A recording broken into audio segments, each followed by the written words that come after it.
very long time, and I don't see that changing at all. That seems to be the one kind of piece of continuity that they've managed to keep in place as the Soviet Union fell, while everything else was falling apart. Their foreign intelligence gathering capabilities were somehow kind of ring fenced, and they had the things in place. They had their sleeper agents. They had the money there to finance these kind of operations, while everybody else was queuing for scraps of bread or whatever. It just seems to be completely baked into the system in every way possible. I don't see how it's going to change. Well, I would argue that at the base of it, Russians are still human beings, and through it might take a very, very long time because people cheat and things are leaky. But if Russia was contained, if it was essentially demilitarized at the path that it's on now, and was isolated and embargoed to a level essentially that, all right, you do basically need to be self-reliant. You're going to be self-reliant, take care of yourself. We're not going to ask you for regime change, but we're not willing to work with a country that doesn't do X, Y, and Z in the future. And, those X, Y, and Z are going to be the conditions for re-entry into the civilized world. One of those, I would argue, would be denuclearization. They haven't proven themselves to be a responsible holder of nuclear weapons and shouldn't have them. And a number of other conditions that have to do with reparations, with genocide, offering up all the people who've been involved in that for prosecution, and then say, and we're going to leave you isolated and contained and isolate. You have virtually nothing to do with you trade-wise until such time as you develop a representative government. I don't, I'm not telling, we're not after regime change. We're after you deciding for yourself what you're going to do, but we're not willing to work. It's kind of like the way OFAC works, right? The Foreign Assets Control List. It doesn't tell you what you can and can't do for business. You can do whatever you want. But if you trade with those guys, you're no longer trading with us. And take that same sort of circumspect approach with Russia. We're no longer willing to deal with you on the international arena unless your government is representative of the population that is in the country. And it isn't representative now, so they need to do some work on their existing government, or turn over and change their government model and do some work. That could take a very, very long time in Russia. I agree with you. It'll be past your and my lifetime, John. But the only way Russia's going to get better is from internally. And the only way Russia's going to force itself to do better internally is how well that isolation works. If that isolation is so tight that Russia can't cheat, it can't. It has to rely totally on itself. Then it has to make the decisions: do we remilitarize, or do we take care of the population? Do we rebuild our infrastructure? Do we rebuild our hospitals? Do we rebuild our educational institutions? Some of which were excellent, John. Not everything in the Soviet Union was dog shit. They have 8. Imagine if you could go to a country like America and have 8 underground systems, all of which use the exact same style, design, measurements, and everything of all the stations. Sure, the decorations are different in Moscow, but the underground looks the same in Kiev and Baku and over Novosibirsk. Same rolling stock. The economy of scale in the Soviet Union was sometimes a thing to behold, and not necessarily a bad thing. The university systems were very large, very prevalent. Lots and lots and lots of people went to university, and they really were lifting the overall education level of their population. Not for a good purpose, but they were doing it. So they need to harness what they can within Russia to make it a better place for themselves. But they're not going to do that if they get any outside help. And they need to be, the countries that want to be Russia's friend should be the strongest in sanctioning them, because the tighter the sanction regime is, the more pressure will be on Russia to reform, and the quicker it will reform, and the quicker it will be able to offer itself for return back to the polite society of nations. But that's laying out a plan that is probably a generation past you and I, John, I guess. Jenny, what do you think? Yeah, sorry, I'm not saying they're not human beings. It's just that a huge part of what's going on, I think, is the way they're socialized within the way their society is at the moment. So kind of re-engineering, probably a bad word, rejigging that so that it doesn't produce the kind of people who are currently running everything in Russia is going to be a decades long process, especially if that's only going to be achieved by isolating them and making them sit in a naughty corner and think about their past deeds in that way. It's a really difficult process, I think. But anyway. Yeah, I don't disagree with you. Jenny, sorry, go ahead. And then we'll go to Daniel after. Okay, go ahead. In order for Russia to be really isolated and be able to reform, you have to put in secondary sanctions.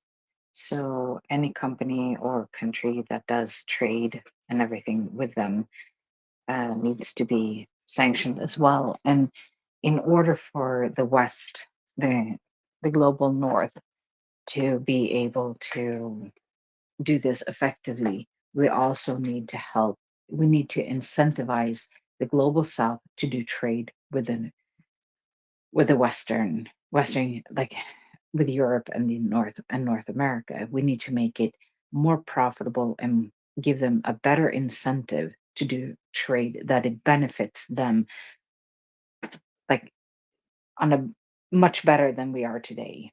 We need to, for example, show Africa that yes, imperialism in the past was a really, really horrible thing. We have changed, and we're offering you this now instead of the old imperialistic ways that we colonized Africa. Same thing with South America, because unless you get South America and Africa on board, the Western's sanctions aren't really biting, are they? It needs to be a global thing, and it's not today, because you have countries who, because I talked to somebody in Africa regarding the Belt and Road Initiative, and I'm like, how is this different than the colonization of the past? And the answer I got back was, at least this colonization, we get better infrastructure. So the West needs to own up to their past of what we did to the South African, or the African and the South American continent, and do better as well. It's not just Russia. And until we put in secondary sanctions and give better incentives to those two continents, it won't bite as hard. So I think that would be my contribution to that one. Thank you. Yeah, and the secondary sanctions are especially important with the technology that they need to kind of keep things ticking over and kind of keep the lights on in a way. That kind of technology comes from developed countries. I agree with you on the Africa and South America part as well, but the secondary sanctions need to be very strictly enforced. Otherwise, the Russians, like they have done in the past, they'll just find ways of kind of gaming the system or disguising things as other things, and the whole dual use thing as well needs to be thrown out the window. But yeah. I agree in Africa too, Jenny. I think it's really important. One of the best secondary effects that could come out of the war in Ukraine, if Russia is eviscerated and has to withdraw within itself, one of the absolute best things that could happen is if it is forced to withdraw significantly from Central Africa, because the 7 nations where it's present, it is doing no good for the populations, and it is reaping a lot of wealth out of there that's propping up the Russian economy at home while impoverishing the nations where it exists. And so part of that isolation would be to continue to put pressure, and I mean kinetic pressure, on Wagner and Russian forces that are inside those 7 nations so that they get the hell out of there. Because, imagine the opportunity that could become available to all of Central Africa if the poison of Russia was removed from those countries, and some real good faith actors with altruistic design were to engage those countries. I mean, I know they don't trust the French, nobody trusts the English, but like in Gaza, there has to be some good faith actor that can help be seen as an honest broker to help the reformation that needs to happen through the Central African countries, because those countries can and are incredibly wealthy if it all doesn't get stolen from them. But that just continues to happen from colonization after colonization. And currently, Russia is busy recolonizing 7 countries in the middle of Africa with its military, because the military cadre replaced all the Wagner cadre. So it's literally the Russian military directly in control of the Russian military central command that's making $4 billion a year in Africa, stealing gold and diamond wealth essentially from those countries, because it runs all the security guard services and stuff. It's shocking. And that money could be going to make those countries a better place. If those countries embraced a more open, egalitarian, and less corrupt system themselves, things could get a lot better in Africa. And one of the best ways to start that would be to get Russia out of Africa. Here. Daniel, go ahead. I have a bad news for you. First, you cannot be seen. Spaces are not visible. Yeah. Yours also. So I need to search you a bit to find it. And second,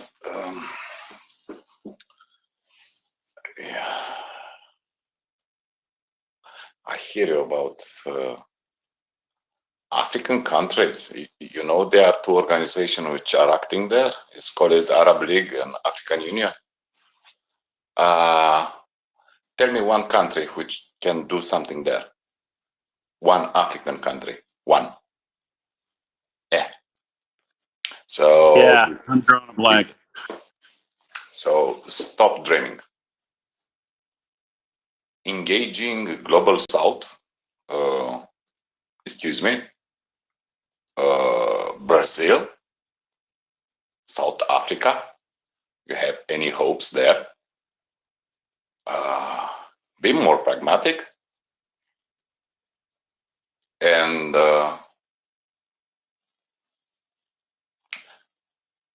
I just finished watching 20 Days of Mariupol. I expected to have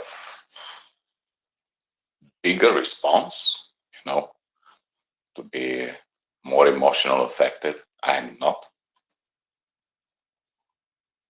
And this is funny. 2 years after, I have maybe one moment where I felt something, just a bit.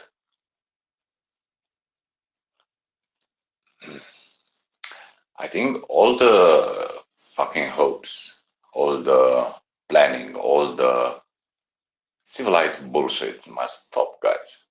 Stop being so nice. I wake up at 5. I sleep at 12. At 12, I hear the explosions. Yeah. And That fucking city, Mariupol, is very similar with mine. The size, the buildings. So stop being nice. Stop talking about eviscerated Russian army.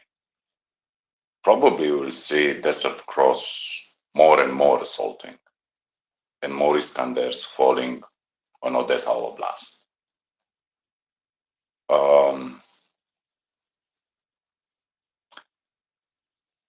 I don't think he's any reason to plan optimistic this shit. Probably Kursk Oblast, Belgorod, Krasnoyarsk, Krasnodar, sorry, and Rostov-on-Don need to fail very, very, very, very bad. And I don't know how much will mummify this old fart in Kremlin. In fact, he doesn't stay in Kremlin. But stop talking about secondary sanctions, engaging global south. Please stop this shit. It's not working. Let's be clear. It's not working. You know how interesting it's to see a documentary made it 10 years ago, 8 years ago, on National Geographic about North Korea, the danger of their atomic weapons, their hacking, the destruction of Hollywood movies by the North Koreans. And now they deliver shells and ballistic missiles. And answer is just a fucking smile.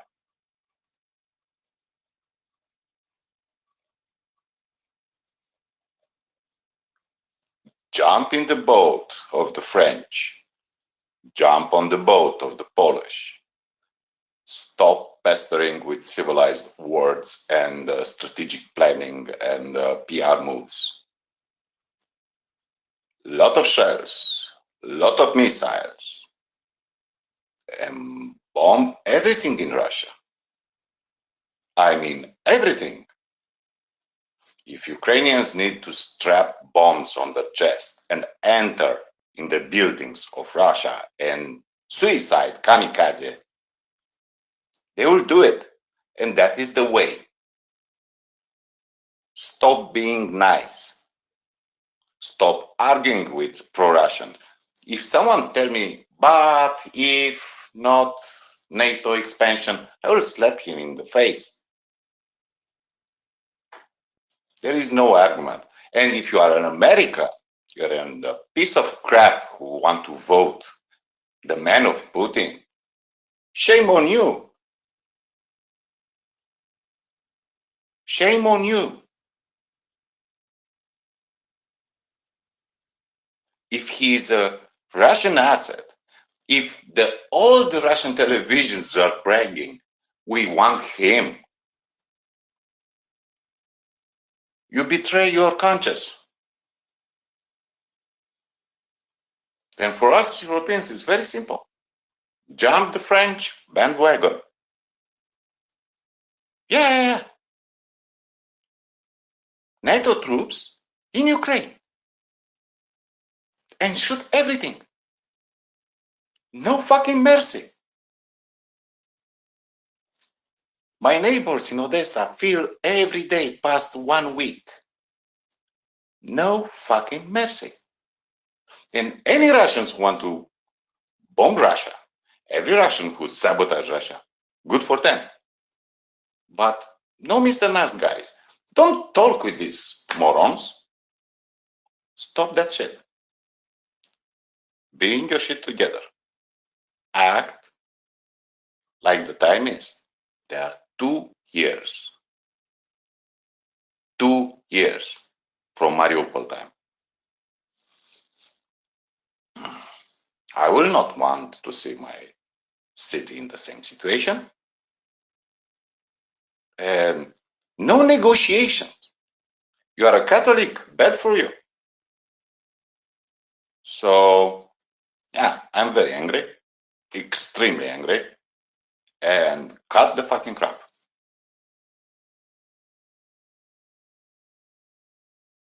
Thanks, Daniel. Oyvind, I see you're next.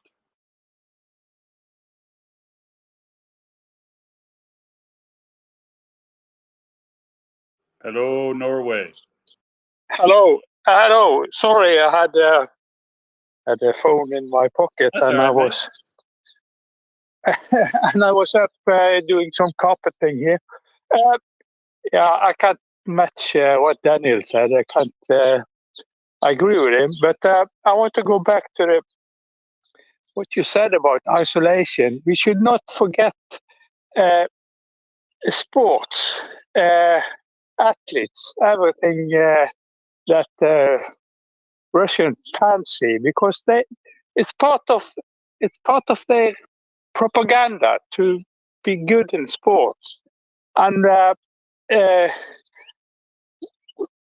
for a full isolation, they should never compete, and we should also put secondary measures on any country that are breaking these restrictions. If any country actually invite Russian athletes into the country or even compete with them in Russia or wherever they want to compete with them, don't do it. Let them be a nation that can do internal sports, or they can compete with North Korea or Iran and those guys. But don't let them in. Not even in a neutral flag. Keep them out. And we should continue to have these festivals like the Olympic Games, World Cup footballs, and other big things, and just show them that what they're missing. So they get angry on us. And then, yeah, that's my message. Thank you. Thanks, Oyvind. Yeah, I agree. Isolation should include sports, art, culture, everything. That they literally should be isolated as much as possible until they're ready to be let back into the polite world of nations, and that's going to be after certain. I would make that after certain conditions are met, because Russia also doesn't have a good history of getting a reward in hoping that their behavior changes. They just don't do it. So I agree with you. I would not. I don't think they should play sport. I don't think they should play. I don't think we should see concerts, anything from Russia for a significant period of time until they've made some basic changes, and then maybe sport and culture exchange and stuff like that starts happening again after they've denuclearized or after they've given up their UN Security Council seat or something like that. But it's no reward until the milestones for reform and addressing the sins of the past are achieved, I would say. Think ethical. How are you, sir? I haven't seen you in a while. I haven't seen you. That's because I'm invisible. How do we do this? I am as well. So I'm Spider-Man, actually. I do whatever a spider can because action is my reward. So, but the action that we need here is to how can we do these things in the midst of well, what can I say? The great white clown announcing to his 2 billion followers that it's time to surrender. That was an act of absolute cowardice and appeasement to the extent that one can't even fathom what in the name of God. Yeah, but what if I was to reinterpret what he said? I mean, I I took when I first heard it literally what you took from it. But consider this.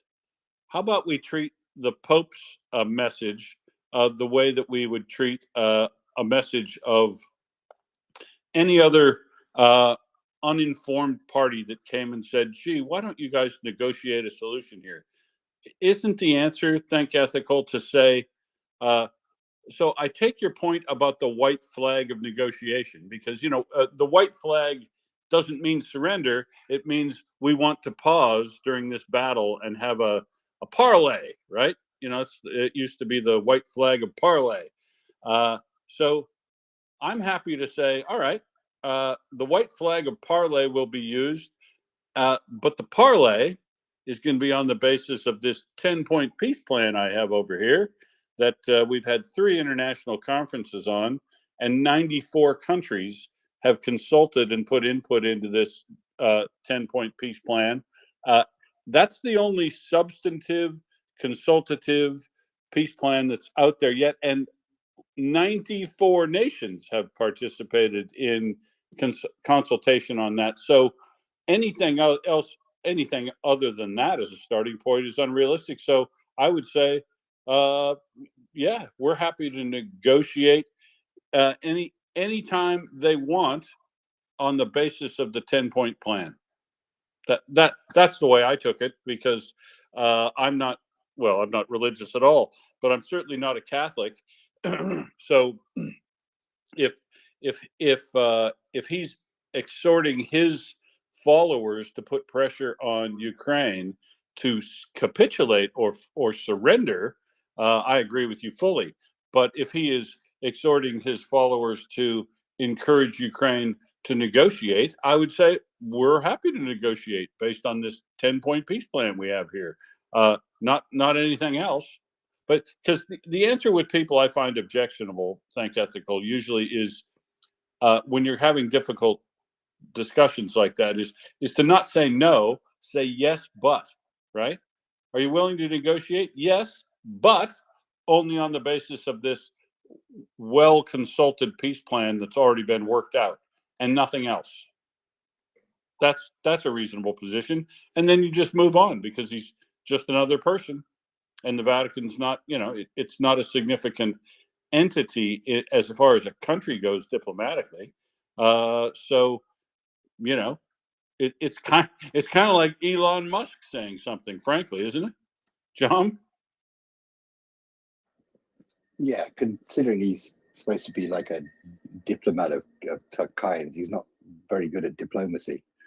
And as you say, yeah, just say, yeah, okay, thanks for your opinion. Let's move on. It's nothing to get fixated on, I don't think. Yeah. ATV. Hi. First, I'd like to thank the hosts for their patience. Every time I got logged on as speaker, I lost sound, so that's why one or more of you put me up about half a dozen times. So thank you for that. The second thing I'd say is I imagine 95% plus and possibly 100% of the people are in general violent agreement with everything you and the hosts and others have been saying.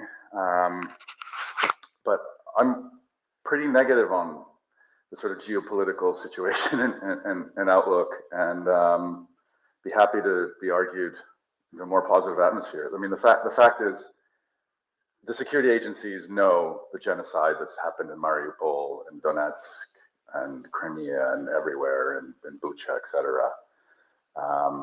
They know this whole idea of Russian escalation, but is nonsense, right? Like, what happens if they blow up a dam that's the equivalent of setting off a nuclear bomb? What happens if they try to starve an entire continent or freeze another one? What happens if they try to start, a series of wars in Africa and the Middle East?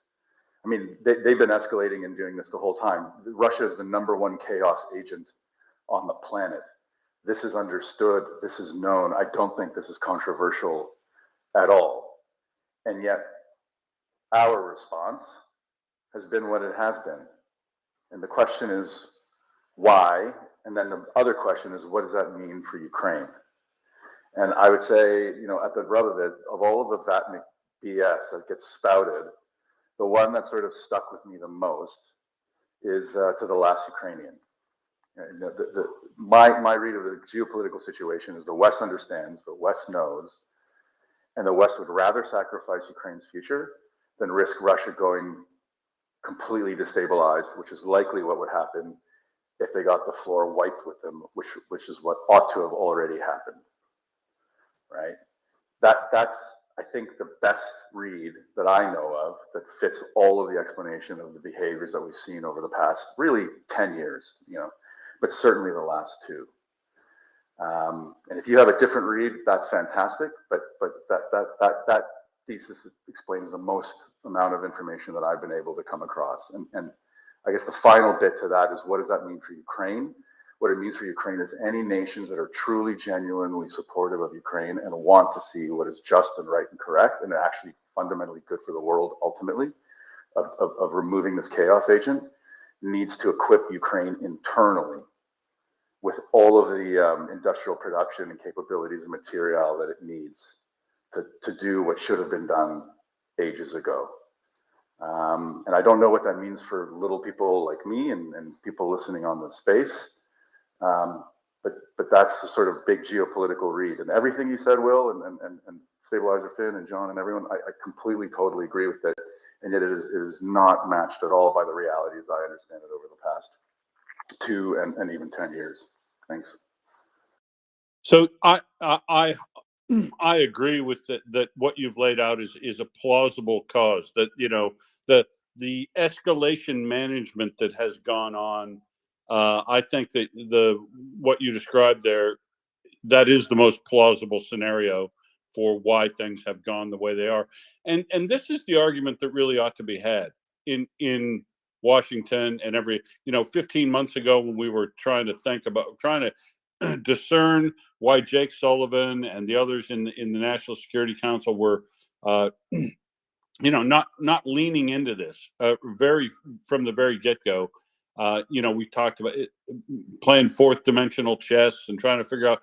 I think I'll say what I said back then, which is, I think that all of the Georgetown and Harvard and Yale, all the folks that were going into university and PhDs and think tanks related to geopolitics, none of them gamed out the disintegration of the Russian Federation into component parts based on areas that could identify themselves as national identity.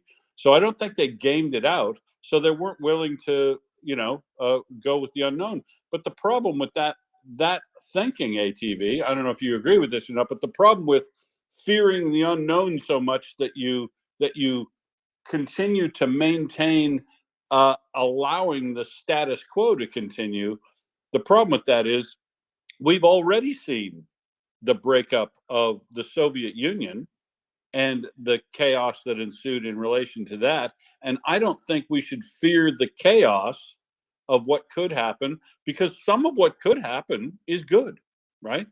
There is an opportunity, a non-zero chance, low though it is, non-zero chance that if Russia breaks up into 85 component parts, that a significant portion of those 85 component parts might be representative governments that are able to identify a national identity in the area where they live and form a basis for government that is representative of some sort.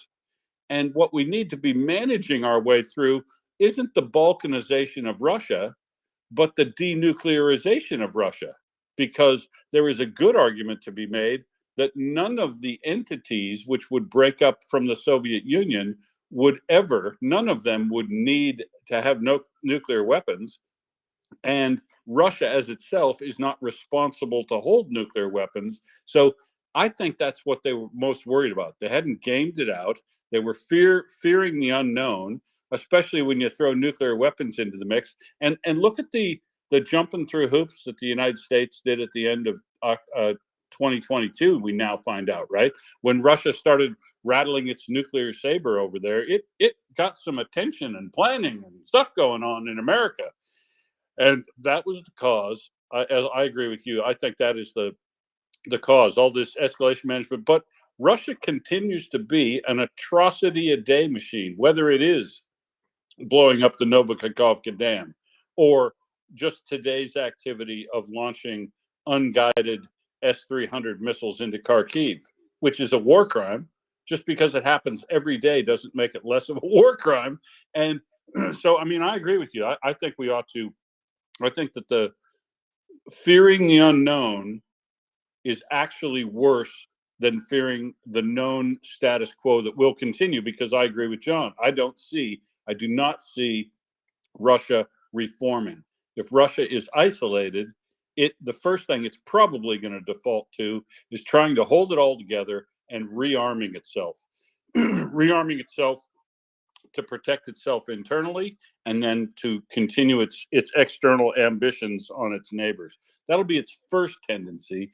And if it's able to be isolated long enough so that it withers and dies trying to take that approach, then they'll have another inflection point where they can re-examine whether or not they want to reform. And if they don't, they'll carry on. And I think there's probably a 50-50 chance that Russia falls apart after this war. In the 5 to 10 years after this war, I think there's a 50-50 chance that Russia falls apart, and we ought to be thinking through the strategic consequences of that and planning for the denuclearization of a balkanized Russia. And beyond that, what's the appropriate way, without trying to influence and queer the game there anywhere, what's the appropriate way to respond to countries which form as a result of the breakup of the Soviet or Russia, based on their performance, right? I would think that would be a far smarter thing to do than trying to isolate Russia, but leave it strong enough so that it can maintain control over the 7 time zones and 85 regions or whatever, because the whole thing is untenable. And I don't think it deserves to survive, ATV. I don't know if you've got a response to that before we move on. Yeah, I mean, I am probably on the extreme end of what I wish for Russia's future, so I won't get into that, but I don't disagree with anything you said, and I do think I think it's inevitable that Russia will fall apart as we understand it today. I don't know if it's 5 years or 50, but I think it's inevitable, just the way that it was inevitable that the Soviet Union was going to fall apart, no matter how much the West wanted to hypothetically prop it up. I'm not saying they did, but had they wanted to prop it up, it would have fallen apart anyways. History would have taken its course. It just may have been slightly delayed. But that is not at all consistent with my read of Western geopolitical sort of strategy, and how they're behaving and supporting Ukraine. And that's the really sad read that I have, and the solution that I've proffered is the only real solution is to arm Ukraine. And I don't mean necessarily militarily, I include it, but arm Ukraine from economically and industrial production perspective, to the absolute teeth. And whoever can do that and who can help with that, that will be the ultimate solution. And it could be done so much easier and so much faster, but we have chosen, the collective we, not me, not you, but collective we have chosen not to do that. And I don't think we will choose something different in the near future. And I don't see that changing, unfortunately. But in terms of what I wish and what I believe, I think we're extremely aligned, Will. Yeah, thanks. Thanks, ATV. Now, Jenny, then Mark, then Stabilizer Finn, and then back to Think Ethical. Jenny, go ahead. I just wanted to say to Daniel that if you don't think that the sanctions, secondary sanctions, are working, it will. So sitting there making this doom and gloom makes me sad, and this is why they wouldn't work, because people think like that, oh, what's the point? It won't do any difference. It won't make a difference. It will make a difference, but not if people. But inaction is what won't make a difference. And sitting there shooting down actually viable solutions, I didn't hear any other solutions coming from you, which makes me really sad. It's really easy to criticize an idea for change. It's much harder to come up with an idea for change. So I'd be willing to listen to any other things that you think would work better than secondary sanctions and helping, extending a hand and actually making a difference. If if Europe and US and Canada can reach out a hand to help the global south, to help Africa and South America and make a change that is not based on a quid pro quo. We will do this if you, but actually just do it. Because the reason why the sanctions aren't working as well as they could be, when you look at the sanctions the way they look, is because of secondary sanctions. Because the African nations can say no, thank you to sanction, to you applying those sanctions, and they choose not to because they benefit from this. They benefit a little bit from these corporations that they have with China, with Russia, with these things, and they're saying we have short-term gain and long-time pain by, because if they default on the payment, they become a vassal state of China for 99 years. It's not a good solution when you look at it, but the short-term gain is better infrastructure. If we can do something that is similar but less of a of a yoke, and like instead of basically enslaving these African nations like we have already done in the past, we can show them that, hey, we will cooperate with you and we will help you rebuild your infrastructure instead of leeching off of your infrastructure, instead of leeching off of the riches that you actually have, like the mines, like the rare earth minerals that are there. And we won't send your kids into the mines to mine this shit so that I can have a new iPhone next year. So that would be my, but I'm welcome, and I would love to hear better solutions than secondary sanctions and propping up the global south, if you have anything.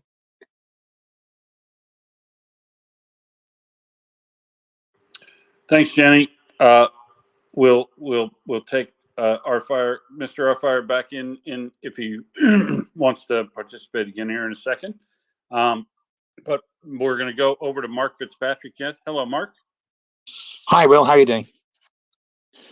I'm doing fine, sir. How about yourself? Very well, thank you. Yeah, this your point about don't just reject negotiations, but sort of say yes. But hey, we've got a plan already. Let's use that as the foundation for our conversation. I would say also, let's take on board what's happened previously with our previous agreements and how well they have turned out. So everyone has to be aware of the fact that essentially Russia is a partner that at this point cannot be trusted. So therefore, how do you ever generate trust in that situation? It's really hard, isn't it? What do you think, Will? I think you're dead right. I mean, I in business sense, with bad partners, I call this paying for performance, right? I don't pay bad actors. I don't pay them ahead of time. I don't reward them for their performance ahead of time. I only reward them once the criteria are met for gaining the reward. And we learned this. Well, Ukraine has learned this in spades with Russia over its whole history. And we learned this in a business sense. I personally, the work I did in Russia, we engaged Russia to try to engage with them fully economically so that we could coax them toward the better performance of their government and their interactions with the rest of the world, hoping they would change. But all they did was enrich themselves so that they could go on another rampage of their neighbors and consolidate authoritarianism control inside the country. And yeah, so I don't. Russia has no form of following agreements, so it has to be on the basis of only after they perform the required task do they get any reward, Mark. I think that's the way to go. Yeah, absolutely. But Will, do you mind if I just move on tonight back onto the subject of the Pope, if that's okay with you? Yeah, carry on. Yeah, thank you. So the Pope's made this comment. I don't know whether it was his intention as part of his interview with the Swiss radio station to make those statements. Was that his primary purpose, to go on the air to say those sort of things? But they've sent out like an extra message, like to clarify his points, and I think it makes it even worse because the spokesperson for the Pope is basically saying, yeah, he's just saying that it's negotiations never a surrender, and the key thing is, I think, is that he still hasn't resolved the point or addressed the point that he was addressing his comments purely to Ukraine. He actually said, when you see that you are defeated, that things are not going well, you have to have the courage to negotiate. Well, I mean, I don't think Ukraine is defeated, and to be honest, why can't he address Russia? Why wouldn't he address Russia? Is it that what's his mindset? Yes, I know he's from South America, from Argentina originally, isn't he? And I don't think he has the same knowledge of Eastern Europe as, say, Pope John Paul had, who went to Kyiv. I'm not religious either. I'm almost tempted to write to the local, the Cardinal for England and Wales to tell him what I think about this. And I don't tend to do that sort of thing very often. But I just feel I don't know what the Pope is, what his mindset is, but I think his comments are frankly despicable. Thank you.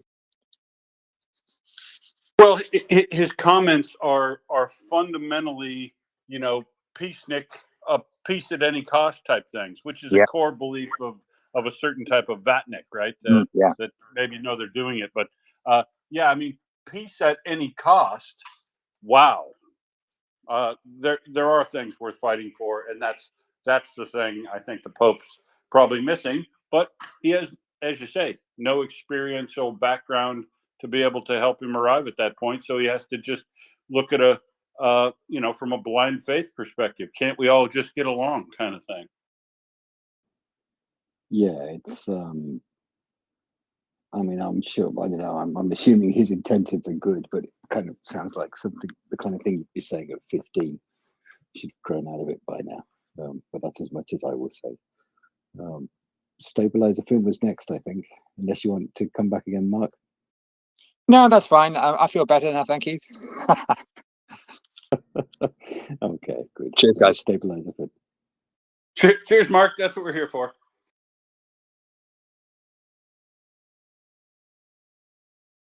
Mr. Nale, how are you, sir? Yeah, thanks. Hello, everybody. This is great since I get to rant about the Pope as a lifelong atheist and metalhead, so you know what's coming. No, I just wanted to say to Daniel and to the rest of you too, since we are all here and listening, that why can't we do everything? And one part of doing everything is that the West needs to get out of the way and stop restricting Ukraine how they choose to use their supplied weapons from the West. And I would imagine that if that is not done, things will get a lot worse. And then I would like to request any Germans here on the panel to come and speak about Scholz, and is there any system of a vote of no confidence towards the Chancellor of Germany? Because that would be actually great to get rid of this guy soon, because he's a very dangerous man, I think, because he's I don't know what he is, peacenik maybe. So yeah, and a comment on religion, listen to metal and hail Satan, I guess. Figuratively speaking.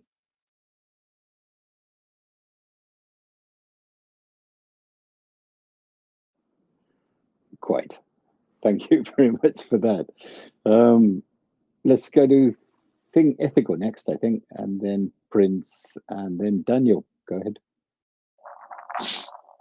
Yes, I didn't get to offer my comeback on the Pope, but there's so many interesting other things. But I will say this: Will is an amazing student of disinformation.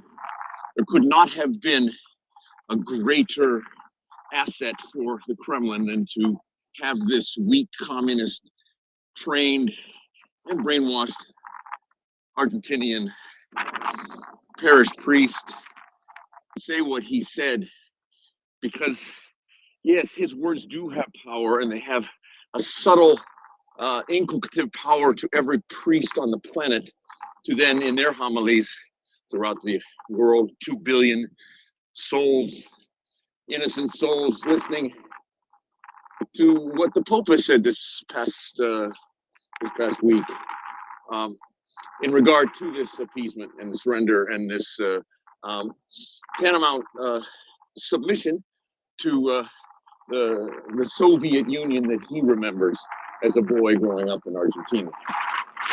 That's my comment on the Pope and the power of the disinformation that he just unleashed on humanity. Powerful, powerful, powerful. His words are powerful. Like it or not, what he says, what he writes, how it comes across, his words are the words of Jesus Christ, according to the interpretation of his prior pontiffs who made that claim. So, in effect, Jesus Christ just declared that Ukraine needs to surrender or be willing to give up whatever for the sake of peace, when there is no peace. So, I'm offended to the depth.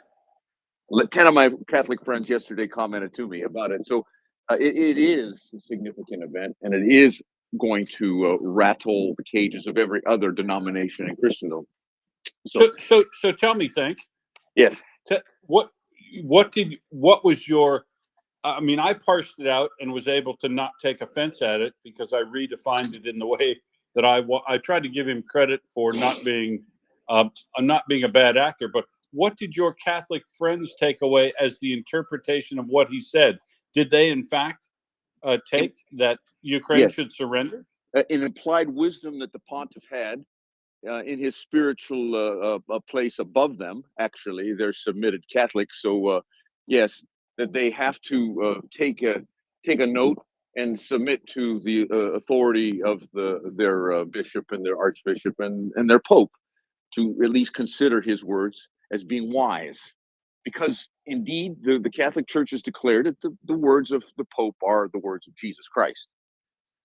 That's the encyclica that they follow. So that's the power of this disinformation. So no, it's not a minor thing; it's a very major thing, because if it exacerbates into all of Christendom, it's going to be an erosion of any support. And this is what I'm pointing to, the supporters of Trump and all the disinformation going on. All the independents in America are the target of everybody's disinformation now. And so all of these independents that respect, they're Catholics. There's 65 million Catholics in America. They're voting independent.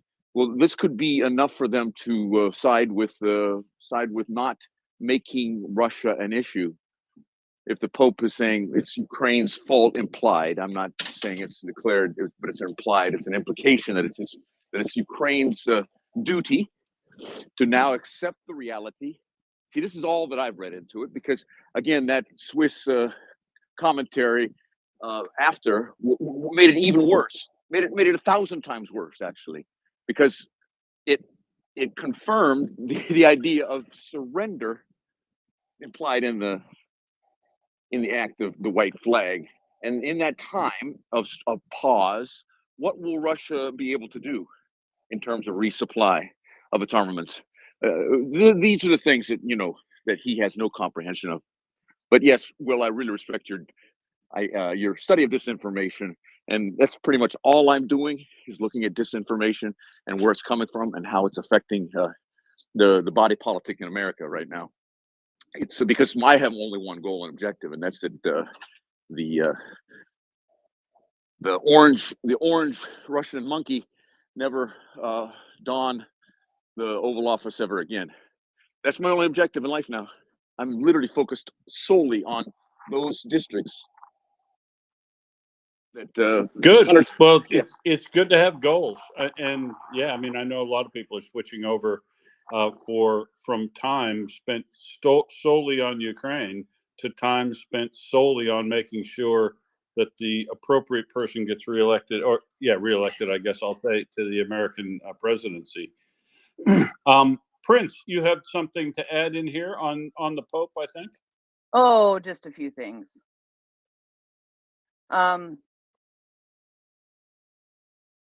Take a snippet out of an entire interview and focus so much attention on it, you may be missing the entire context. Number one. And number two, the question was leading. The question used the word white flag, whatever the word was. Sorry, it's 4 a.m. I'm tired. And the Pope used that same word in his response. It was not a word that he came up with himself. And I'm also wondering, have people looked at things such as the statement that the Vatican put out after the information came out about what the Pope said? Have you looked at what the Vatican has said since then? Number one. Number two, have you looked at any of the statements, any of the quotes from Cardinal Dolan here in the United States that was made today? Have you looked at any of the statements from the Council of Bishops from the Ukrainian Catholic Church? There's an extensive statement from His Beatitude Sviatoslav Shevchuk, who is the head of all Ukrainian Catholics in the world, and he is joined by the other bishops of the Ukrainian Catholic Church to make a statement about what the Pope said. I also I was furious. I was outraged. I don't totally disagree. All I'm saying is I think there is more information that people need to take into account before jumping to conclusions and totally ripping things to shred. Do I think what he said on the face of it is correct? Absolutely not. But do I think there is more information that is available that people should be looking at before totally criticizing all of it? Look at what the bishops are saying. These are the people, the bishops are the people that that Catholics interact with. They don't interact with the Pope. They interact with the bishops more. They interact with their priests, and those priests are going to take their guidance from their bishops. And so I would look at what the Ukrainians say. Look at what Ukrainians are saying. Period. It's nothing about Ukraine without Ukraine. So look what the Ukrainians are saying. Look what the Ukrainian bishops are saying.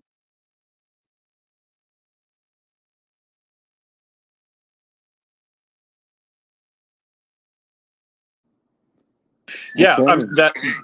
that is a really important perspective because, you know, like when we're talking about legislation and people are getting very heated about what they think about the legislation working its way through the Radu. I have an opinion on stuff. John's got one. Everybody's got one. But the people's opinions that really matter are of course, the people in Ukraine. And I like Kalebo's point. You know that. I think his response was quite good. That, you know, their flag's blue and yellow, and that's the only flag they're raising. It is important for us to pull back every now and then. We're talking about military matters or these negotiations, all sorts of stuff.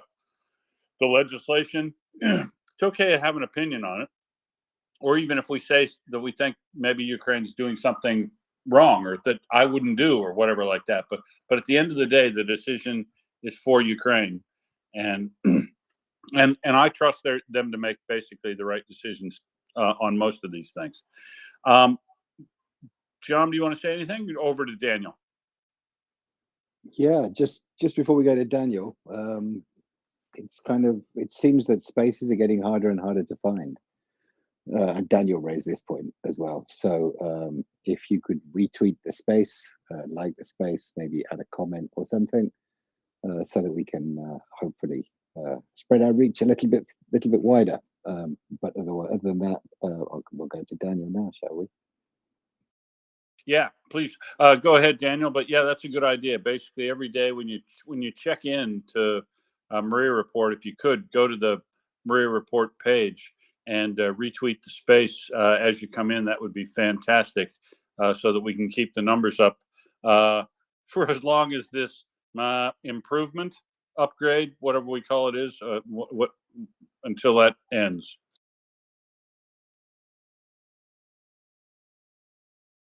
Absolutely. Daniel, are you there? Go ahead. I'm here. Why you listen a senile leader of a big religion? Why? These guys will say everything like, let it be peace. How?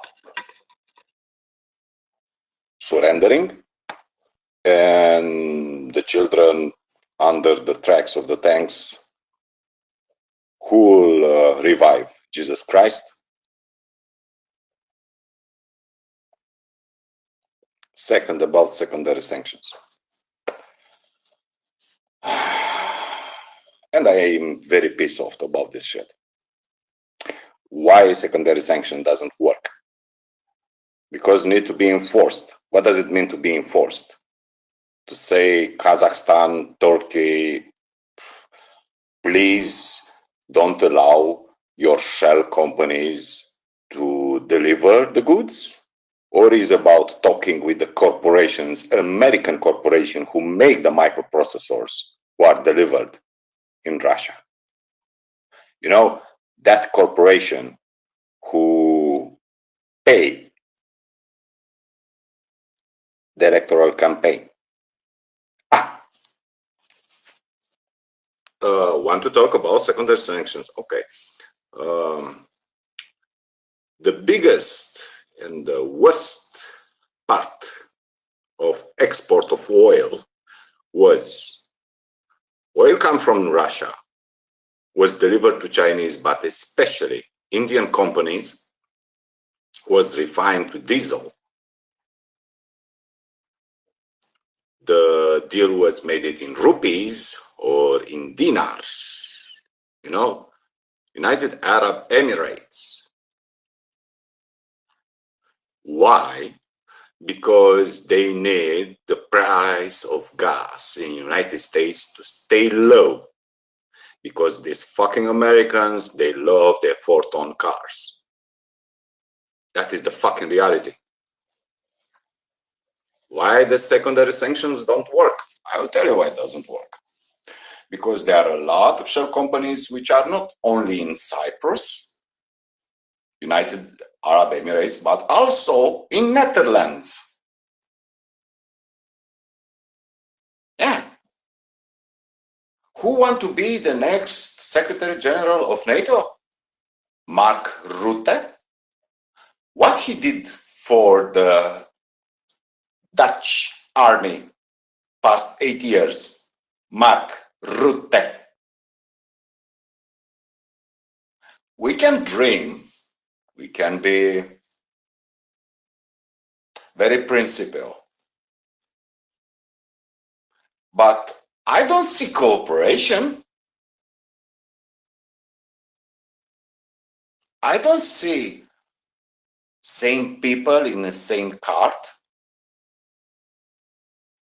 What are the solutions? Solutions is very, very simple. Everyone who have his mind and focus and understands what we risk, especially us in the East, just push a lot. Diesel, grains, lubricants, ammunition, dynamite, everything to Ukrainians, help them with espionage networks, information, sabotage, know-how, Russian speakers, special forces, every fucking shit. Assassinations. Okay, hold on. Can I just ask you? So right now, what you're doing is listing why that you think that they won't work, but you're not offering any other solution.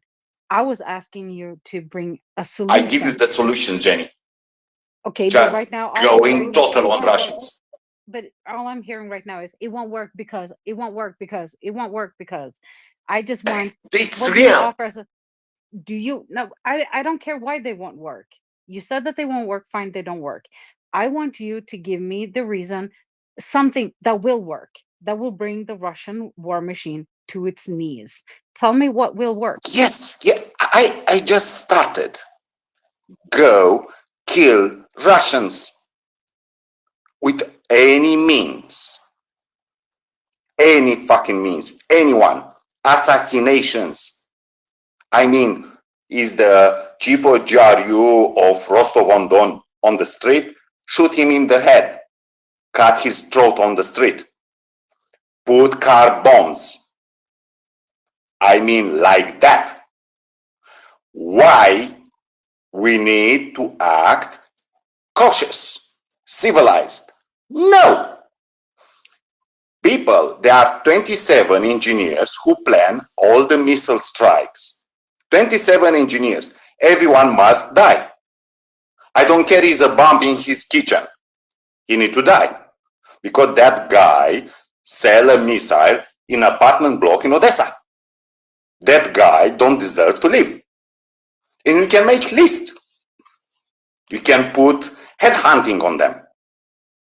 You can pay everyone in Russia with $10,000 to blow up his factory. That way, when you take the war in this way, you win. No limits. No limits. If you are a Russian, your wife travel outside and you are colonel commanding a brigade in Zaporizhia, I will take and kidnap your wife. Yeah, this way you win wars. Because I don't see any limits. I don't see any stops. No moral, no ethics, how they approach this war. And you can act civilized. Yes. A new meeting, a new discussion, a new summit is not working. Total war is working. Total war. Not civilized, not like you, not like Swedish. No, no, no. Like people who know how to play this fucking war. How Chechens fight Russians in Second Chechen War. With civilized. We will not take a moral high ground here. 2 years of trying to convincing people, act civilized, don't bomb Russia, don't go inside their territory, don't start assassination, doesn't work. In fact, people start acting like it's not our problem, it's not important, let's get back to our elections, let's get back to our economic issues. No. I mean, put strap bombs on people and send them in the square markets in Russia. I mean, like that. That will work. Believe me, will work. And they must do it. We have 20.U missiles, send them to Belgorod. Yeah. This is the way. You can go. Okay, so limited war. I'm not sure that suicide bombers are the way. But more back to your point, I'm also not convinced that you're factually correct when you say the sanctions and secondary sanctions don't work, because we have seen a lot of analysis that show, in fact, that the sovereign wealth fund of Russia is running out. It may not be working quickly. They may be leaky, but the sanctions are reducing. They are significantly increasing the budget deficits in Russia. They are significantly bleeding out their sovereign wealth fund and making them very, very unstable as that runs out. And the secondary sanctions in particular, through the use of the American OFAC listing, has basically stopped normal trade with India. It stopped them writing new contracts to supply their refineries with oil. So they are working, Daniel. They're just not working well enough to your satisfaction.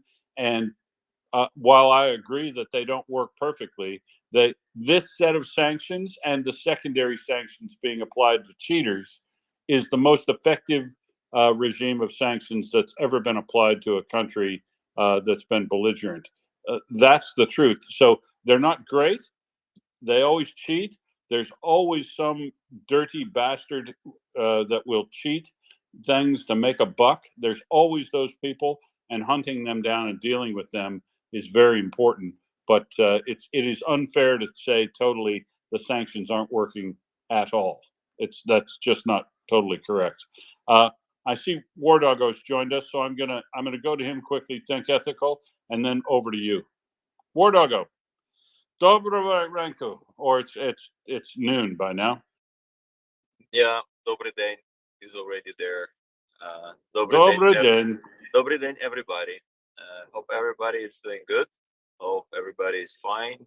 And independently where you are, it is early morning, or it is midday, like in my case, or it's already in the future somewhere with a good shiny close to the starting the evening, like Will has. Uh, Independently, all the best, maximum from Ukraine. I just came up for a second to tell you a good news, to remind our dear listeners how the help funds donations that people decide to step in and to help with those fundraisers that MriyaReport is been conducting in the past, or helping now, or will be helping in the future. If you remember, among many others that we had already in the queue together with you, dear listeners, one of the recent was for the trucks, for the 18th Brigade, for Andriy, who've been up here at the space, for Omega, Volodymyr, guys who've been up here at the space as well. And I'm so glad to tell you that both trucks for which we were raising funds, Andriy's in 18th Brigade is already at the front lines. There was the video earlier on that. Now I posted yesterday a video, thank you video from Omega Special Force National Guard of Ukraine, saying thank you, dear friends, dear MriyaReport listeners, and all of those who helped them to get the truck that will help them to be more mobile and effective. And they were explaining how they do their job, sometimes behind enemy lines, and some attacks never happen. Some enemy attacks never happen. Assault operations are cancelled at its early beginning, just simply because such guys as Volodymyr and his team are available and doing their job. And you are exactly those beautiful people who help them to get more effective with the truck moving fast. South Ukraine, North Ukraine, East, or anywhere where their job is highly needed, to be there in the right time and doing the job pretty well.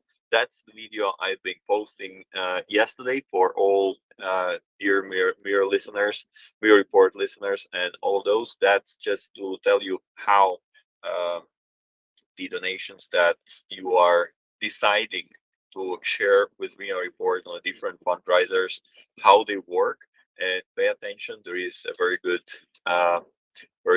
fundraiser that is currently in the nest. This is the drone fundraiser for the 95th Brigade for Danilo. We had him up in the space here, and already twice he was explaining this legendary 95th Brigade. They simply know how to kick the Russian asses.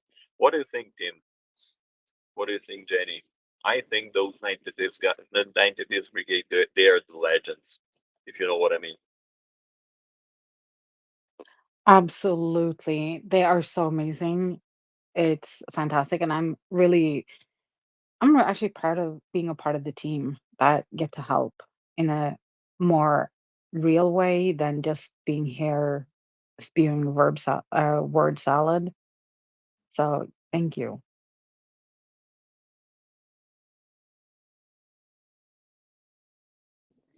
And you know what? Friends with whom we are partnering for this fundraiser, friends from Poland, Axon and these guys, they really said, you know what?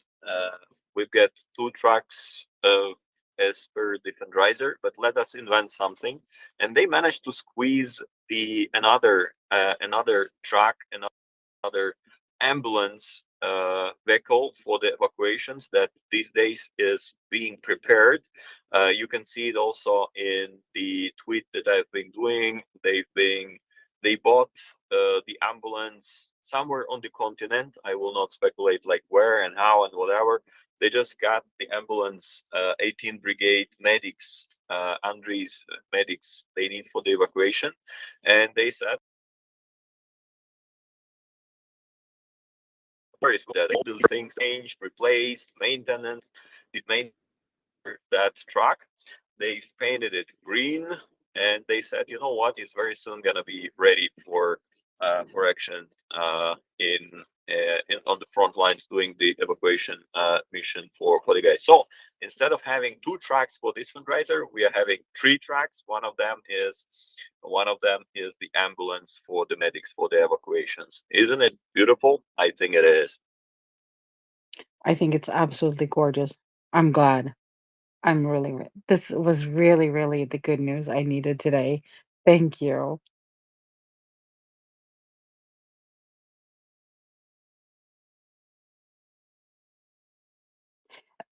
So I'm just going to tell you this, Daniel. As much as I do love the idea of having, I don't know, a special forces team going into Kremlin and just offing everybody that's in there, that is so not realistic. There is no government on the face of this earth that is able to credibly send in special forces to take out the Russian government as it is today.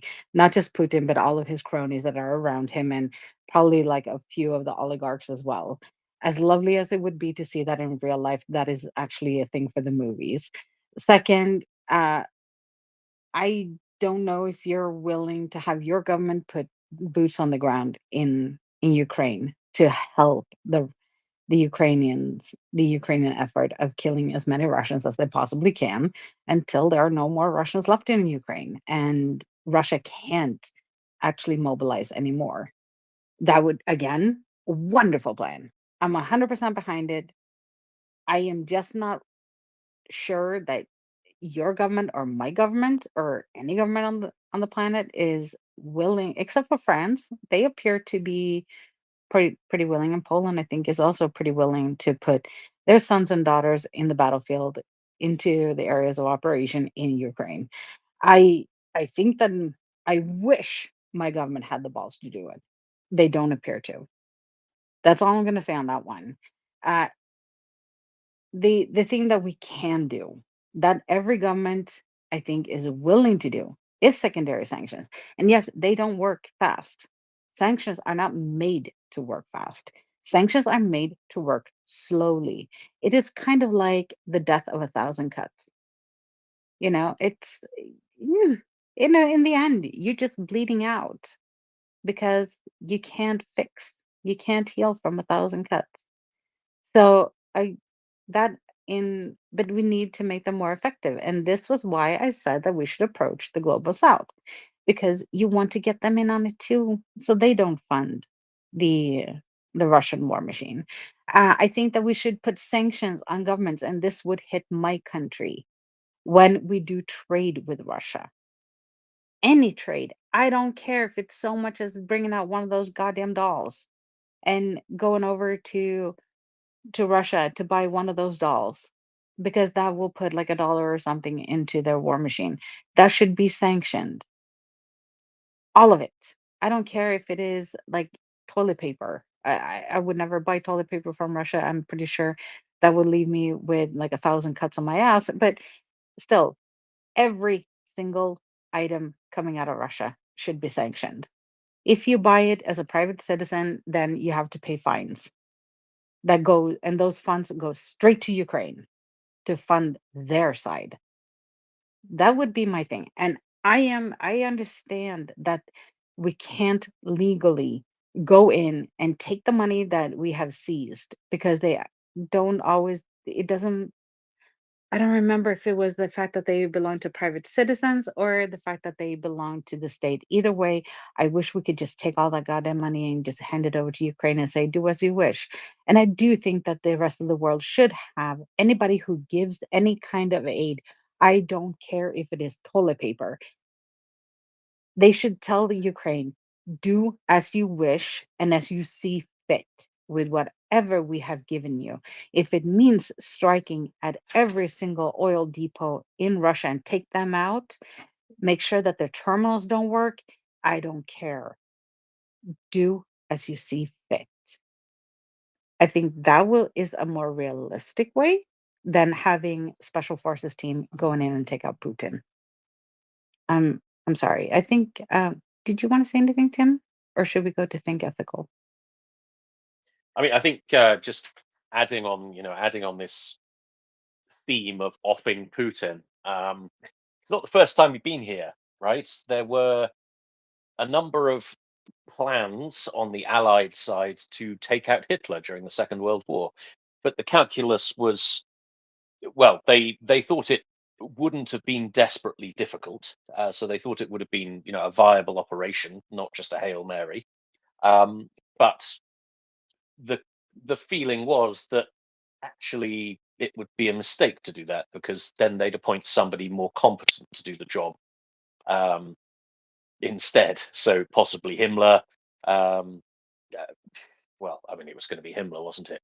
So the calculus was, well, he's kind of our best asset at the moment because he is running the war so incompetently that if we get rid of him, then it might actually be to our disadvantage. I mean, I feel similar things about Putin, and it's one of the reasons I'm very suspicious of the Navalny's of this world. Is they're put it this way: he's at the helm of a state that is so rotten and so corrupt, it would be difficult to see how anybody could screw it up worse than he is. Yeah, I don't know.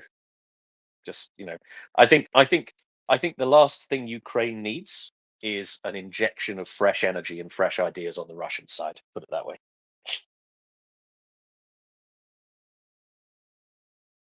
100%. They don't need somebody that is actually, not nuts, not crazy, and competent. So better the devil you know than the one that you can fight. Think ethical. I think it's your turn. Well, I don't want to take time away from the Ukrainians. War Dogger, you're doing a marvelous work, and I fully support your efforts. And it just seems to me it begs the question of funding on a micro level, like you're doing, and on the macro level, which I'm pretty much doing, trying to get the speaker, the Moscow mic, oriented to bring the discharge to the floor before it's too late. But it's about the money and it's about the power and it's about about the disinformation. So I just had two quick comments. The first is to the person, was now it's a half an hour ago. She said the bishops then had decided what the Pope. But the damage is done. The damage is done, and the encyclical is that the Pope's words are infallible. So infallibility, the Pope's words for the large majority of Catholics around the world, it's the words of Christ, the words of Jesus. So in effect, the Pope has declared that Jesus wants Ukraine to surrender. That's how the faithful Catholics perceive it. So that's disinformation at its root. That's, if you can get an asset like that, that's amazing. So in his communist brain as a boy, growing up in Argentina on the streets, doing good things, taking care of poor people and all of that. Now he's in the end of his life remembering the good times of the Soviet Union, which there were none, and on misunderstanding Marxism entirely and thinking that it could possibly work. So that was my comment to the damage is already done, and so this is damage repair that they're doing today. So, and the second thing was about the change in the academic the Mersheimer group, who influenced the entire academic philosophy of yes, the Russian ogre, and that was the politically correct point of view, that we didn't want to injure or harm Russia in any way, because it was too it was like a big bank that was too big to fail. So now I think that there's a change, in these academics that are holding on to the past are refusing to accept the new reality, that yes, indeed, the history was distorted and went wrong, and Ukraine was the mother of Russia, as opposed to vice versa.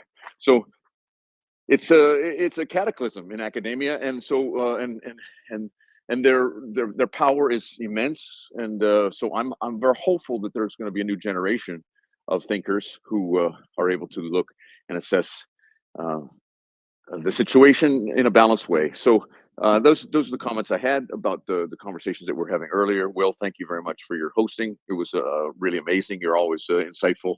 So thank you, and Slava Ukraini. Thank you very much, Think Ethical. I mean, I think we have to be careful about about papal infallibility. I mean, it doesn't mean what people think it means, right? It doesn't mean that everything the Pope says is infallible. It means that when the Pope, in certain capacities, pronounces on matters of doctrine, it is infallible. So I think we have to be careful about eliding those two things, right? Because the doctrine of papal infallibility applies in some pretty narrow circumstances, and his remarks about Ukraine are clearly outside of those circumstances, as appalling as they are. But who has the capacities to nuance his words from because his words are doctrine for the most part. So all the Catholics I know, they abide by the teachings and the interpretations of the Pope, or the current Pope. So that, you know, and yeah, even the very intellectual Catholics that I know still have a submission to that encyclical that decreed the words of the Pope to be those of Jesus Christ, which is erroneous and false and completely bizarre, actually. But yes, I get your point, and I understand the difference. But the damage is done. That was my point. Sure. I mean, perhaps we know very different Catholics. The majority of my Catholic friends don't think very much of the current chap. But yeah, I mean, certainly the Roman Catholics I've spoken to, their view is that the Pope's words should be taken with, the Pope's words carry a certain gravitas, but they don't replace the moral agency of individual Catholics, right? You can disagree with the Pope, right? It's not like the Borg, it's not like a sort of Borgian entity. Yeah, I don't know. We just have to be careful with that concept of infallibility, because it doesn't mean what a lot of people think it means. Okie dokie. I see we've got a couple of people coming up. Meanwhile, let's go to Daniel, please. Daniel. Tim, if I remember well, President Biden is Catholic? I think so. Yeah. So for who was the message? And Jenny, I think I'm very bad understand because I'm not so good in English like in Romania. I said engineers of the strategic planning of missile defense forces. That is not meaning anything about Kremlin. And I don't say anything about special operating forces. I say about Russians who already do anything for money. Second, if I want my Romanian army to go in Ukraine, of course I want. And it's very, very simple. Because if we don't find Dnipro, we'll need to find here, you know, here. And I don't want Galați to become Mariupol. And don't think about Mariupol of 2022. Think about Mariupol 2015. How an entire port was starved, cannot deliver anything. The city was in a very unusual situation, producing a lot of heavy industry stuff and cannot export because Mariupol was under siege for 8 years. And I don't want to see a city in Romania sharing the fate of Mariupol. And of course, I want to see our troops in Ukraine killing Russians there, not here. It's very simple. It's very moderate from me. Do you think we have choices if Russia take it Odessa? Any choices? Then fight the Russians? For us, we are in a bad situation, much worse than Baltics and Poland. You need to understand that. Is much worse. And third, I don't say secondary sanctions are not good or not desirable, or I tell you, past 7 days, Odessa was bombed day and night, and I can hear the explosions in the Odessa Oblast. You know, I hear them. It's not my army training. It's not my army shooting. It's them. I can hear them. Okay? And I'm very, very pissed off every time everyone give me lessons about. Because we are millimeters to share the same fucking fate.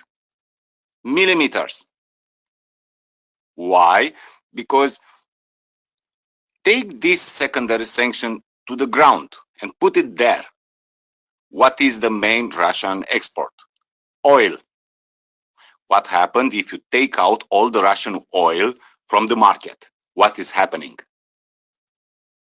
Americans will take the guns, go in the streets to kill the government because the oil prices will go to the sky. Russia produced enough oil to destroy the market. So you close your eyes. That is a fucking reality. We close the eyes. We accept that breach of sanctions are not perfect. It's not about not perfect. It's about how much tanks of gas Americans need to go to work. It's about them. It's not about European cars. 1 liter engine. That is it. You are not here 2 years ago when I need to hear all the fucking Americans complaining, the price of gas, inflation. and people are dying. Then they complain about price of gas. This is the piece of crap I tell when I say secondary sanctions. Yeah? This is about. This is why everybody closed their eyes and said, remember how tense was 1 year and a bit when Saudi Arabia cut the production and the oil price started rising and the shadow fleet appear and start delivering oil, and India take the oil, made it, how you can say, diesel, and deliver to countries who need that diesel, all to keep the price down. And because this didn't work, they started the Houthis business. The Houthis' business is the continuation of that war of economics. Yeah, you cut the Red Sea, you cut the traffic, the price will rise, the crisis, all the fucking good things. That's why I say secondary sanctions doesn't work in this context. Not like I'm against them. In my opinion, like you, cut the toilet paper. But tell this to the Polish. Polish have a lot of economic traffic to Belarus and Russia via trucks, delivering wheat, delivering paper, delivering a lot of stuff. And it's not Polish fault. There are a lot of companies in Europe. Remember, Ocean, Bonduelle, you know, all the good, nice European companies, which governments don't go with the kick in their butt and say, stop this shit or I'll get you out. Because there are jobs, there are economic issues, because there are elections, all the good stuff. When I say assassinations, I said indirect assassination. I don't see Green Beret landing in the outskirts of Moscow. I'm not stupid, man. But like Budanov said, you don't imagine what you can do with $1,000. Similar. There are people who need to die. Pilots of Tupolev bombers, engineers who are people who working in the plants for nitrocellulose, which is essential for any ammunition. That plant must blow. If one man need to die to that plant to explode, will be a good stuff. This I said. Go total war. Go total war. Don't go with ethical shit. You cannot beat a monster being civilized. We win the war, and after that we'll atone for our sins. Look at Israel. I don't like Netanyahu. I don't like what is happening in Gaza. But on the other hand, if you want to win with monsters, don't be an angel, please.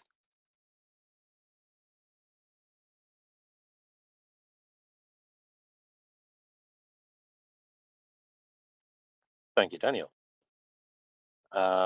Jenny, did you want to come back on that? No. Okie dokie. Let's go to Hop C then. Hop, welcome. Good morning, Tim. I think we might have moved on, so I'm going to ask you if you want me to continue. Usually the only thing that makes my blood boil on this space is of Russian origin, but I got a major bone to pick with Think Ethical. Do you want me to just leave it, let it be, and walk away? No, please do go ahead. Hop. Have your say. All righty. Think Ethical. Hope you got both ears open, buddy. I'm Catholic. I'm incredibly pissed off at the Pope, but I have been for years. And I don't want to talk about that because we all know that comment was idiotic, inappropriate, and not based in reality. I want to talk to you about your bigotry, sir. Let me take a deep breath and calm down. I'm a Catholic. I gave up on this Pope a long time ago. But you have to understand, sir, popes are politicians running massive bureaucracies. That's not even my problem. My problem is you took millions of people and you turned them into monolithic, homogeneous idiots. We are thoughtful, we are sentient, and we do not believe the Pope is infallible. I literally know thousands and thousands and thousands of Catholics. I do not know who the Catholics you've been talking to are. Never once in those interactions have I ever met one person who wouldn't snort derisively at the fact that the Pope is infallible and the word of Jesus. That shit is 1750 speak. Never. And I think you sound like a good guy. I don't think you would ever say anything like this. Would you ever say all liberals are blank? All liberals are evil? No, you wouldn't, because liberals aren't evil. It's a mindset They have faith in certain things. Would you ever say all Jews are of a certain quality, mindlessly following somebody? Yeah, I'd gather to say you wouldn't. Would you ever say anything like all Native Americans have a certain quality? They just can't help it. You wouldn't. Educate yourself. Don't be a bigot, because what you said your point of view was bigoted. You pissed me off, sir. I don't know what Catholics you're talking to, but you're talking to one now. And I have never, ever met one Catholic who thinks the Pope is infallible, especially when it comes to policy in the World Forum. Sorry, who's pissing me off. You got me going more than 3 cups of coffee, sir. I'll be sitting here waiting for your retort, because what you said came across like you think this massive group of individuals has one set of groupthink and isn't sentient. You probably say the same thing about conservatives. You probably say the same thing about other groups that you don't necessarily agree with. I don't agree with a lot of things, but I don't think people all think one way. People think in their self-interests. People try and be moral. But the whole idea that 50 million or however many millions of Catholics out there in the world are marching to the drum like Borgs, which I loved that, Tim, is ridiculous. Don't be ridiculous. Don't bring the level of conversation down on this space that tries to do so well. Rant over. Thank you very much, Hop. I'll go to Think Ethical. I kindly disagree, and I'd ask for a minute to. What do you disagree with? Some of, what do you disagree with that I said? That I never said all. Yes, you did. That you caught the. You did not. No, I did not. I did not. I never would do that. There are 2 billion Catholics on this planet, and you're ignoring the South American contingent. You're ignoring the African contingent. You that have been and are being indoctrinated in a certain degree by what they're told. So I never said all, and I am not a bigot.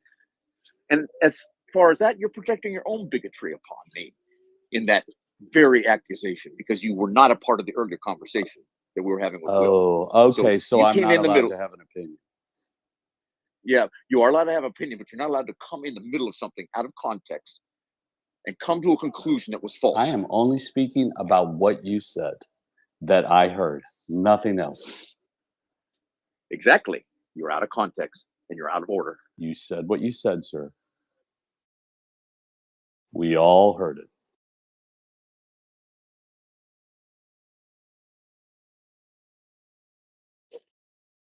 Okay. Thank you very much. We could go into a segment on the finer points of papal infallibility and how that fits into Catholic doctrine. But I think I'd prefer to go to Michael, please, Michael. Yeah, just quickly, I think the hierarchy of Catholic teaching is dogma at the top, and then encyclicals, and then policy. And at the bottom is ex cathedra, which is what I would consider the Pope was coming from. So ex cathedra is from the chair. Cathedral, I think, means seat. And that's basically his opinion. It's not policy or doctrine, what he said in an offhand remark, although there is, as it's been said, some gravity to what he has said. But it's not something any Catholic is obliged to believe. That's all I have to say about that. Thanks. It's the other way up, Michael. So ex cathedra, speaking ex cathedra represents the highest form of papal authority, or rather church authority. So that means, so for example, for a papal pronouncement to be infallible, he has to be speaking ex cathedra. So it has to be in his right as the pastor of all Christians, as the church sees it. So it's kind of the other way up. Encyclicals are somehow rather nearer the bottom. So an encyclical is basically just a statement. It may concern dogma and doctrine, or it may concern some some peripheral issue of morality. But it's kind of the other way up from the way you've described it, as far as I understand it. The way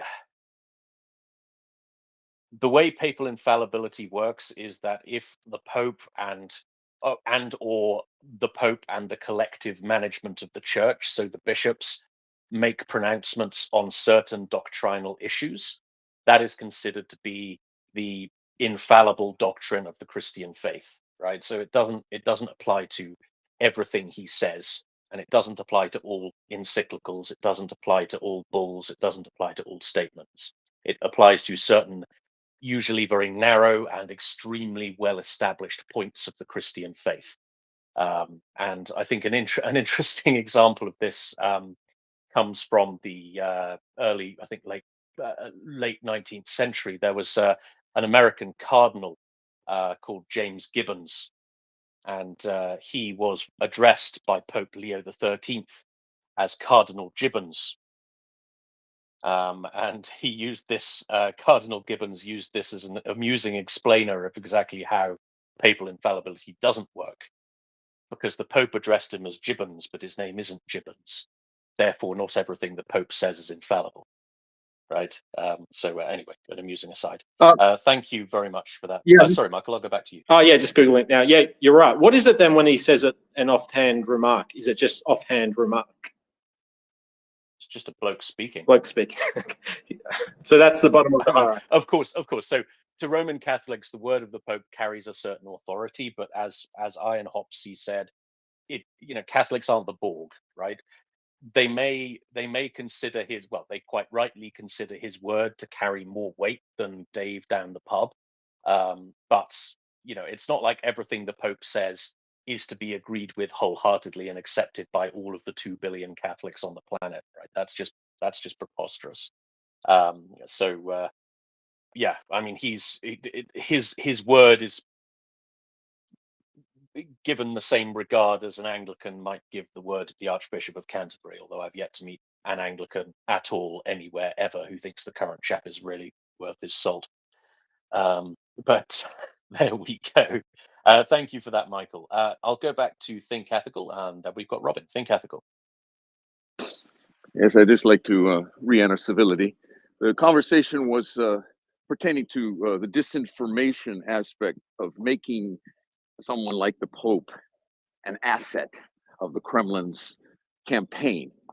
And once you have done that, you've obtained you've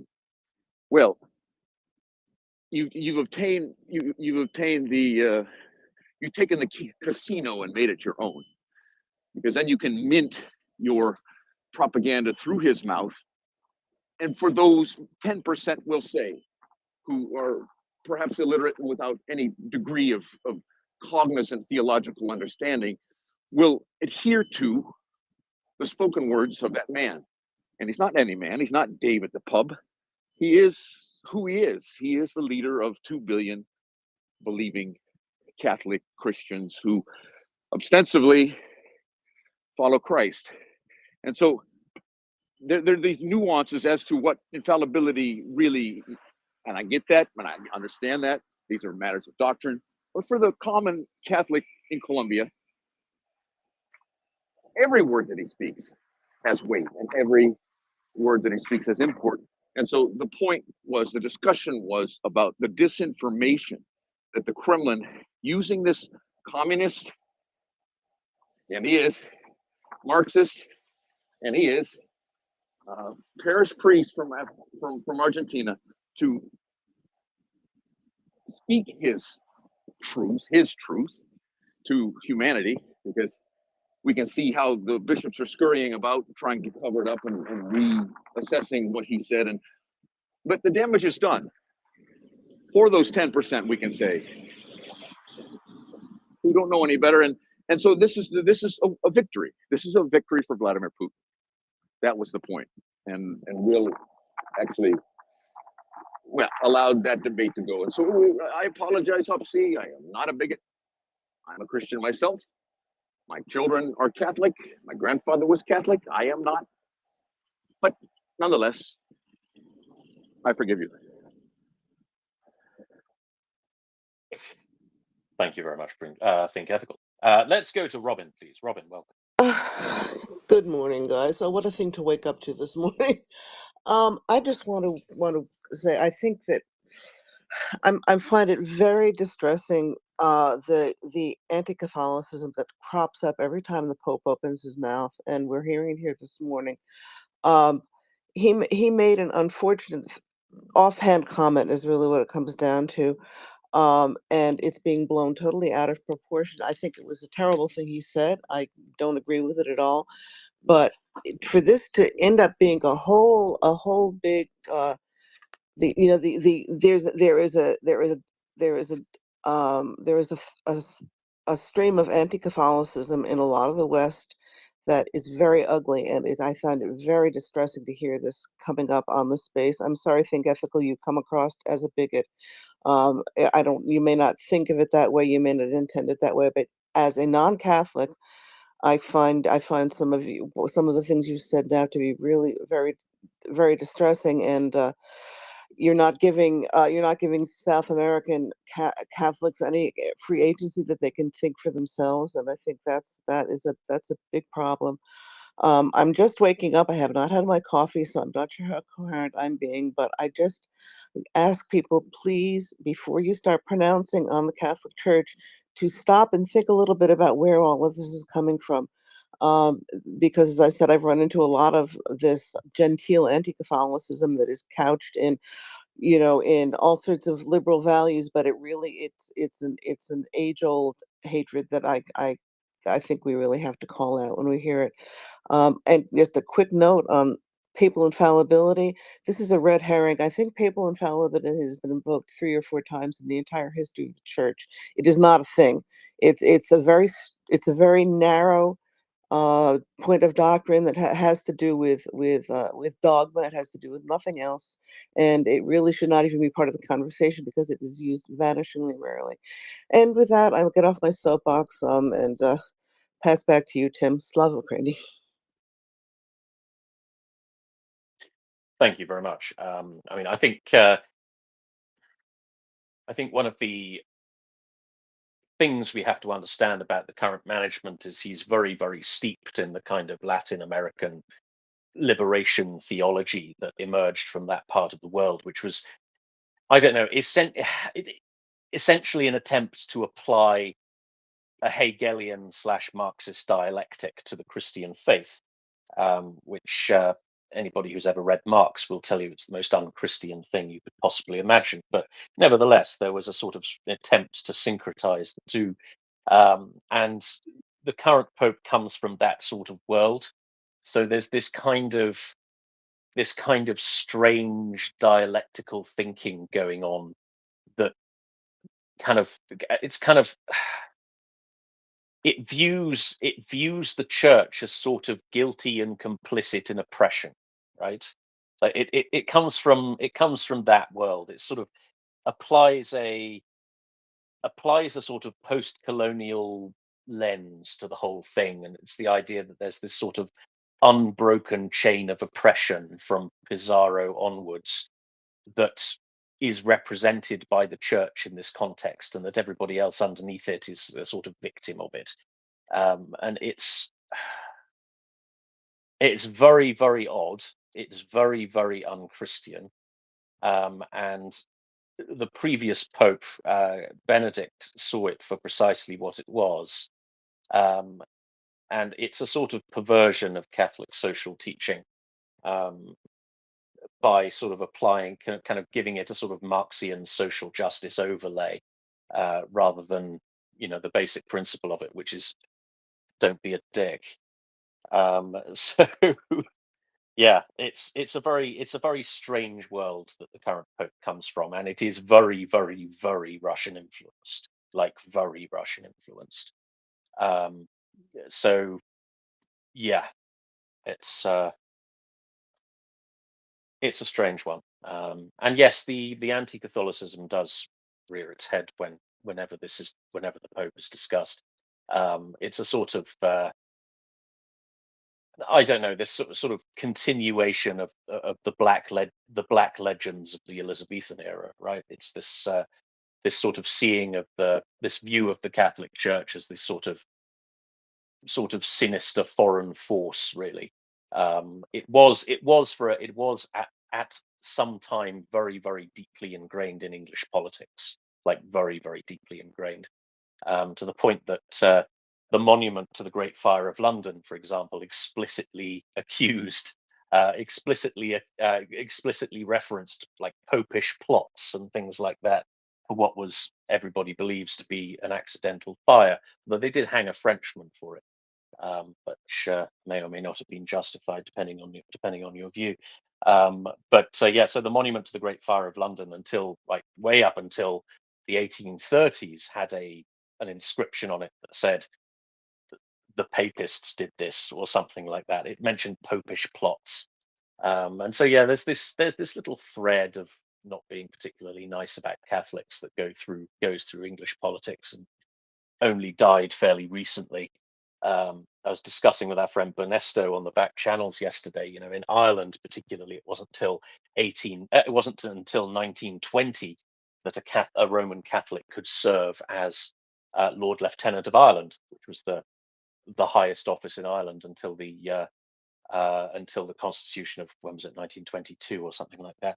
It's very much there. I don't particularly like it, especially as we have a great many Catholic listeners, including our friend Hopsy. But there it is. So that's papal infallibility hour up. So what's going on in Ukraine, Jenny? Oh, geez. Before I can make it back from the back channel, lots of dead Russians.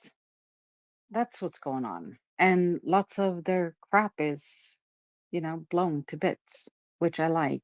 Uh, oh, what was There was one number that was actually really significant. I'm starting to wonder, like, do they really have any equipment left in Russia that is from, the second half of the 20th century?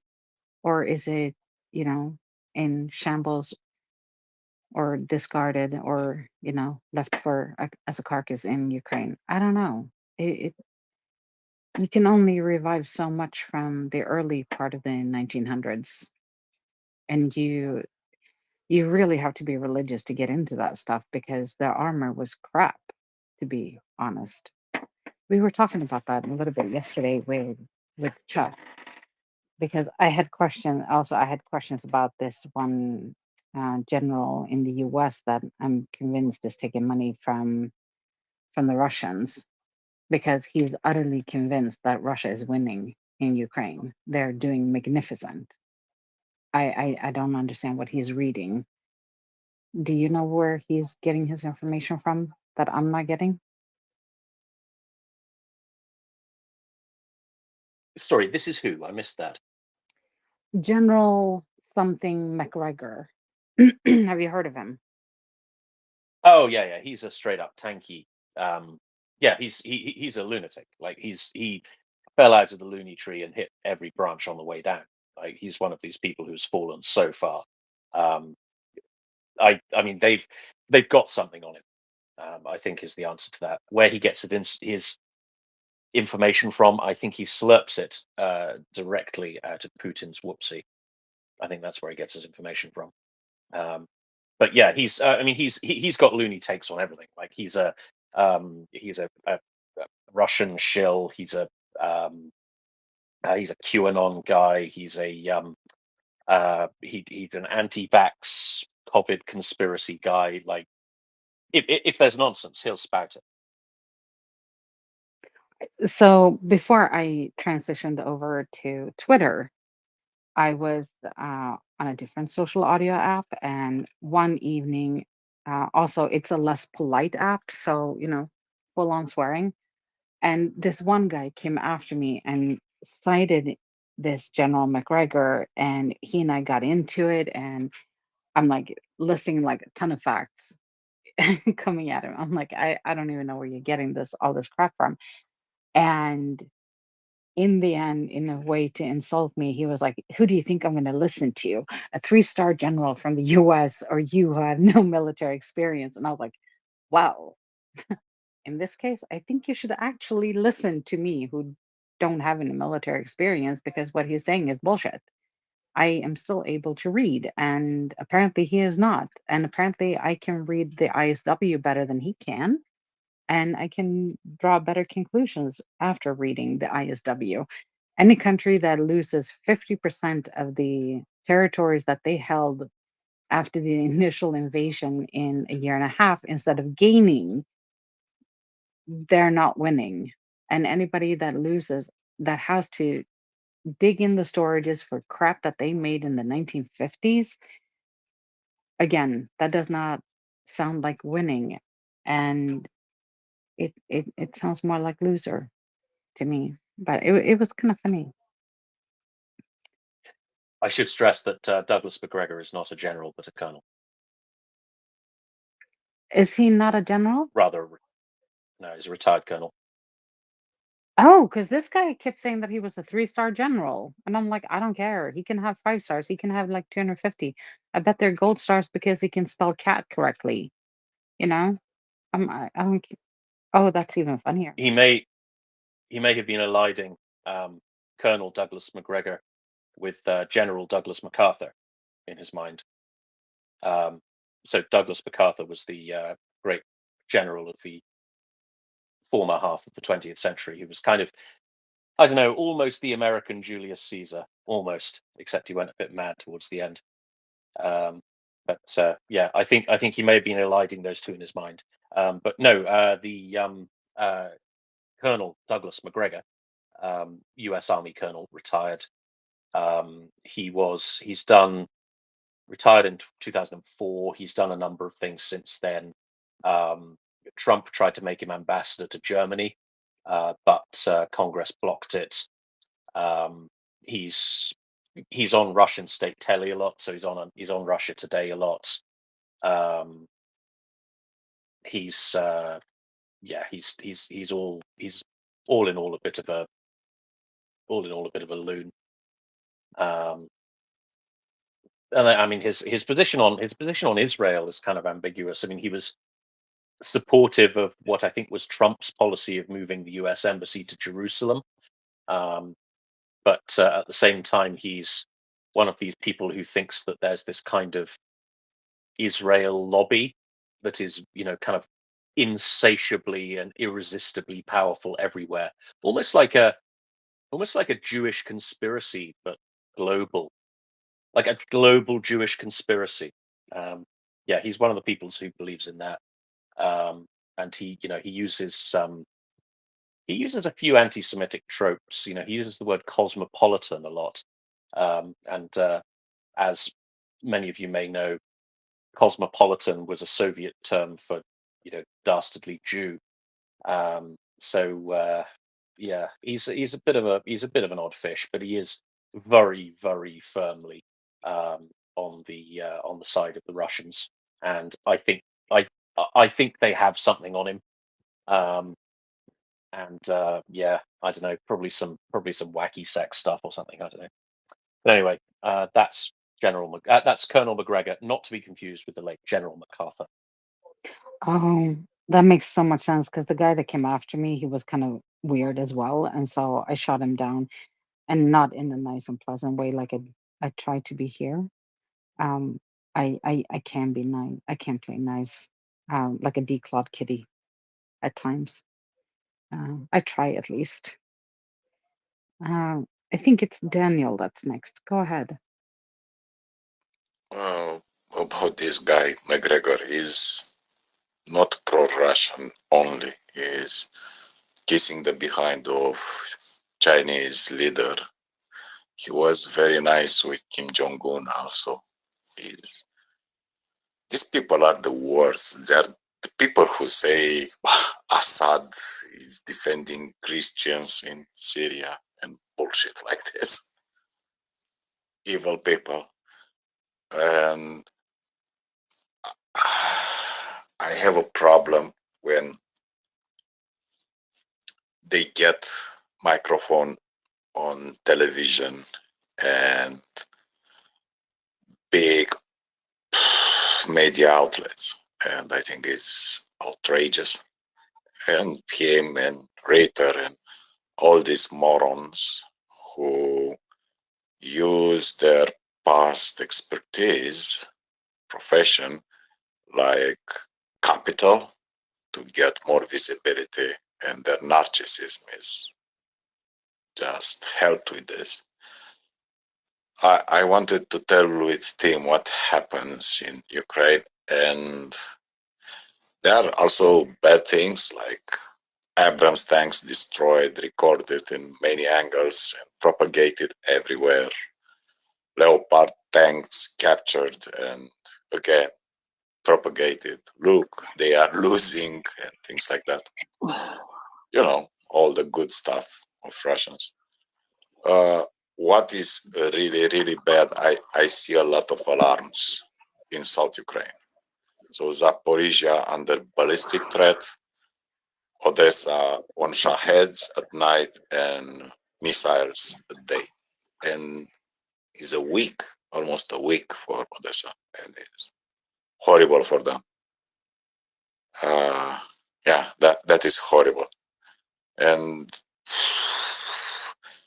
in this atmosphere to talk about negotiations, peace talk, armistice, and even worse, I think everyone who opened their mouth talking about this is committing a mortal sin.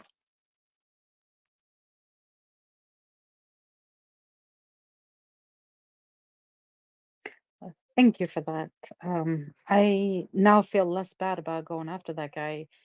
He told me that it takes like over more than 2 years to train American troops on their artillery system, and because he knew that because his son was in the artillery, and I was like, well, that tells me more about your son than anything else because in Sweden we do it faster, and these are 19-year-old conscripts. So congratulations, and now I feel a lot less bad about being actually quite mean to him. Go ahead, Booyah. Good morning, good afternoon, good evening to everyone. I just wanted to say that the Swedish flag has been raised at NATO headquarters in Brussels. It was lovely, lovely little ceremony. And then also just a reminder that Russian info ops are scheduled to reach their height in spring. So don't take the bait. If something makes you angry, take a step back and figure out why and who benefits from you being angry. That's my PSA for the morning. Thank you. Doesn't the Swedish flag have beautiful colors? Doesn't it remind you of another color flag? Yes, there should be another blue and yellow flag that joins very quickly, I think, personally. But Finland's already in. They Wasn't don't have talking about yellow. the Finns. Yeah, they're not yellow though. Their flag is blue and white. Also, slurping it from Putin's whoopsie, that's a new one, Tim. It may be a new phrase, but it's definitely not a new phenomenon. I try to keep this show family friendly, but some metaphors are just irresistible. Okay, let's go to Mockers then, please. Mockers. I was just going to say, can we all please take pity on the guy who had to install the flagpoles last year? He was called Paul, according to the Russian embassy the account. The guy had to install all new flagpoles last year. He's having to do it again this year. Well, he's had to do it again this year. And guess what? He'll probably have to do it again sometime soon in the future as well. Never mind, eh? Keeps him in work, I suppose. Sorry, just being flippant. His name was Paul. We shall all repeat his name. Paul. Good on Paul, eh? That so took me back to a film, Bria.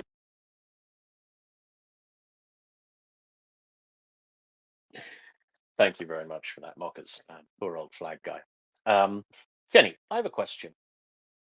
What's the Swedish peace movement up to? Are they having an aneurysm about all this? I don't know. It's been kind of quiet. The thing is, there is, let's say, a deep-rooted um, resentment against the Russians. We, I think that, everybody knows that Sweden and Denmark go at it. We joke about each other, and sometimes we're kind of mean in our jokes, but they're all in fun. They're kind of like it's a competition, and it's more like England and France. When it comes to Russia, there's no friendly competition. Just, no. You just want to smash them into pieces. And I think that the peace movement is all good and fine until it actually hits home. And Russia, you know, does crappy things to Sweden, frankly. Like come on unannounced visits with their planes and their submarines, and we're like, we don't want to give you coffee. You do not get to have a part of our Swedish fika, and then they do the cyber attacks now, and it Denmark doesn't do that. Denmark tells jokes that makes Sweden the butt of the joke, and we're like, yeah, we tell the same jokes, but we make Danes the butt of the joke, and then they slaughter us at football. It's all done in good faith, and here there is no such thing, and so the Swedish peace movement has its limitations. It does not extend to Russia. They recognize Russia for being the genocidal maniacs that they are. That's all I can say. Because I was having a discussion about this over the weekend down at the pub with a Swede of all people, and he was talking about how the kind of the mainstream Swedish peace movement, which was once very powerful, is being kind of marginalized over this. So you think about like the Olof Palme Center, for example, which is, as I understand it, is a kind of charity that's sort of an offshoot of the Democrat Party, but is technically non-partisan. Like it's lost a lot of funding since Christopherson took power, and their people have been making noises about how politics in Sweden is moving in a non-traditional direction for Swedish politics, and it sounds like, I don't know.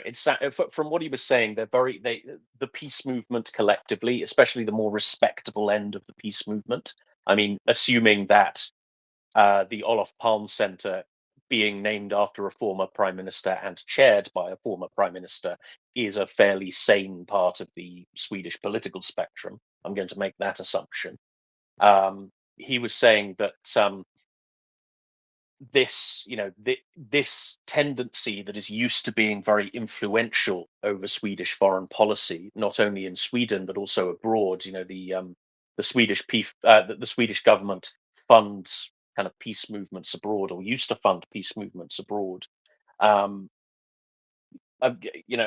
kind of they're not flavor of the month anymore, and it does mark this does mark a very significant change in the cosmetics of Swedish foreign policy.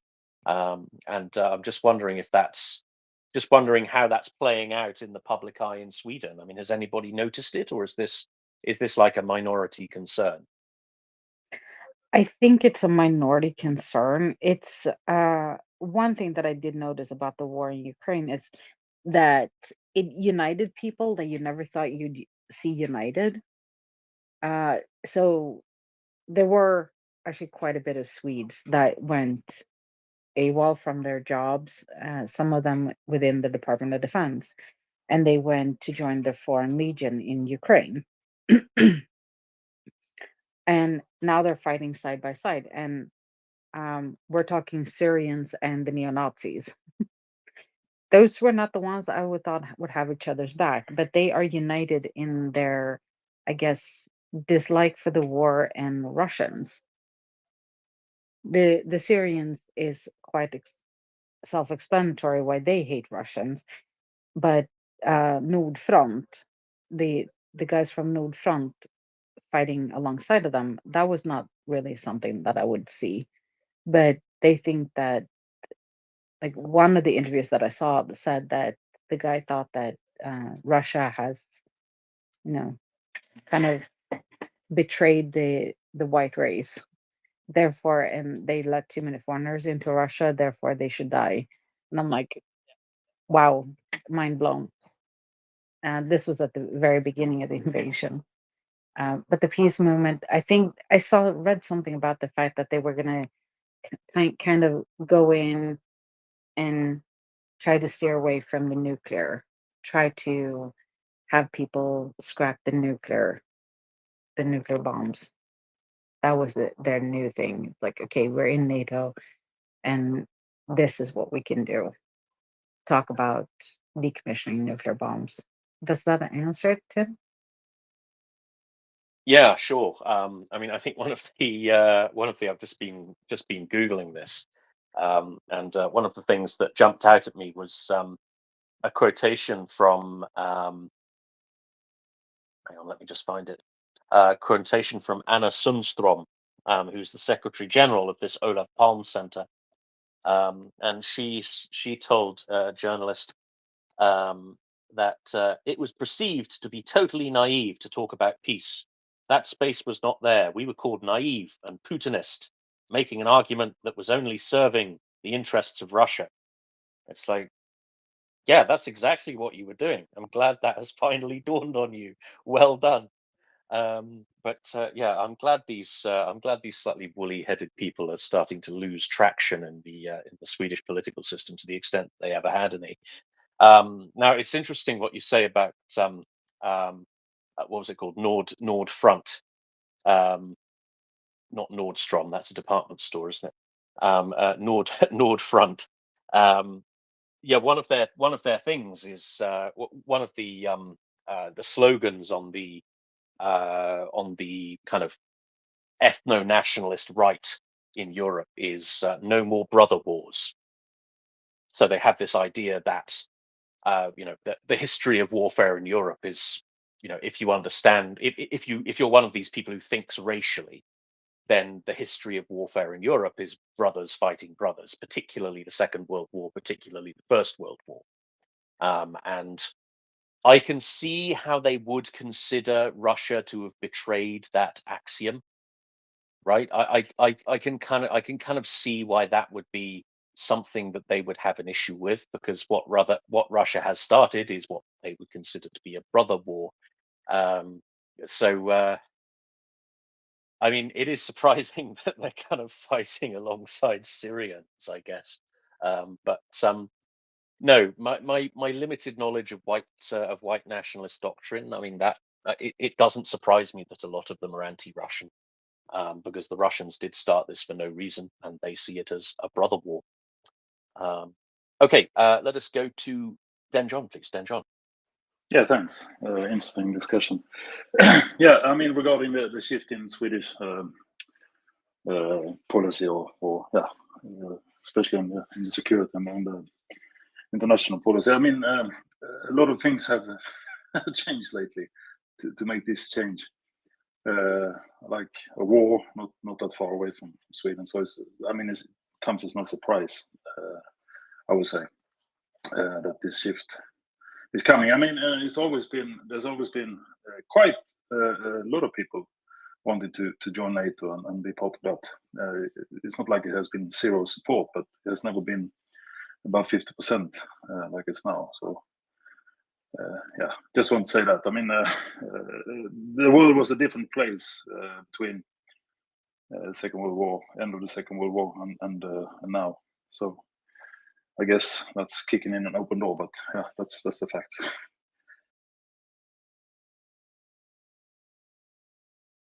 Thank you very much, Dan John.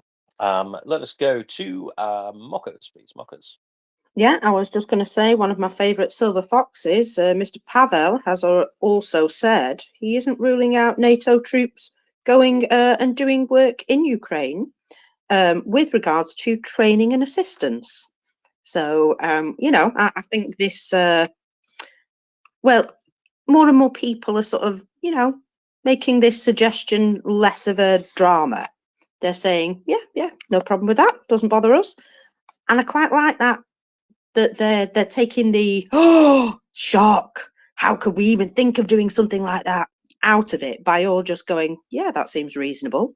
So I'm liking this sort of turn of events because it is going to speed up the process for Ukrainians, and it will maybe free some of them up to do other things, perhaps. And training, so important. Rather like Griffin. So important. Yeah, it's one of those things that's kind of interesting, but basically trivial at the same time. Like, it's not like there are no troops from NATO. Sorry, troops is the wrong phrase. It's not like there are no military personnel from NATO countries in Ukraine, right? It's not like, you know, because they've, you know, everybody's got an embassy, everybody's got, you know, consulates. They will have military staff in them. There will be military liaisons, yada yada yada. There will be people observing the conflict, people advising the Ukrainians, people taking advice from the Ukrainians. So it's not like there's nobody there, right? So the extension of that into in-country training teams and even in-country support teams, it's not as big a step as it immediately appears to be, or at least it's not as big a step as the headlines would have us believe.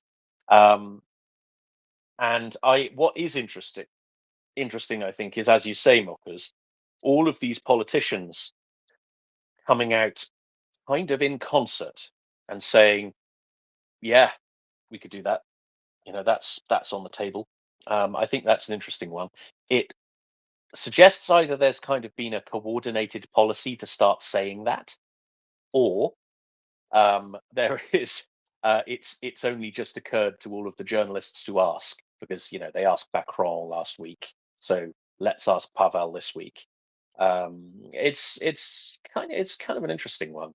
I'm of the belief that if we have a run of bad luck, right? So let's say Mr. Trump wins the election and Mr. Trump turns out to be everything that we think he is regarding Ukraine and completely writes off US support, continued US support. I think we could see Eastern European countries just joining the war, right? Because if we're right, and this is the start of Russian ambitions, not the end of them, would you rather, if you were Poland, the Czech Republic, the Baltic states, would you rather be fighting Russia alone or collectively in 5 years' time? Or would you rather be fighting them now alongside the Ukrainians? I know which I'd choose. So yeah, I mean, I think a development we could see, if the worst comes to the worst, you know, next year, the year after, is actually Poland, Czech Republic, Romania, Baltic states, maybe less so. I'm going to write Hungary off for now, just thinking, yeah, sod it. We'll send 3 divisions each. Why not? But perhaps we get ahead of ourselves. Okay, let us go to Dendron, then Daniel. Dendron. Yeah, exactly. I mean, on that team, I mean, everyone, not everyone, but many are saying that this is a war that Ukraine just can't lose because of the reason you said. And, you know, that actually means the same thing, right? They can't lose at any cost. So that would be the natural next step if needed. So, yeah, that could happen. I agree. And also, I just want to add what I forgot to add last time I spoke. That I mean, well, another reason Sweden is in NATO, I think, is that we received a letter in 2021, December 2021. Not only us, Swedes, but others as well, saying that we are not allowed to join NATO. We're not allowed to exercise with NATO and with other countries and blah blah blah. So had we backed down, then we would have given into blackmail, which you shouldn't do, really, especially not with Russia. So yeah, we have to be there. Yeah, I mean, it is nice the extent to which this has backfired. You know, this declared excuse of, oh, we just don't want NATO expansion. What he's ended up with is 2 more NATO members and counting, right? So that's the result he's got, and he's got himself another 1,000 miles of border with NATO. So well done, Mr. 5D Chess Putin. Okay, let's go to Daniel, please. Daniel. I will speculate another thing. If they keep bombing in the south, the chance to hit something is increasing. I don't think they will let them come in, but the chances are very, very, very big. I am pretty sure our politicians and our allies don't want this to happen. But statistic is not good, because more you fire, more you can miss. And that will be, sorry to tell you, extremely bad received. Because you can have shock, we can have people yelling, oh, no, this is coming to us. And, you know, I will be frank, it's normal people want to run from this shit. But like you said, in the north part of eastern flank is a flat plain, and it's difficult to defend there, and easier to defend when you have Ukrainian tanks, Ukrainian battles, hardened soldiers. Is much easier than let's wait them home. It's interesting. Let's let them to make rubble our cities. I think one country is enough, even if this one country is more than many other countries. Georgia, Syria. Let me tell you something like this. Russians say they will open 8 polling stations in Transnistria. They don't have the allowance of Republic of Moldova. They don't have the permission to do polling stations inside Republic of Moldova, but they will do it. And this is unacceptable. You cannot come to my country to make your fake elections. Keep in your home your stupid show, not in ours. But sending troops there, I will tell you something much, much worse. I think if it's the slimmest chance Trump will not win the election, that will be great. But I'm not very optimistic.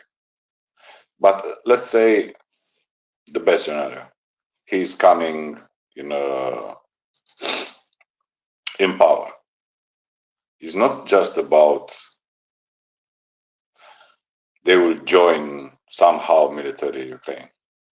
It's about nuclear proliferation. I think it's much, much more important than anything. Nuclear proliferation. And this is no joke. This is not something people understand. What keeps less news on this planet from the most powerful economies in the world, Europeans, not going full bore building nuclear weapons, is just because we have American nuclear weapons. People imagine you can make nukes. It's not easy, it's not cheap. Will destroy your economy if you start building them, but if you don't have American umbrella and for your escape route is Brits and French, the probability to build nuclear weapons inside Europe in other countries is very, very, very big. And people watching so much special space program did by Americans, imagine Europeans are, you know, something like noobs in this domain. I can see a lot of ballistic missiles built in Europe, a lot of them, and I mean thousands. Is probably the worst scenario which this planet can have is European going militaristic. If you think you live in Africa or Asia or South America and imagine, oh, imperialistic Europeans, racist Europeans, we are very peaceful at this moment, still peaceful, still kind, civilized and nice. Will be very unfortunate to see Europeans arming themselves. Because when we do that shit, we are very good at that shit. And, you know, I don't want to see Germany racing again, but it'll be fun. And probably is the worst nightmare of Russia. I know I take it this too humoristically, but you know, it is a kind of irony. They have emotions, Sweden and Finland joining NATO. Imagine Italy, France, Germany, and Britain starting, you know, acting like they did 100 years ago. Is a not nice image for anyone on this planet. And now we go to diplomatic exchange about, you know, economics, trade, and other kind of bullshit. Imagine coming with fleets, you know? Don't push on Europe on that direction. It's so stupid. And I mean, all of you guys, Americans, Russians, Chinese, maybe you think we are weak and decaying and old and we don't have enough guts. How much can you push Europe? How much you can push Poles, for example? Where? In which corner? So if you think, wow, setting ground troops from Eastern European countries in Ukraine is something unbelievable. Imagine these guys with nukes in 10 years, with blue Navy fleets in 10 years, with strategic aviation, with ballistic missiles program, drones, swarms of drones and loitering munitions. You'll never like that image. And let's be fair, we don't want that. We don't want that. We want our schools, our siesta, our coffees. We want our free time enjoying the sun in Mallorca beaches. Push them in that direction, you know, reaching our interest, our security engagement, and you will not like it, that image. And it's not about history. You can be a nice guy until one point when you need to punch back. And I have a strong feeling big international actors, big, good and bad, they not understand where they push Europe. They not understand how fast something was unachievable, like Lisbon Treaty, can become overnight a change. Remember when Russians said we will freeze in our homes? That was achieved in 9 months. 9 months. Remember when our friend Ghani said the biggest achievement of Chinese is their doctrine evolving from a coastal fleet to a blue navy fleet in less than 2 decades. We are not Chinese, we are better. People don't understand. Italy, Spain, Netherlands, Germany, France build more ships than the United States or China. We sell them. We made them business. Imagine image of the future. And is very possible and very probable. Poland armed with nukes. It's not something like, oh, it's very possible. That's why I cannot understand how on the other side of Atlantic, the message is not received. I not understand how deaf people are there. Okay, it's not just speculation. It's look how the things evolve.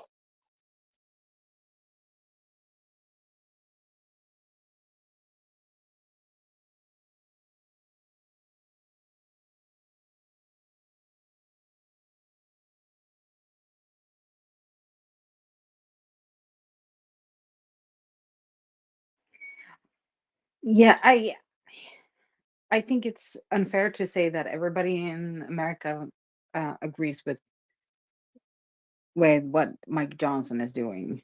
I believe it was most likely an American that coined the phrase Moscow Mike.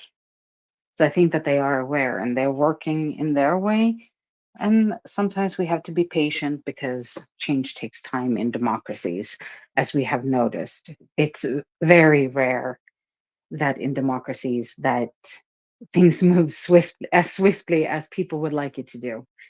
And I'm gonna go over to you, Boya. Go ahead. Yeah, I mean, I think that that's probably why we're kind of banging our heads against the wall too, right? Is because we know that this bill, were it to go to the House, would pass.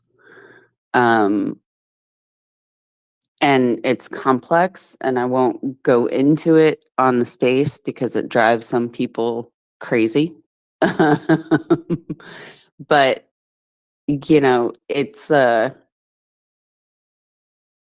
is widely supported, bipartisan support, which very rarely happens in this country anymore. Mainly because there's been an influx of identity politics and, you know, populist BS that really has nothing to do with what government should be concerning themselves with, in my opinion. And somewhere it gets lost in the sauce. Make no mistake, people are very aware of uh, Russian money influence. And like Jenny said, you know, it's a good thing to some extent that democracies don't always move fast. I don't necessarily think that moving fast is good for democracies in general, the knee jerk. What I will tell you about American politics, at least, you know, even though I feel like to some extent we're kind of in uncharted territories in a way, we've been here before.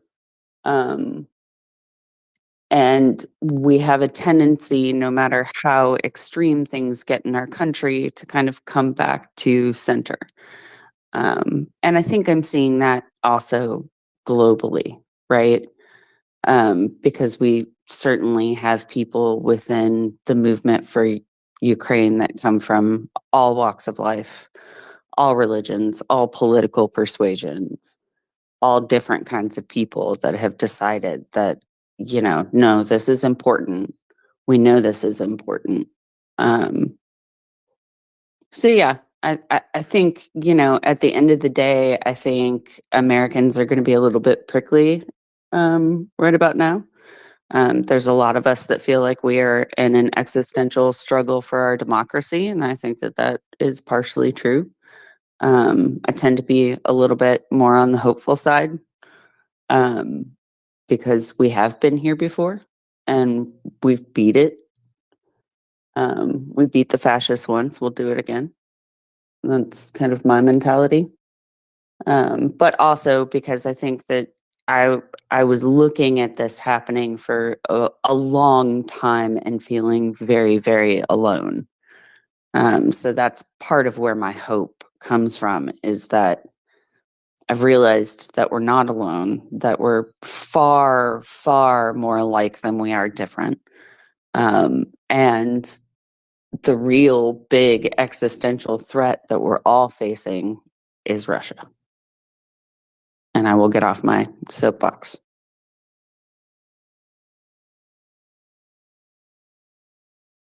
Thank you. I do give my jobs at America, but it's generally aimed at MAGAs that I want to give the job to.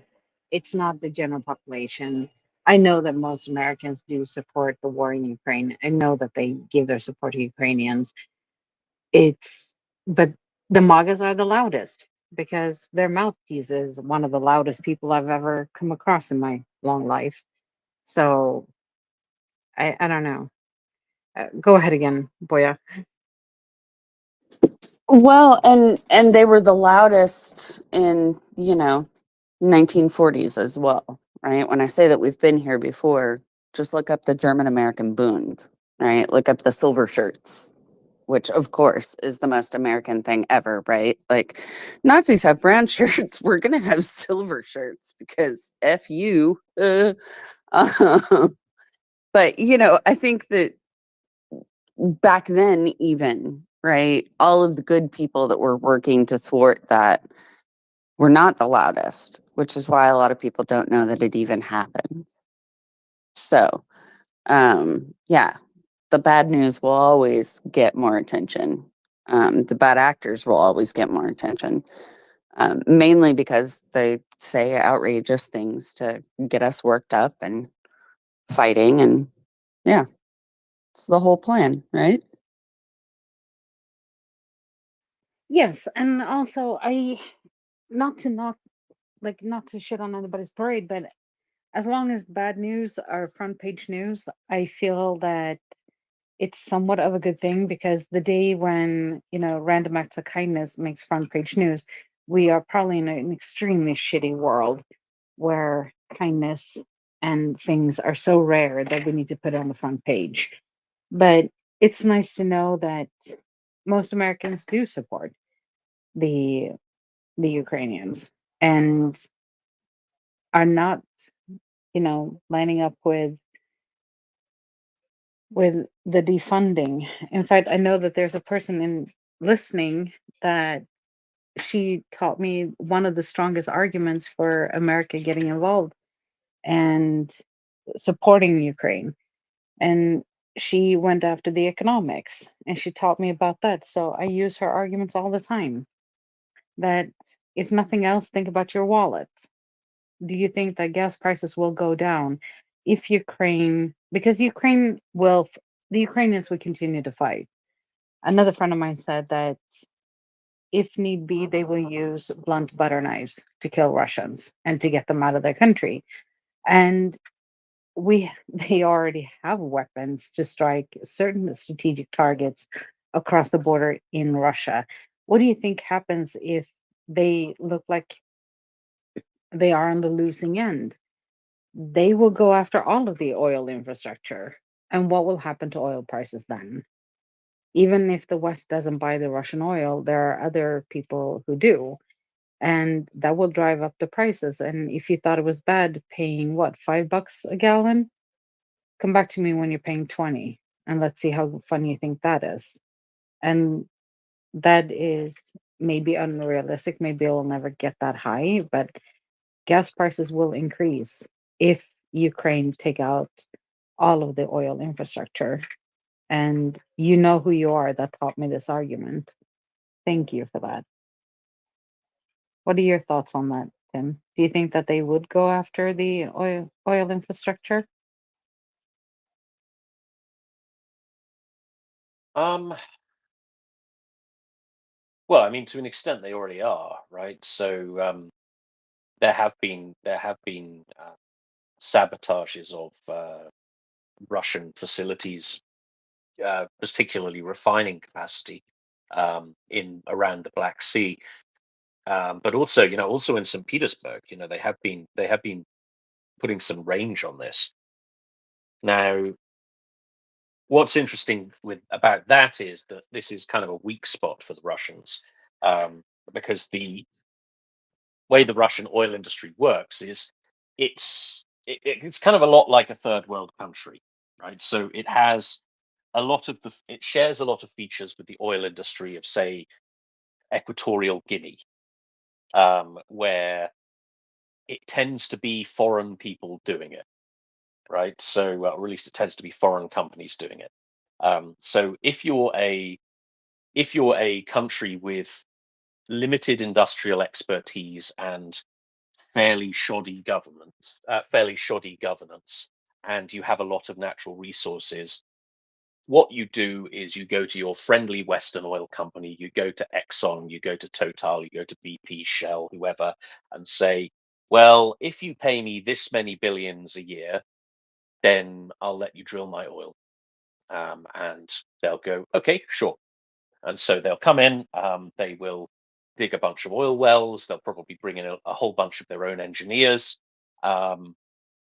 and they'll hire locals where they can, but they won't necessarily. They'll dig up a load of oil, they'll pay off the government, pay off the government. They'll pay the royalties that are due, and made that sound like it was kind of under the table, though often these things are a little bit under the table. And then the oil gets exported and everybody's happy. But what that doesn't really do is it doesn't develop a domestic engineering capability, right? So some countries, if they can get away with it, they will insist on foreign oil companies doing joint ventures with a local state oil company. And that's basically where Russia is. So if you're literally Equatorial Guinea, you just invite BP in, they do all the work, you collect the money, Bob's your uncle. If you're if you're at a slightly higher stage of development than that, say, I don't know, Venezuela, you have your state oil company and you force foreign oil companies to work with that oil company. And it's kind of a joint venture thing. And that's kind of what Russia does. So the Russian oil business is not like the American or the British or the Norwegian oil business. It is run like the oil business of an African country. It's all kind of joint ventures. The local expertise is the local capability is very, very heavily reliant on foreign expertise to get the job done. They import foreign machinery. They have a lot of foreign people working in the industry. And they have a lot of joint ventures with Western oil companies, or at least had. And what they end up doing is they end up exporting a lot of unrefined petroleum products, so gas and crude oil. What they don't do is they don't capture the full value chain. So the actual refining, which is where the real value is, so taking a barrel of oil and making it into a pint of petrol, or however this actually works, that's not something they do. In any great capacity. I seem to remember reading that Russia is actually a net importer of refined petroleum products. So they export loads and loads of oil. Someone else actually processes it and then sells it back to the Russians. Now, I don't know exactly why this is the case. I would imagine it is something to do with a lack of native expertise, an unwillingness of foreign companies to invest in Russia on anything so high value and so sophisticated, um, and the fact that it's very difficult to run a business in Russia that actually does anything technical, because that's just not really how the Russian economy works. It's very much a kind of hole digging, metal bashing sort of economy. So yeah, this this refining capacity that exists in Russia, there's not really very much of it. They are using a hell of a lot of refined fuel to power their war effort. There's a particular shortage of aircraft fuel, I remember reading. So the kind of very high quality spirits that you need to run aircraft, they have, they've got a bit of a shortage of those. The Ukrainians know it, and so rather than targeting the Russian oil business generally, they're going to hit them where it hurts, and that is the refining capability, because that's quite limited. A lot of it is in the Black Sea, so a lot of it's quite accessible to the Ukrainians. At least not in the Black Sea, around the Black Sea. So it's quite accessible to the Ukrainians. There's a number of things they can hit it with. It's easy to get your guys in there to do sabotage if that's what you're doing. The closer Russian people are to this conflict, then I would say the more it will be easier to influence them in Ukraine's favor. Because if their friendly local army barracks is getting walloped by drone strikes every night, then that's going to sharpen a few minds, right? We're right here, we're in the war. What are we doing? There's also going to be, kind of the closer you are to Ukraine, I would say probably the more likely Russian people are to have ties with Ukraine. So it's extremely common for Ukrainians to have Russian relatives and vice versa. Like, the propaganda point of them being brother countries, not that far from the truth when you think about the amount of, the number of interpersonal relationships there are between the two peoples. Lots of Ukrainians have Russian family, lots of Russians have Ukrainian family and friends, etc.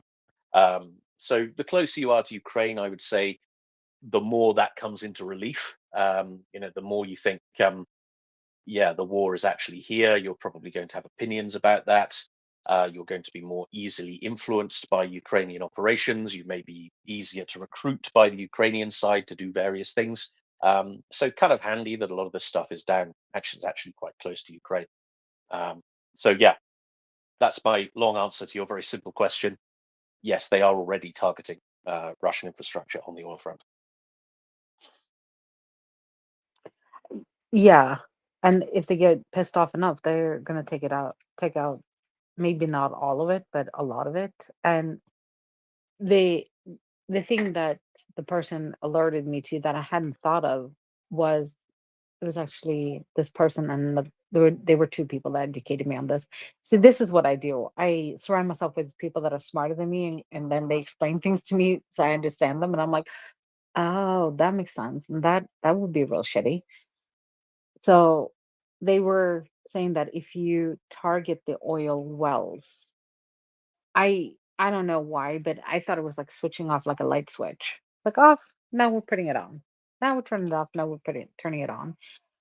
It's not.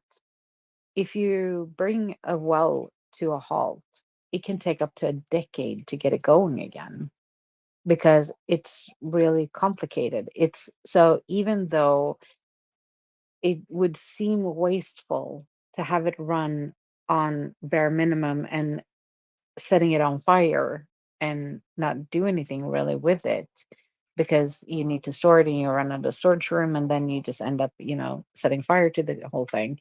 That is actually in the long run the cheaper thing to do than to shutting it down and then restarting it again. And that blew my mind because I had no idea. And now I do. And now my brain is full of more useful or useless information. But the thing is, if Ukraine targets the wells, then that is because the refineries and the storage facilities, they are easier to rebuild than to get an oil well back online.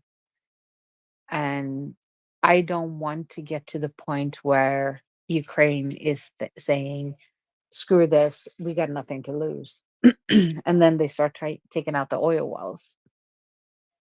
I don't think that will end well for economically for anyone. So th- that was one of the points that I learned. Anyway, I'll stop waffling now. I mean, it's to taste, right? Um, starting, really degrading. Well, for a start, it's a very, very ambitious task if you want to really damage the Russian oil industry by damaging oil wells. I'm kind of speculating a bit here, but I'm gonna guess there will be tens and tens of thousands of actual holes in the ground with oil coming out of them in Russia. And so whatever operations you're mounting to damage those, you're going to have to do an awful lot of them before you start moving the needle.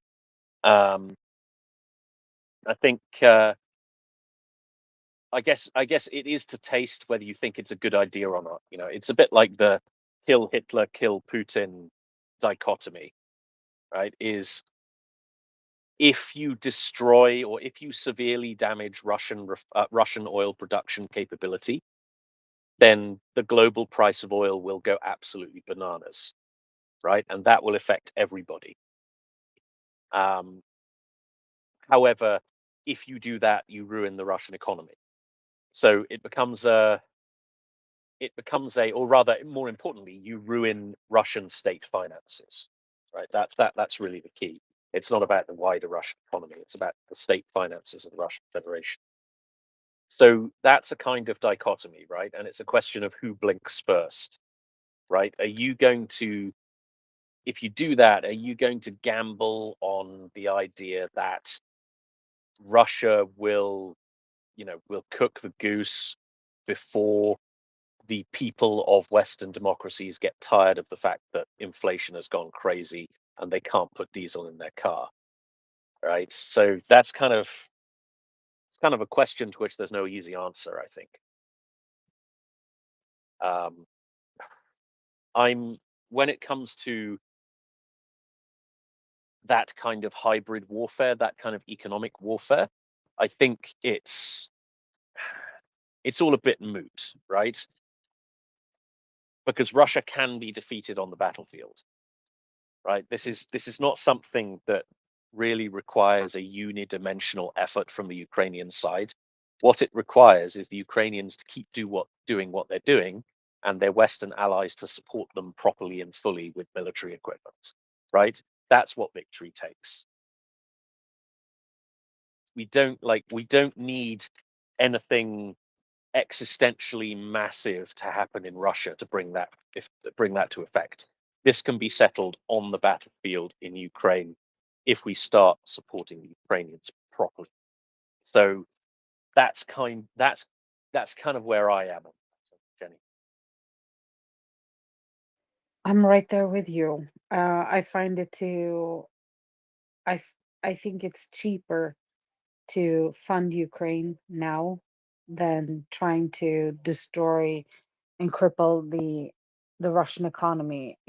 And I also think that because Russia has a convenient memory loss, they keep forgetting about all the defeats that they have actually suffered, both as Russia and Soviet Union, and go like, oh, we are a superpower, nobody can touch us. And I'm like, oh, you're not. And actually, when I started thinking about it and started lining up like all the military losses, I'm like, I'm starting to wonder, were you ever a superpower? Really? Because it seems like these smaller countries have kicked their ass. It's not like they went massively victorious out of Afghanistan. They bombed the country back to the Stone Age, and yet they had to pull out. So that was one of the things I was thinking about yesterday. I think about a lot of weird stuff. I realize maybe I shouldn't be talking so much, but I do think that there needs to be like a massive win on the battlefield where Ukraine pushes them out one way or another, and Putin can sit there and go like, "Oh well, if it hadn't been for this, that, and the other, then we would have won." Yeah, well, if I could ship gold, then I wouldn't be poor. Then I would be driving, a Ferrari, a Gallardo. Thank you. That would be what I want, and also like a Dodge Ram. But now that's not the case. Uh, and Putin can make up all these excuses in the world, and which he is, and some people are buying into it, like how he is threatened by NATO. No, he isn't.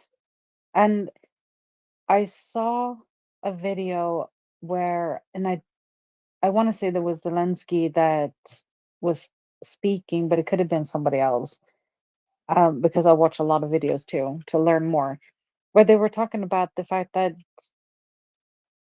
Ukraine hadn't really approached NATO saying, "Hey, we would like to be members." They were doing some exercises with NATO. That much is true. But on those exercises, guess what? Russia was invited too. And Russia treated like a paid vacation, and they were partying and drinking. Shocker, I know, but they were. And Ukraine was training.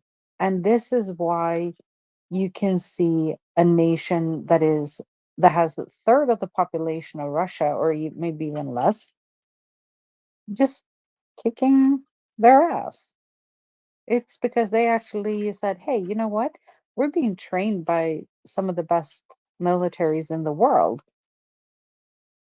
I'm pretty sure they can teach us a thing or two." And they jumped at the opportunity.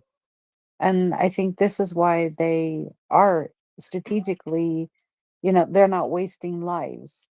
They are actually hitting their targets. They're not killing off 45,000 of their people to take the suburb of a city they want, or defending a city. This, and I don't know if people understand that part, where they are actually winning with a smaller number of people. I don't think that Ukraine gets enough credit for this. What do you think about that? Sure. Yeah, I would agree with that. I mean, I think we also, when it comes to the Russian economy more broadly, right, we have to think about the civilizational end game, right? And what would be, well, I mean, the only thing that secures a lasting peace in this part of the world and means that, basically ends the Russian phenomenon as a threat to world peace and allows Russia to normalize politically, would be the decolonization of Russia, and I mean that in its strictest sense, right? It's not in its sort of rhetorical kind of Marxian sense. I mean it in its strictest sense, right? Russia stops being stops having an imperial attitude both to Eastern Europe and to its colonial possessions to the east and the south. And in how and that means the breakup of the Russian Federation in some shape or form. And is that best served? If you think about where Russian oil actually is, it's all in Siberia and to a lesser extent towards the Caucasus. Is that goal best served by that industry being in ruins because the Ukrainians have sabotaged it, or is it best served by the emergence of, I don't know, Buryatia or whatever, as kind of independent states that have a heritage of have heritage economies, right? So you'd end up with these kind of oil rich states to the east of Russia that have a tremendous amount of goodwill from the Western international community, at least, or let's just call it the international community. Um, if they all have thriving oil economies, then it seems to me they're going to be better placed to facilitate their path to independence than if they were kind of smoking ruins. So I think there's that to consider as well, Jenny. Absolutely. Although I have to say that I love the narrative. Was it almost 2 summers ago now in 2022 when they were saying that Europe would freeze to death, and I got so sick and tired of hearing it. So I said, yes, this is exactly what's going to happen, and the rise of the Vikings, because frankly we're used to the cold, and we'll have fresh meat in those countries where they freeze to death. And then I was called barbaric, and I'm like, no, you're just weak stomached. We didn't freeze to death. We didn't starve, and there was no rise of the Vikings. I am so disappointed. Let me just say, I am thoroughly disappointed. I just saw how the Nordics would rise again. Well, we kind of did though. We joined NATO, and now the Nordics are more united than ever. And this is why you see the the biggest exercise in the Arctic taking place right now up in northern Norway, Sweden, and Finland. And they're all part of NATO. So I'm pretty sure that Russia is looking at it. They're side-eyeing us with with that exercise. And then you have Baltops this summer. It's going to be amazing. Well, I think the phrase that NATO have, a Russian accusation is a confession. I suppose it's not really a NATO phrase, right? It's kind of a paraphrase of Lenin. Accuse the enemy of that of which you are yourself guilty. Whatever it was he said. Excuse me.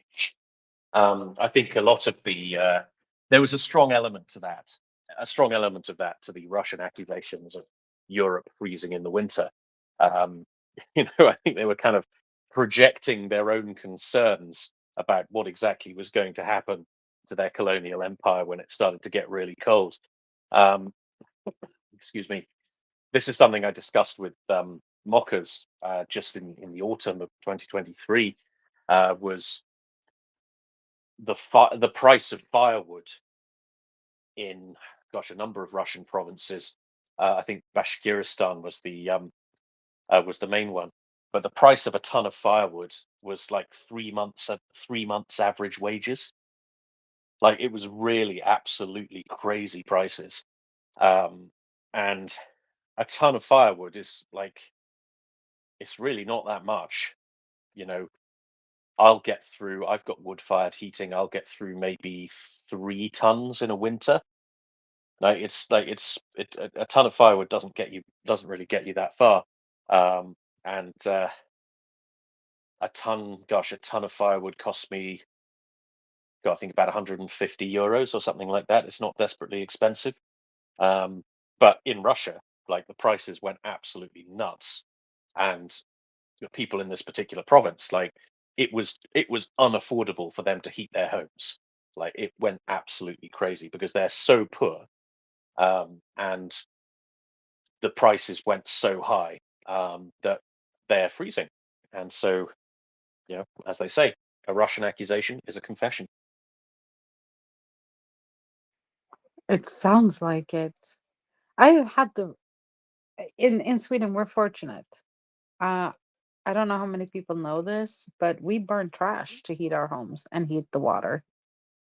So we're really good at separating our garbage. We recycle what we can, and the rest is sent to a center that burns it, and that heats my house and my hot water. My apartment is a nice and toasty 22 to 24 degrees in the winter, and I can't adjust it. It is that warm. If I wanted to swap colder, then I have to open windows because it's central. I don't even have the kill switch for it. So I just learned to live with it, and it it's not that expensive. In fact, and then there's the downside of it is the fact that Swedes are so good at recycling that we have to import trash from other countries. They get paid twice on the trash. first they get paid by the other countries to get rid of their trash, and then they burn it, and we pay our heating bills, so they get paid twice on it. It's genius. Every country should do this. But so I was not worried when the winter was coming that I was going to be cold. Also, we produce enough electricity through hydroelectricity to be able to export it. So I knew that Sweden could make up part of the difference in the fall off of the Russian gas and oil that was producing electricity down on the continent. And I think this is another reason why Sweden has been targeted. It is because we are actually quite self-sufficient in a lot of things. Growing oranges is not one of them, but we import a lot, but we also export a lot. I think it was in the winter of 2022 to 23 that Sweden surpassed France in energy exports, but don't quote me on that one. That's interesting. That's interesting.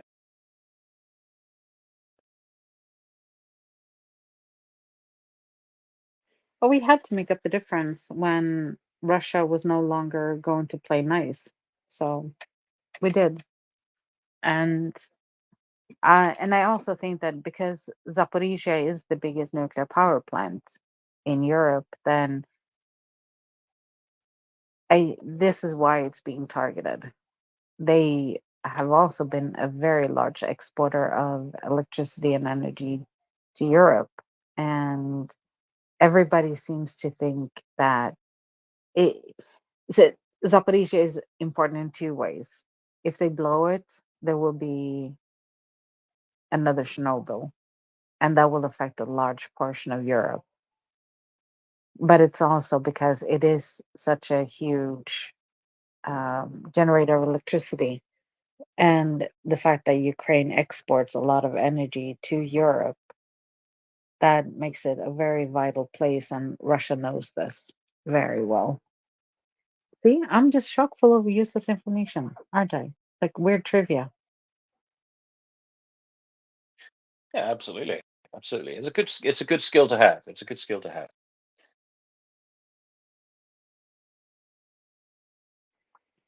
If you play Trivial Pursuit a lot, yes, then it's an awesome skill to have. But Well, I was almost on University Challenge, I'll have you know. oh wow, I don't think I try not to. I try not to play. Um, I didn't play Trivial Pursuit when I was in at uni, but I probably should have. Do you have any news out of Ukraine? I've got some news out of the UK. So you remember the London ultra low emission zone, which is a policy by the Sadiq Khan regime in London, which aims to control particulate emissions within Greater London by forcing the drivers of older vehicles and therefore more polluting vehicles to either scrap their vehicles or pay a daily charge to drive them around. Now, this has meant that they combined this with a scrappage scheme. So if you scrap your older vehicle, you can get up to £2,000 towards buying a new one. Now, lots of people took the Mayor of London up on this offer, and a lot of vehicles ended up getting scrapped. Now, because of the nature of particulate emissions, these vehicles tended to be older, larger, and diesel. So that meant a lot of four-wheel drives, a lot of Land Rovers, a lot of pickup trucks, that sort of thing, were scrapped under the scheme. So the Mayor of London suddenly ended up owning a hell of a lot of cars. Not personally, obviously, in right of his office. Immediately, people started saying, "Hey, well, let's send those to Ukraine." And the Mayor of London said, "No, we can't, because it's illegal." Anyway, long story short, the Secretary of State for Communities and Local Government told him where he could stick that. and okayed sending them to Ukraine. And they will start going to Ukraine next week. So from next week, you will be able to, rather than scrapping your vehicle, you will be able to donate your vehicles to Ukraine, and you will still receive the £2,000 scrappage fee. That's right, scrappage bonus. So people in London, if you've got an old four-wheel drive that you don't fancy paying £12 a day to drive around London or whatever it is, then you can donate it to Ukraine, and the government will give you $2,000. So seems like a win-win to me, Jenny. I think more places should do this. Like more countries should do this. I think this is an excellent initiative of London that they did this. They should have more recognition for that than they have.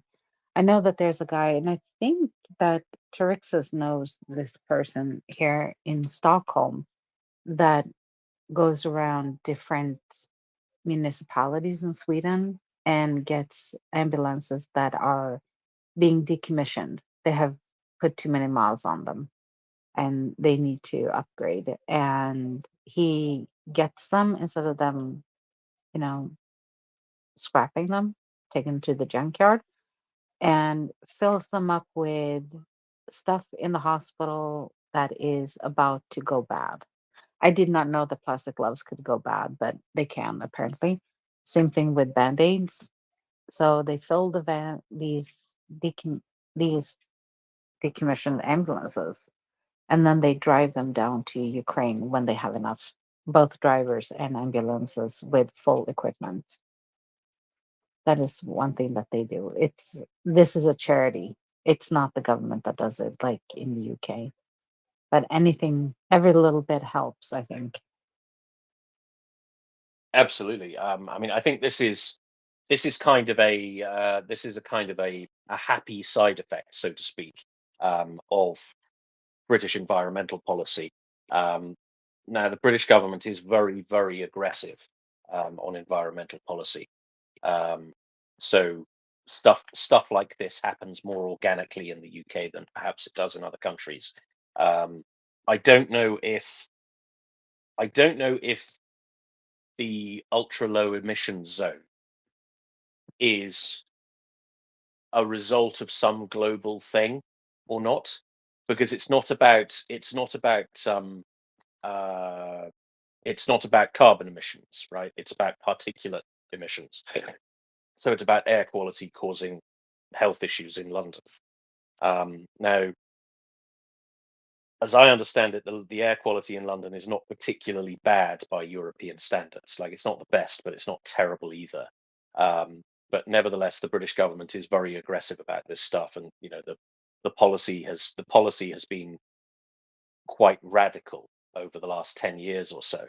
But I don't know whether this comes because a lot of these policies, when they emerge, they are as a result of either some European thing or a result of some global thing where a bunch of countries have said, yeah, let's clean up the air quality of our cities. And then they all do some local thing in the spirit of that agreement to bring about that goal. Now, it tends to be global solutions for global problems, and the air quality of cities is not really a global problem. So it may not be that, but it might be that as well.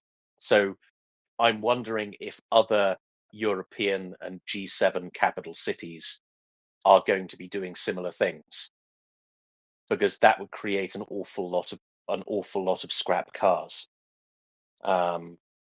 So yeah, I don't know. Is the Swedish government doing anything like this? I don't think so. Not as aggressively as London. But there are, like, you actually reminded me, like, I know airports have this thing where they compete on a world. I wonder if it's in a world or if it's a European thing, and where they bring down emissions, which means that the planes that land and take off at the airport, like for example, Arlanda, which is the Stockholm one, they have to have um, a certain kind of emissions when they take off and land. And then they make the place pretty by, designing prettier buildings, which sounds insane. And also having better stores inside of the airport and better cafes, I guess.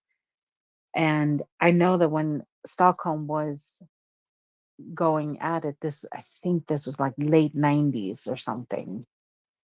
And Arlanda was really, they wanted to be airport of the year. And that was the year that they stopped Aeroflot from landing.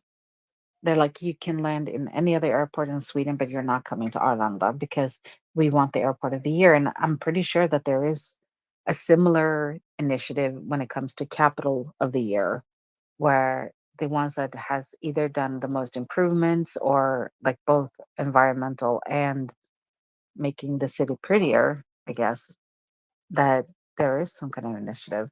I know Stockholm is going through a major overhaul, especially around the harbor, but I don't know if it is because they want to make it prettier. And also, they're doing these not emissions. So, Sweden has a lot of like ice, snow and ice in the winter. I know it's a shock, but they have dub free zones. So, we have like little metal spikes on our tires in the winter so you don't do a slip and slide. Nobody wants that. But they have made inner cities a zone where you can't have those spikes on the tires, which to me sounds insane. But it's because when the ice eventually melt or before the snow and ice comes, then they destroy the tarmac or the asphalt, and that brings up the particulates in the air. So that's one of the things that Sweden does. I probably just waffled, and I don't know if I answered your question.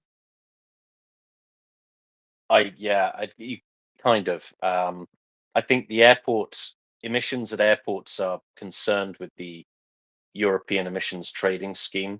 But I think there's some enormous all singing, all dancing European / global framework for dealing with that. But I mean, air quality in cities is kind of a European thing, but it's one of those areas where they kind of get the member states to sort it out themselves rather than imposing something. But yeah, I don't know. I've got a listener pointing out that Newcastle upon Tyne in northern England has a clean air zone, but apparently private vehicles are excluded. So that's only about commercial vehicles. But anyway, if more cities got aggressive about this, then it would free up an awful lot more cars. And yeah, I think that would probably be a little boon for Ukraine. So, in other news, Russia is no longer the world's second largest arms exporter. So Russia has lost all of its customers. Oh noes! So they've just been overtaken by France, which is now the world's second largest exporter of weaponry, behind only the US. So this is, I think. And also Ukraine has become the world's fourth largest arms exporter. So the list is now the US, France, Russia, Ukraine. I think the UK is probably in fifth. So this is an interesting thing because there have been a lot of symptoms in the arms business of Russia's war, right? So we've seen Russia basically failing to deliver systems that have been ordered.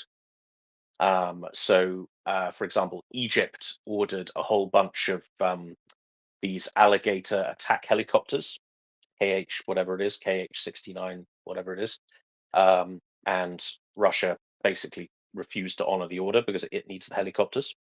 Russia even went to Pakistan with the begging bowl, trying to get some of these helicopters back. So they said, all these fancy alligator helicopters that we sold to you a couple of years ago, can we have them back, please? Because we need them for our war, because we're a great superpower. So it's becoming kind of increasingly the case that Russia is kind of not really the go-to partner anymore when it comes to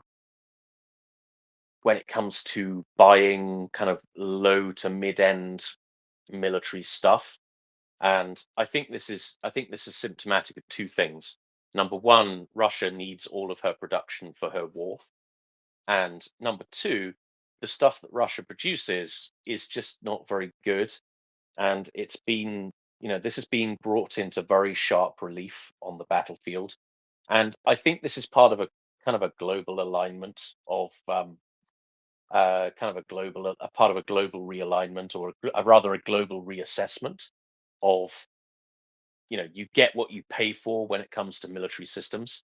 So we see, okay, for example, the Chinese. Now, the Chinese weapons industry has changed an awful lot in the last 30 years, where Chinese stuff used to be basically copies of Russian stuff, sometimes licensed, sometimes just, look at a few pictures and build that.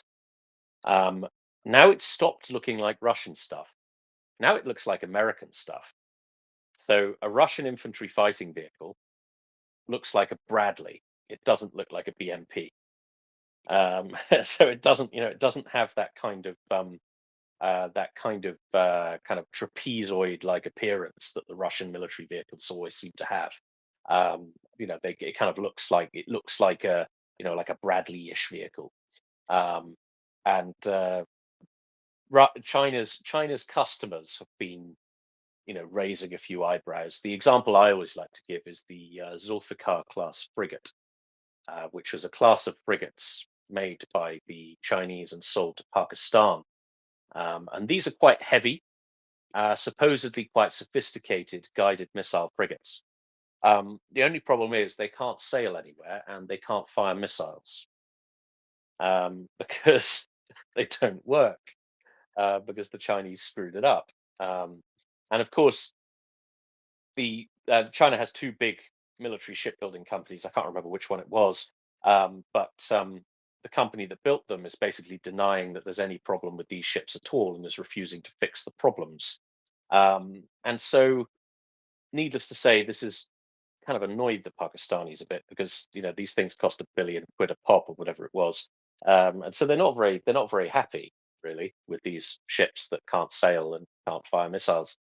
And so this is, the world watches this stuff, and the world increasingly realizes that, even if you don't have an enormous budget for this stuff, let's say you're a poorer country, it's probably worth having kind of slightly less of something that actually does what it says it does, than having a lot of something that isn't particularly good.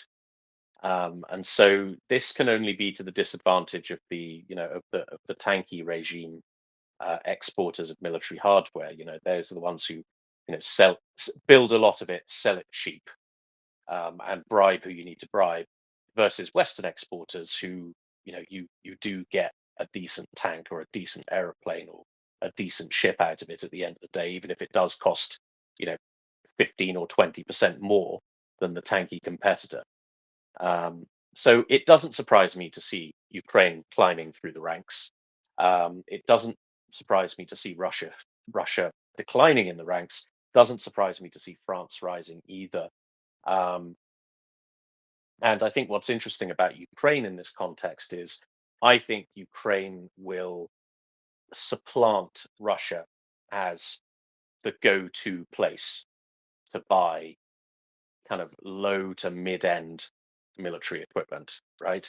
This kind of made in Ukraine is going to be a stamp of rugged effectiveness.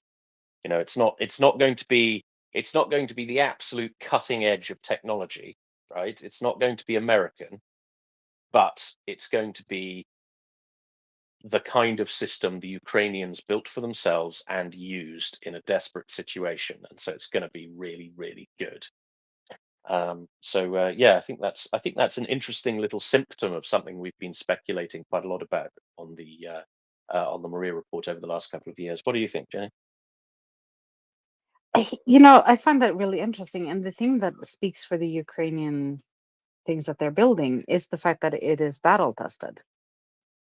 Because this is the problem with the Swedish one. We've been neutral. We've stayed out of conflicts.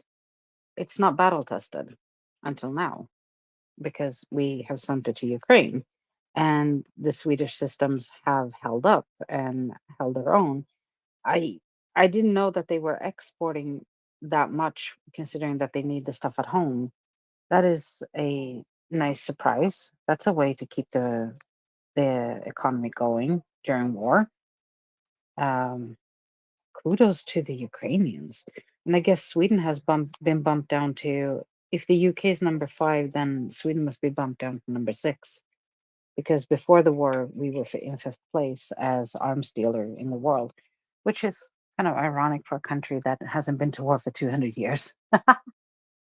But yeah, I'm, that makes me happy. And let's keep Russia, let's have them keep losing spots more and more. Prop up the Ukrainian economy instead. I'm all for it. That's great news. Thank you. It is good. Now, I think, well, I mean, you say Sweden's in number 6, despite not having been to war for 200 years. I think Switzerland's in the top 10, and Switzerland haven't been to war in what 600 years, whatever it is. So I don't think neutrality. I don't think there's any correlation between neutrality and selling weapons to foreigners. I assume Austria's up there somewhere as well, and they're an absolute nightmare. Yeah, I see you, Fancy Pants. I see you. I'm just having a little dig. Yeah, it's I don't think there's any correlation there. I would imagine that it's the Swedish arms industry. Is that going to be supported by kind of big, spiffy, expensive, big ticket items? Because that's a great deal of the British arms industry is like that. There's kind of it serves 2 markets basically, the British market and the American market, and every so often we sell a whole bunch of Eurofighters to the Arabs, and that's worth like 70 billion, and that skews the figures completely. Is the Swedish arms industry a bit like that? It is. And I think that because we weren't in NATO up until now, we were kind of not first priority when it came to NATO countries buying weapons. They are, if I have understood it correctly, they have been kindly asked to go to allies first within or countries within the alliance first. And now that we're in the alliance, then we will end up with more orders. And considering how well the Archer and the CV90 has performed in Ukraine, and hopefully, fingers crossed, Gripen, this will shed more of a spotlight on Sweden's arms. I know the 84 is another one, but that's like a low ticket item.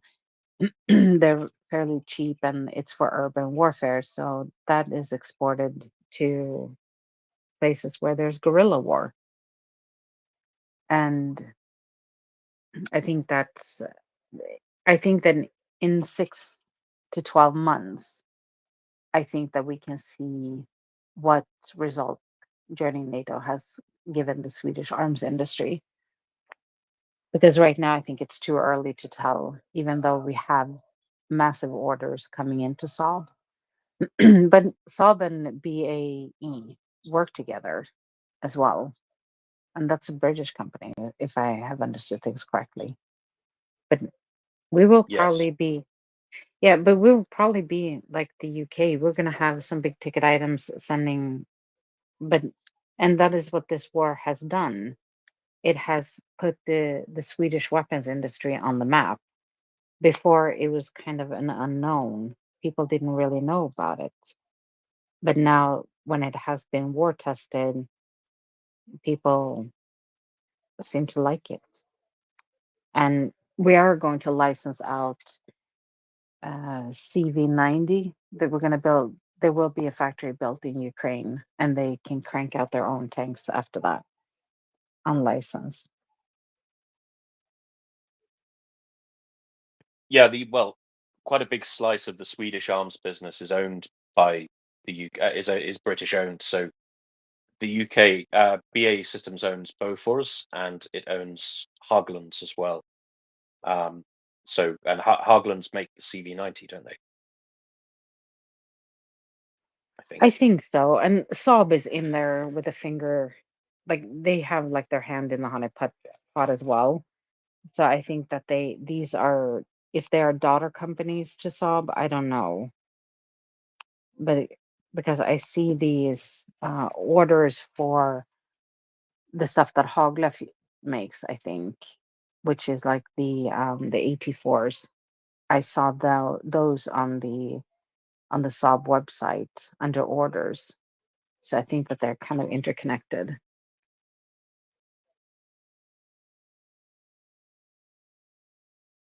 Yeah, Haglunds. I've just googled it. Haglunds is owned by BAE.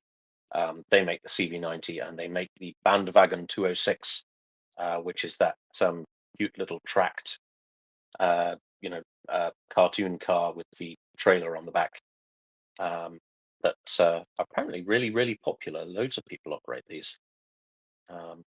Yeah, the Americans have got them. Canadians, basically everyone in Europe has these. Yeah, they're apparently quite popular. Do you want to hear a funny story about those vehicles? Yes. Okay, so I lived in the north where we have the mechanized unit and where we obviously have both CV90 and the one that we call stridsfordon 122, which is the custom built Leopard tank. But we have a lot of these tracked vehicles, and the military apparently rents them out for kids' parties. Well, I've been in those riding with my kids at kids' parties and also like meet the first responders and stuff like that. This stuff happens only in military towns. Like, what did you do on your birthday party? Well, we rode the tracked vehicle. It's, I know maybe it's just me, but I think it's morbidly funny to have that as a treat at a kid's party, birthday party. Well, it's more exciting than a donkey, I suppose. Yeah, I guess. Yeah, we didn't have horse rides. We had ride military vehicles. Yeah, very good. Okay, so some more arms industry news. Now this report released by SIPRI, which is the Stockholm International Peace Research Institute, which of course mostly researches war, because apparently that's how this works. Now, they note that at least 30 countries have supplied major weapons systems as military aid to Ukraine since the Russian invasion. And a number of other European countries also increased imports, with the largest share going to the United States. Now, in terms of the tanky market, China has slipped. Excuse me. China has been importing much less from Russia. So China accounts for 21% of Russian arms exports, but that has slipped way down in the since last year, and India is now the biggest recipient of Russian arms exports with a 34% share of Russian arms exports. Now, India is actually an interesting one because they're one of the world's largest arms importers. The imports, in fact, they are the world's largest single importer of arms, with a 9.8% share of the global market. So of all the arms exports in the world, 10% of them go to India. Another 10% go to Saudi Arabia, 7.6% to Qatar, 5% to Ukraine, just to give you an idea of how big this war is. Another 4% to Pakistan, 4% Japan, 4% Egypt, 3.7% Australia, interestingly, 3.1% South Korea, only 2.9% China, and 47% to everybody else. Now, the Chinese one is interesting because, as I've said, China is importing far less from Russia than it used to. It's also importing far less as a global share. Now, this is because China is starting to produce and develop a lot of its own stuff now. Now, I refer them to the Zulfikar class frigate as an example of, the quality of the stuff that China produces for itself. So for me, it is small wonder that they are still a major importer, with a great deal of their imports coming from Russians. Jenny, did you want to jump in? Yeah, not to be rude or anything, but I mean, like, we've all shopped at Wish or Alibaba. Just saying, like, if I'm gonna if I was to buy like weapons, China would not be my first choice either. North Korea is also way down on my shopping list of places to go. Just saying, I would probably go with UK, Sweden, or US because these countries I know and they have fairly good quality. And Germany as well. Germany has good quality stuff too. So, but yeah, when you shop at Wish, we've all been there. We have all made the purchase and they're like, hey, looks like the original and it's like a tenth of the price. Let's go. And then you get it home, you're going like, now I see why it's only a tenth of the price. It's crap, to be honest. Anyways, that was my little interjection. Yeah, you don't want to be equipping your army from wish.com, do you? I mean, and you have to consider the way the process works in China as well. There are so many people. Oh, oh, excuse me, I'm yawning a lot for some reason. There are so many people with their hands out, and there are so many people with their fingers in the pie, right? That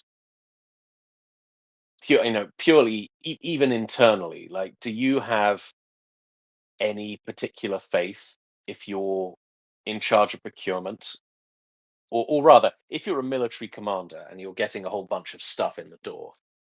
How much faith do you have in your state's procurement organization, right? How much faith do you have that the thing you get will be what you actually ordered to the same specifications you ordered? Probably not an enormous amount. And I know issues in procurement are not a uniquely Chinese phenomenon. I mean, military procurement in general, in basically every militarily sophisticated country, is a bit of a mess, and that's because of the sheer complexity of the task. So things tend to come in quite badly over budget. They tend to have teething issues when they're introduced. So stuff the designers and the manufacturers didn't take into account will go wrong. There's a concept in the British Army called squaddy proof. So it's, you take a thing, doesn't really matter what the thing is, a soldier will work out a way to break it, right? And something things that are genuinely squaddy proof are very, very unusual.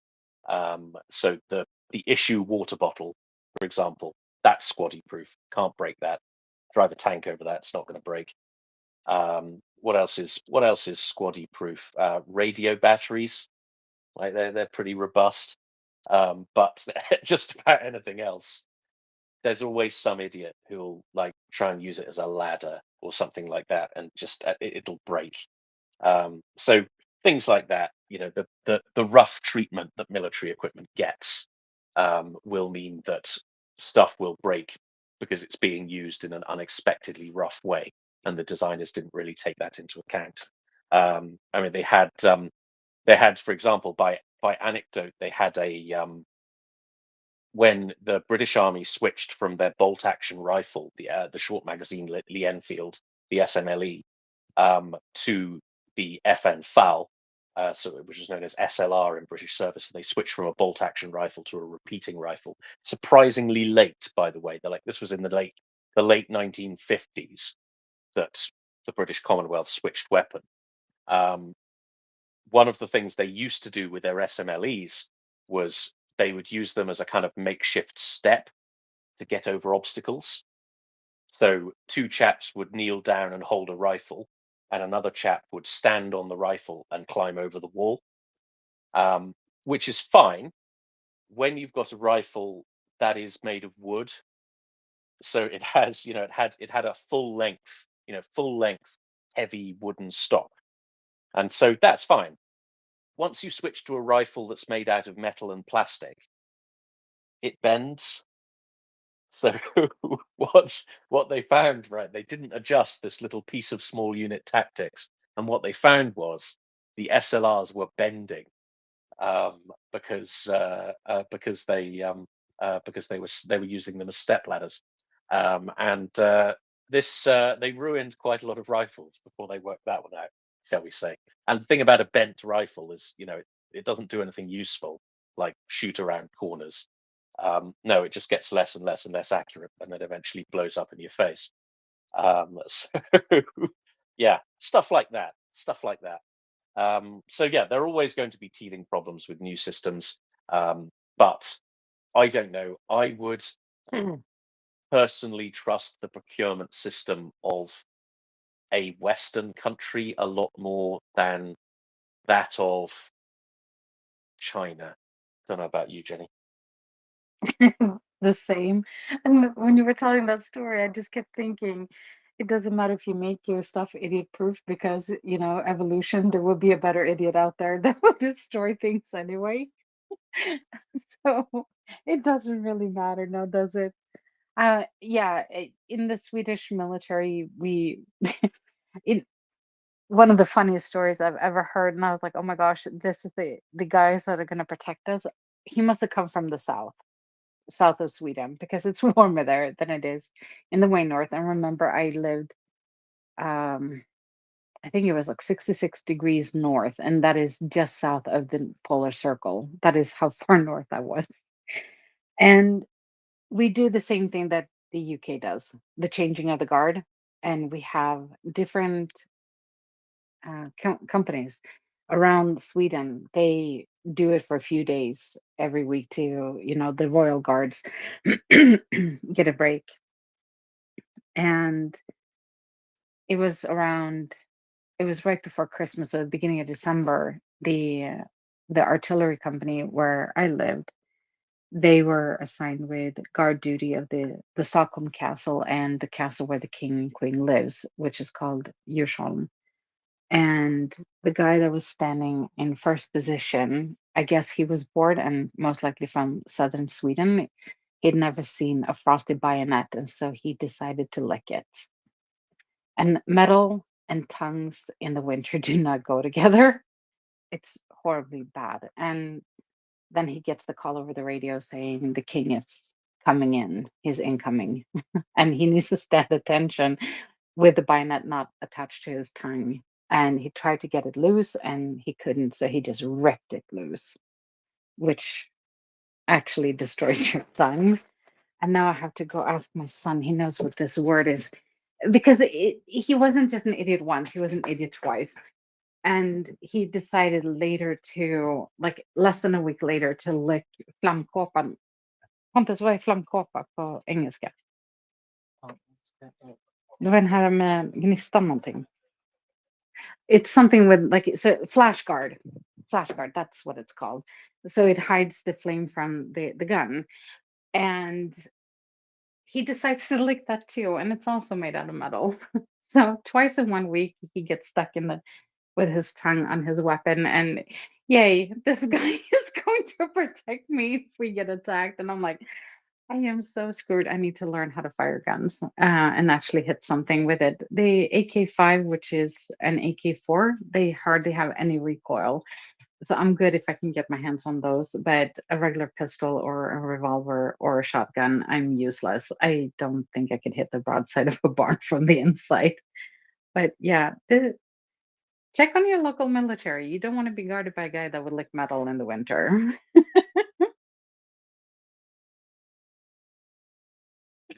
Oh dearie me. Oh dearie me. Yeah, well, as you say, as soon as you make something idiot-proof, along comes a better idiot. Now,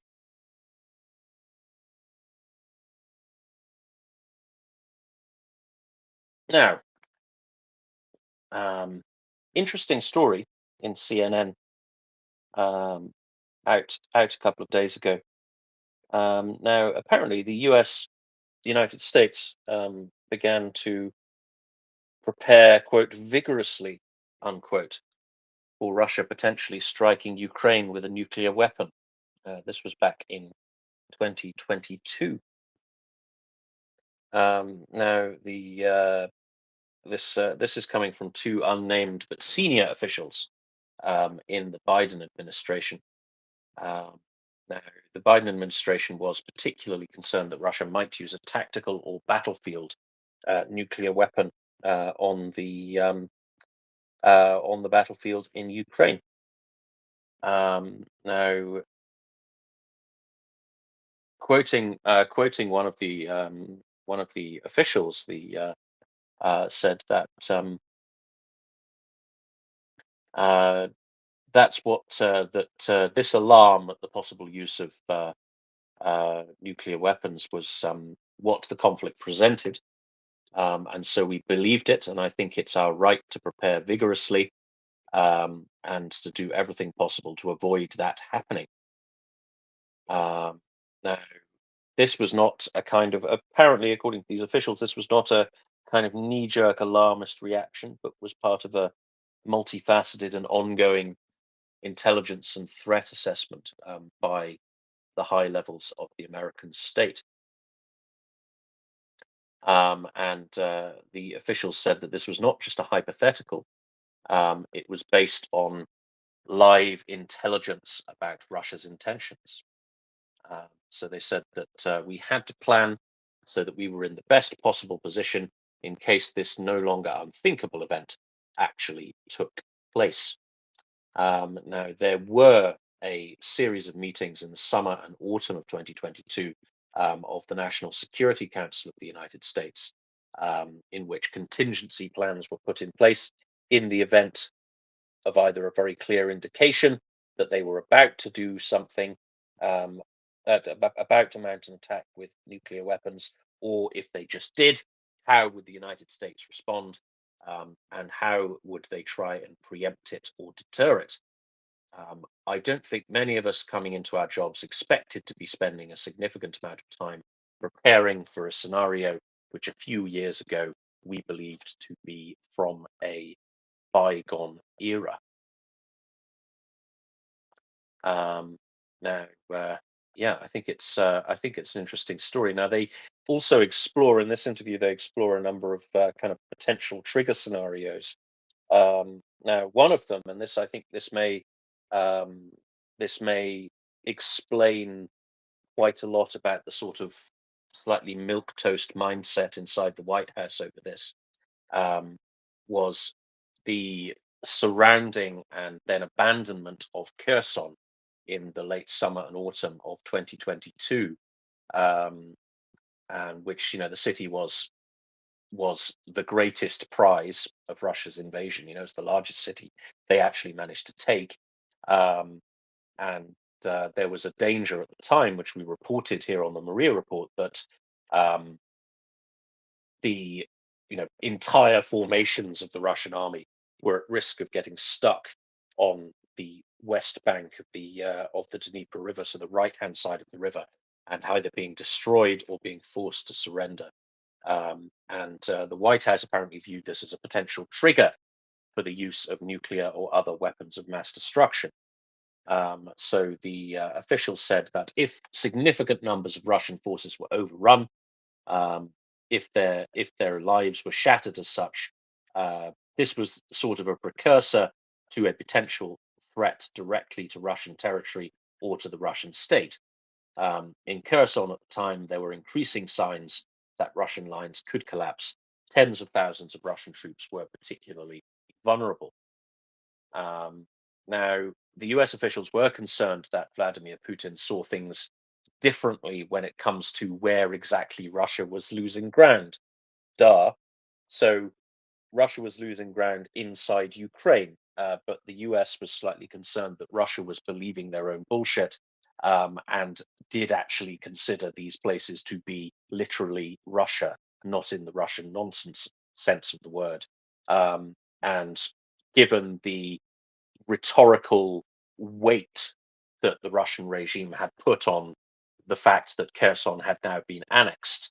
I remember when I was in Kherson about this time last year, there's a roundabout in the middle of the city with a big sign on it that says, Kherson is Russia forever, which I really hope they leave up, because that's just a glorious monument to the folly of the Kremlin. But there we go.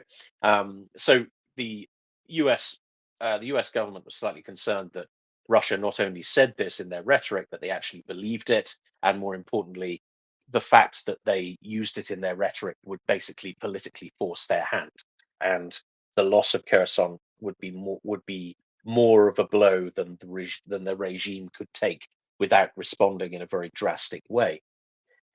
So the administration officials said our assessment had been for some time that one of the scenarios in which they would contemplate using nuclear weapons included things like existential threats to the Russian state. Now, in such an assessment, Russia could view a tactical nuclear strike as a deterrent against further losses of Russian-held territory in Ukraine, as well as any potential attack on Russia itself. Now, another possibility that this report raises is the notion of a dirty bomb, a false flag operation involving a dirty bomb. Now, this was a big Russian talking point over the summer of 2022. I'm sure you all remember it. There was this thing going around the Tanky sphere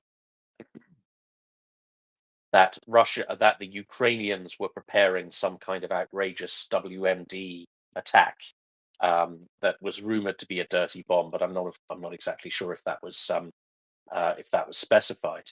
Now, this was in October 2022. Sergei Shoigu, he cemented this paranoia in a series of phone calls. So he phoned the US, the UK, France, and Turkey, saying that we're worried the Ukrainians are going to use a dirty bomb. Needless to say, at least 3 of these countries told him to go F himself. Now, the Russians, undeterred, took their bullshit directly to the United Nations and started saying that Ukraine was planning on detonating a dirty bomb. Now, Russian nonsense aside, this was really quite alarming because, as we know, a Russian accusation is a confession. So it made a lot of us think, well, if Russia is preparing the information space for a dirty bomb going off, then there's a very good chance, or at least there's a non-zero chance, that Russia is about to mount such an outrage herself. So it wouldn't be outside Russian capabilities to do that, I don't think. And let's remember, Ukraine isn't their territory, so who cares if it's contaminated, right? Now, the US kind of agreed with this assessment. So these officials are quoted as saying, Russian public messaging came way out of left field on the potential of Ukraine to use a dirty bomb, which we saw as not grounded in reality. More concerning was that the Russians would say these things as a pretext for them themselves to do something crazy, or as a cover for something they themselves were looking to do. So in October 2022, we considered this to be quite alarming. So there was another little piece to the puzzle, was that in 2022, again late 2022, Western intelligence agencies received information that there were now communications among Russian officials directly discussing a nuclear strike. Now, one of these sources quoted in this report says that there were indications that we were picking up through other means, that this was at least something that the lower levels of the Russian system were discussing. Now, American access to Russian internal communications has proved capable before. So a large part of the American intelligence assessment that caused Uncle Sam to blow the whistle on Russia's planned invasion was military intercepts and decodes discussing preparations for the invasion. So you remember when the back end of 2021, Uncle Sam started making an awful lot of noise about Russia invading Ukraine, and of course, all of the idiots laughed and all of the tankies went crazy, going, yeah, lol, lol, lol, lol, lol. Then Russia invaded Ukraine. So it was in that kind of a similar murky intelligence space that they started picking up these signals about the potential use of nuclear weapons. So one of the officials said, it's never a cut and dry black and white assessment, but the risk level seemed to be going up beyond where it had been at any other point in time. So I think it's quite an interesting report because it explains a lot, right? And explains a lot about how the White House behaves towards Ukraine, right? It explains a lot about how, there's always this kind of escalation meme going on, right? There's still this essentially Cold War idea that any face off with Russia, number one, escalates, and number two, escalates inevitably along a path that leads to an exchange of nuclear weapons at the strategic level, right? So it's kind of those two memes that exist largely in the minds of people who are doing the actual planning and policy. And this is, number one, very annoying, and number two, perfectly executed from the point of view of the Russians, right? Because this is a mythology that they have calculated, this is a mythology they have cultivated very, very carefully. It is, I think it was, gosh, who was it? I think it might have been Joanna. One of Joanna's big points is that nuclear weapons are psychological weapons, right? They're not practical battlefield weapons. They are dangerous because we're scared of them, right? That's why they're dangerous. It's not that they can cause so much destruction. They exist as a way of interfering in rational policy making and rational threat assessment, because the downside risk always seems so absolutely enormous. So this has very, very much succeeded, I think, in the corridors of power in the West. This meme persists that if we confront Russia too hard, then we set ourselves down a path that ends in some kind of Armageddon. And I think that is absolute nonsense. What do you think, Jay? I couldn't agree with you more. And think about it. As soon as somebody says nuclear bomb, the mind straight away it goes to Hiroshima and Nagasaki. There's there's like a direct correlation, and it becomes like a thing within us where we become deathly afraid, and we don't want that to happen to our city. And in is it called visceral reaction just by hearing the word nuclear bomb. And they are banking on us having that and not daring to cross the red line that they have put. But I have a friend who spent a lot of time both. He lived both in Ukraine, actually in Ukraine, Poland, and Russia. And he always said that I will start being concerned when I see the Nordics and the Baltics gearing up for something anywhere near nuclear. He's like, as long as they go on with their regular life, I'm not gonna be all that afraid, because even if Russia doesn't bomb their countries, the minute somebody bombs St. Petersburg, well, we're all affected in the Baltic region.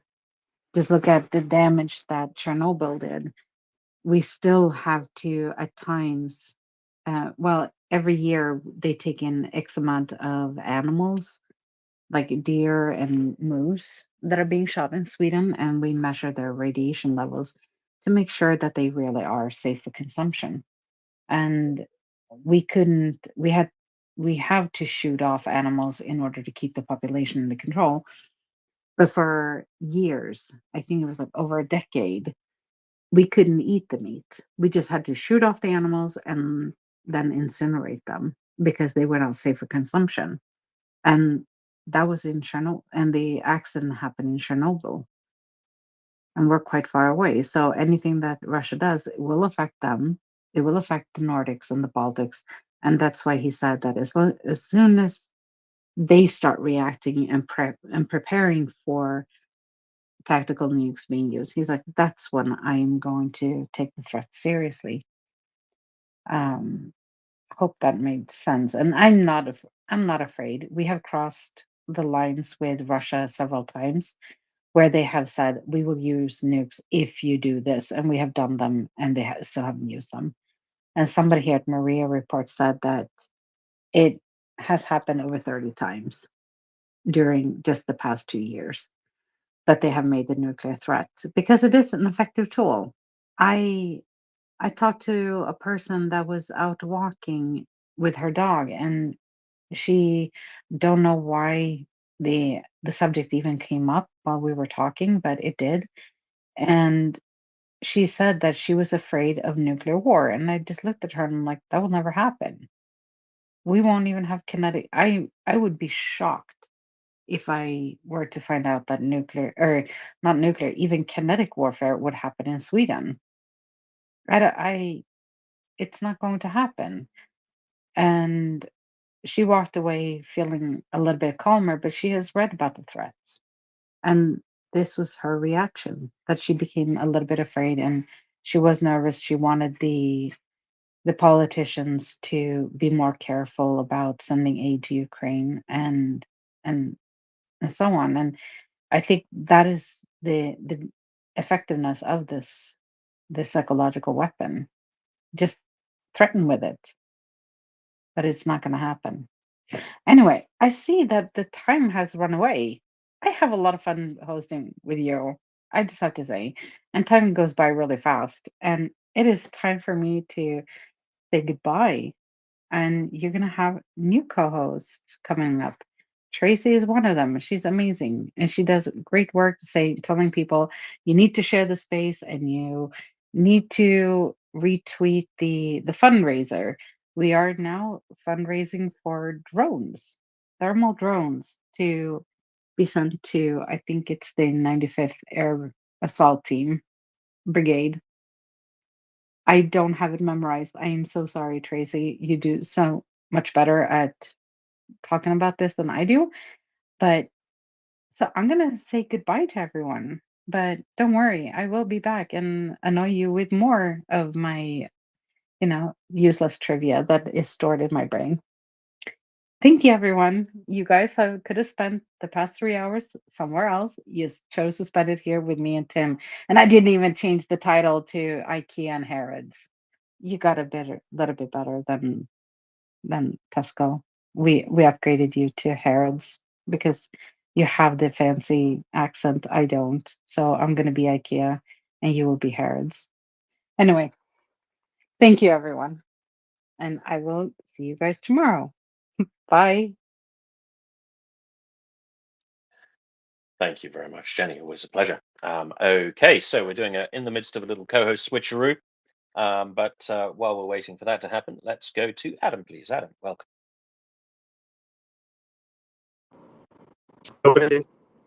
Hello, everyone. This nuclear discussion's been coming up again more, and that article was fascinating that you read, and it really makes sense as to, their actions at the time and their fear of escalation, however nitty-nanny that it is. I don't know if anyone on the space is a fan of the book or movie Dune. It's my second obsession after Ukraine. It was my favorite book growing up, and now I have an amazing movie to watch of it. So that's nice. But there's this concept called the Gom Jabbar in that, and it's a test of humanity. I'm not going to frame it like that. We'll call it a test of logical intelligence. But I feel like what the Moskals are doing with their threats, with their nuclear threats, is sort of like a psychological Gom Jabbar on all of us in the West. So the test is your right hand is put into a box that makes it experience extreme pain. And at the same time, they're holding, the person testing you is holding a poisonous needle at your neck. And they tell you, if you pull your hand out of the box to escape the pain, you will die instantly. And I just feel like that's the nuclear threats, because your logical brain is not only telling you to fear it, and that is your amygdala, your tiny animal brain in the center around your brain stem, the fight or flight center, that just automatically tells you to fear it. Now, people with a powerful logic and reasoning in their mind are able to overcome the flight or fight response and look at the facts on the ground and see, just like Jenny just said, it's probably not going to happen. And my further point is, if it does, if we bow down to nuclear terrorism and threats, already lost. And I feel like that point is lost on a lot of people in this discussion, because there's a madman in the house with a gun. You have to deal with it, because nuclear deterrence is based upon reasonable parties holding the nuclear weapons, and that's no longer the case. So that's the Gom Jabbar at our neck. That's the needle that's telling us that they're telling us, like, we will blow up the world, and that's the fear. But the real threat is giving in to threats of a nuclear terrorist. And I just think most of the voters in our countries are not aware of this, and their fight center takes over, just like Jenny said, when the word nuclear bomb, nuclear war comes up, and they don't look at it logically, and they don't even have to convince the politicians who might have a better control over their reason and logic, but they only have to convince enough stupid voters. And that's kind of what happened. And I feel like it was the first big blow to Ukraine's massive, almost universal support in our societies, was that flight or fight response. And I just really want to commend everyone who has the reason and logic to see that it's bullcrap and silly threats. Slava Ukraini.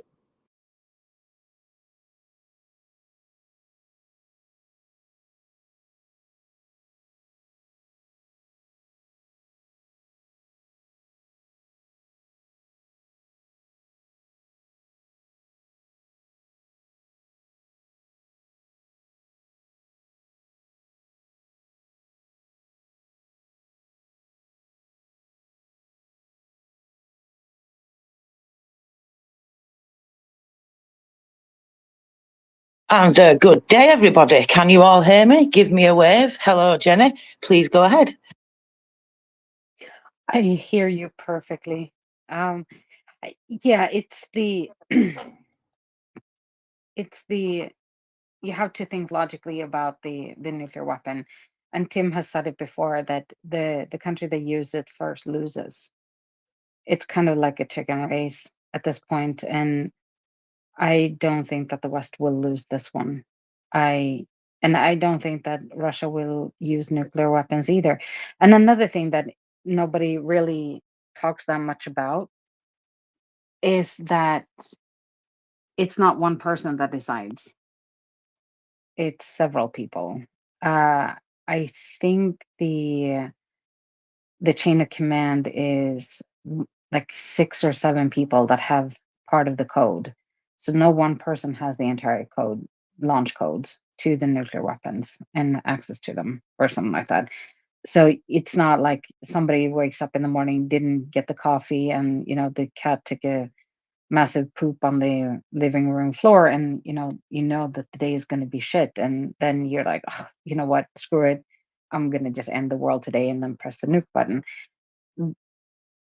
No, there is a ton of people, or not a ton, but there's at least 6 people that you have to convince that this is a reasonable response to whatever happens, that you can.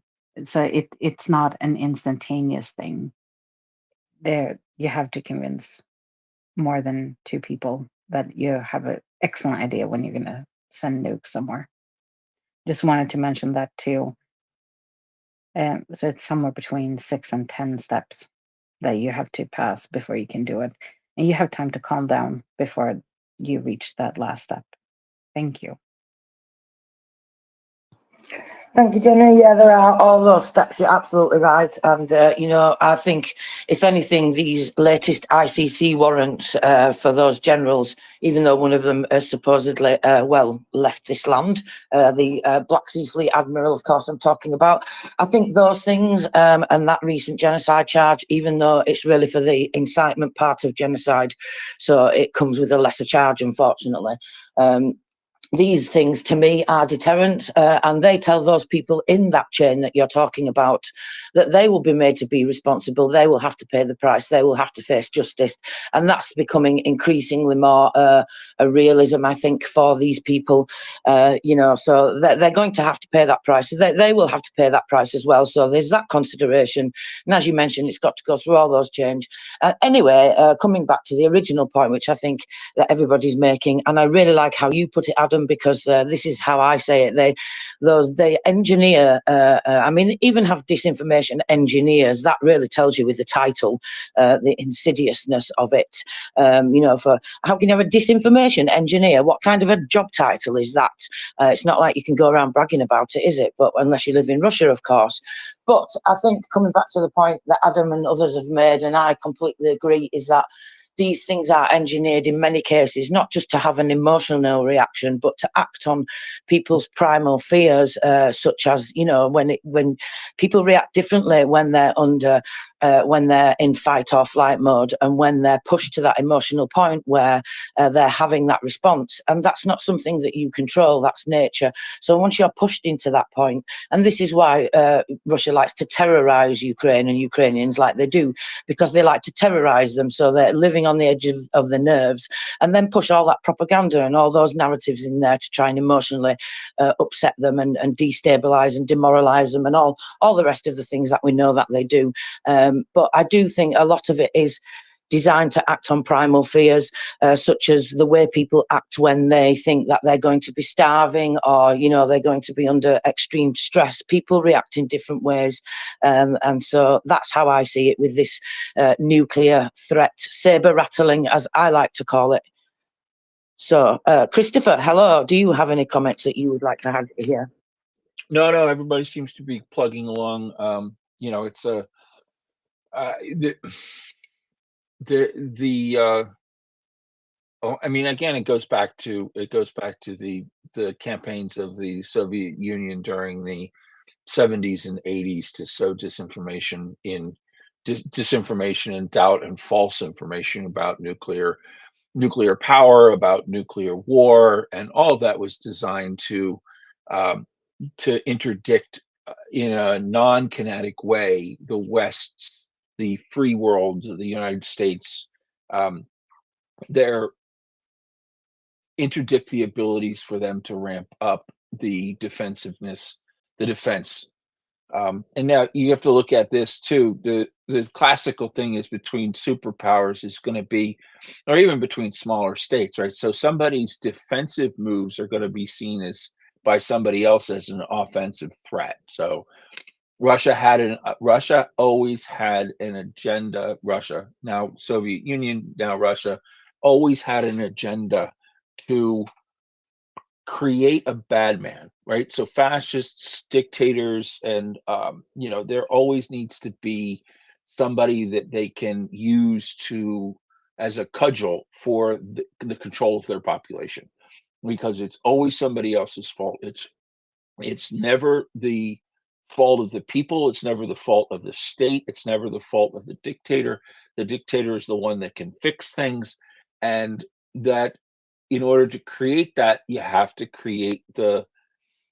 go and create and help, move that boogeyman image along within your population, and that works at odds with democracy. So, I mean, there's plenty to talk about here, but again, there's nothing new in what's being done. We're rehashing things. Russia isn't doing well in its conquest of Ukraine. It's failing in many different ways. It's failed in its air power. It's failing in its sea power, and they don't have a whole lot left to move except to try to stir up animosity towards Ukraine in the West, and that's really their only real live. It's their only ability to prosecute the war further. So Putin has objectives. Obviously, he doesn't want to be seen by his populace as being weak. He doesn't want to be seen by his populace as losing anything.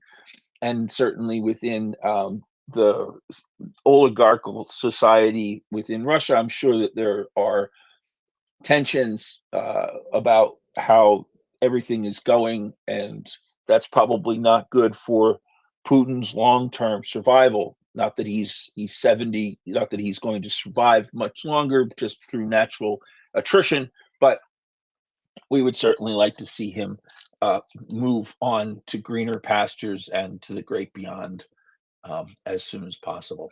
Back to you.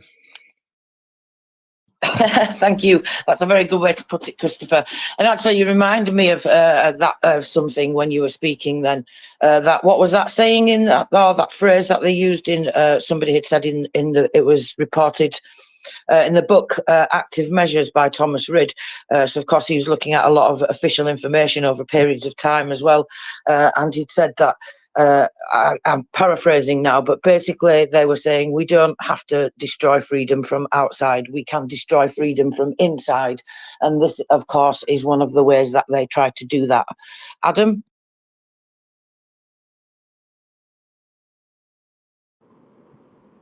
When I finished my rant there, before I hit leave instead of mic off, I just literally, they didn't even drop the mic. I just, boom, left the space. Boom. And then I came right back because it was a mistake.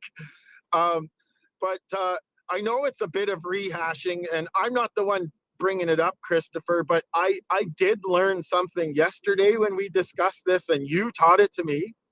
And it's a piece of disinformation that's really stuck, I think. And that's this concept of nuclear winter. And was I mistaken that you said that that was a Soviet idea that was just propagated to be the result of a large nuclear exchange? Because I, to my shame, I will admit that until you said that the other day, I was under that impression.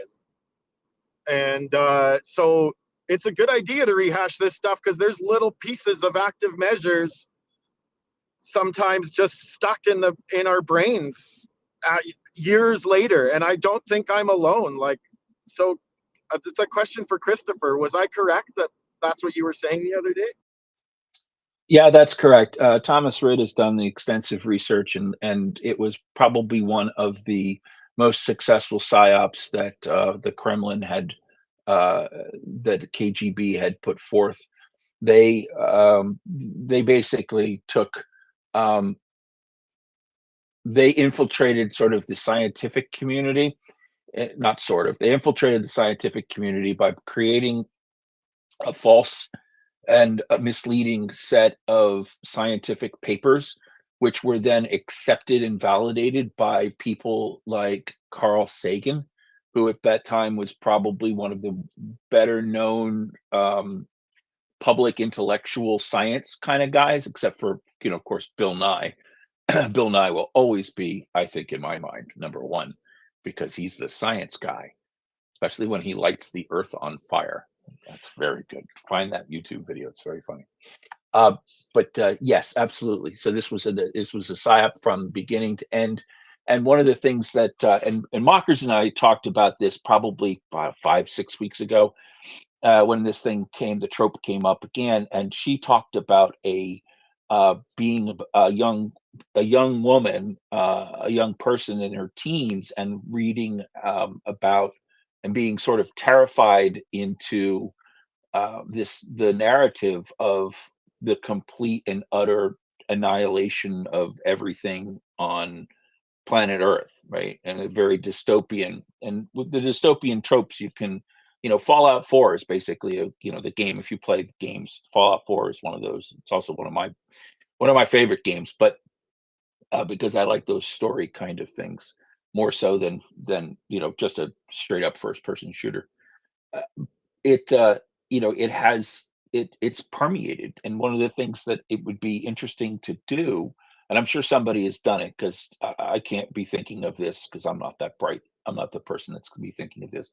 But all these people that are hesitant to, and they're all in power now, and they're all in their 50s, 40s, 50s, even late 30s, they've all grown up and they've all been educated by people who were influenced and marked, like you said, by the KGB and by the Soviet Union. This is a long-term, it's been a long-term, decades long, somewhat like our own issues that we have here with the way that the Conservative Party started to post the Vietnam era, where conservatives in the United States felt that, really the conservatives at the top of the food chain, the ones with the money, the ones with the social agenda, and the ulterior motives. Those folks saw the encroachment of the liberal encroachment of the sexual revolution, homosexuals, whatever it happens to be, African Americans, all that stuff. And there was a plan that was set forth and it's taken them decades to get to this point where they have a majority in the Supreme Court, and where they and they have influence in an outsized way because of utilizing how our internal structures work, right? And so the same thing was with the Soviet Union and the KGB. And coming full circle back to your point about nuclear winter, if you give me a few moments, I'll dig up the text from that chapter, and I'm happy to read out and call out a few passages on it. But if you haven't checked out Thomas Rid's work, it's worth a listen. Back to you. Did you have a follow-up, Adam? No, that's just I'm just blown away that pun intended, that nuclear winter isn't a thing. I thought it was a thing. I can't believe that the active measures were still, not that I consider myself the smartest person, but we're all pretty awake to Russian disinformation here. And wow, Chris just blew my mind. That's awesome. And I'm going to seek Thomas Rid out. Slava Ukraini. Hello, Slava. Yeah, I've listened to it on the audiobook version, so it's available out there. You're obviously in a different country, Adam. I found it free on one of the platforms where you can get these things. So I think you can probably get that if that's helpful, because I know you do a lot of driving and you work a lot, etc. So I found it easier to listen to it like that. I mean, I had to go over it a couple of times, to be honest, even though I took it in. I just had to go back and listen to, well, some parts of it again, at least, because I don't know how old you are, Adam, and you don't have to tell us. I think I'm a little bit older than you are, maybe a considerable bit. So I have different memories. It's interesting. I heard Mockers explain her feelings about the time in the 80s, you know, through growing up before and after Chernobyl, for example, and just the fear that she had through because of these active measures. And I had a completely different experience, which I found was very, very interesting. But I was an absolute complete science geek, so I don't know if that helped at all. I think that that's my only thing that points me to me possibly having a different feeling about it and not being as scared as Mokos was and not being, you know, sucked in by it all. I'm not sure, really. I tried to find a reason as to why I don't have the same experience and memories as she does, despite having that knowledge. And I actually remember, it's really weird, because speaking about it previously when Mokos was mentioning it, I was thinking about back to growing up then, and you remember things that maybe you don't actually remember until you start having these conversations and these things come to the forefront of your mind. And I actually remember saying to people at the time, and even saying to adults, you know, why are you all so hysterical over this? What's like, you know, and of course, adults doing as they inevitably do to children, you know, just brushing me off like, well, you're a child, what do you know about these things? So I find it really, really interesting as to why I wasn't sucked in as much by that propaganda. And the other thing that I think from people of that age is that I think we've learned in this conversation yesterday, I think you're right, Adam, is that although these things are so insidious that in some ways they are almost ingrained into some people's character and personality, depending on how old they are. And I think the older you are, people who are older will understand that sometimes this kind of happens, things that you do repetitively throughout your life. They become sort of in your, not just in your personality, almost ingrained in your character as well. I don't know if I'm explaining my point very well here. So I'm going to go to Terry Furious and say, welcome and hello. Please save me. Am I making sense? Yes, you are making total sense, Tracy. And actually, I will say to Adam as well, I'm now mid-60s, and I can definitely remember when we were all made at school to watch a film, which was quite remarkable back in those days. This would have been mid-70s, I suppose. The film was called something like The Day After, which sounds fairly ominous. And I can remember after watching this, we had all had lessons about how if we know there's an explosion going off, hide under your desk. Oh, God. But after watching that film, I decided that if there was a nuclear explosion, I would look at where it was and walk straight towards it, because I did not want to be left behind after the day after. So that's how much it affected me. And I can also remember, I think quite a few people know now, I was brought up as a Catholic. So we used to have, and I suppose most people that went through this as well, had RE lessons, religious education lessons.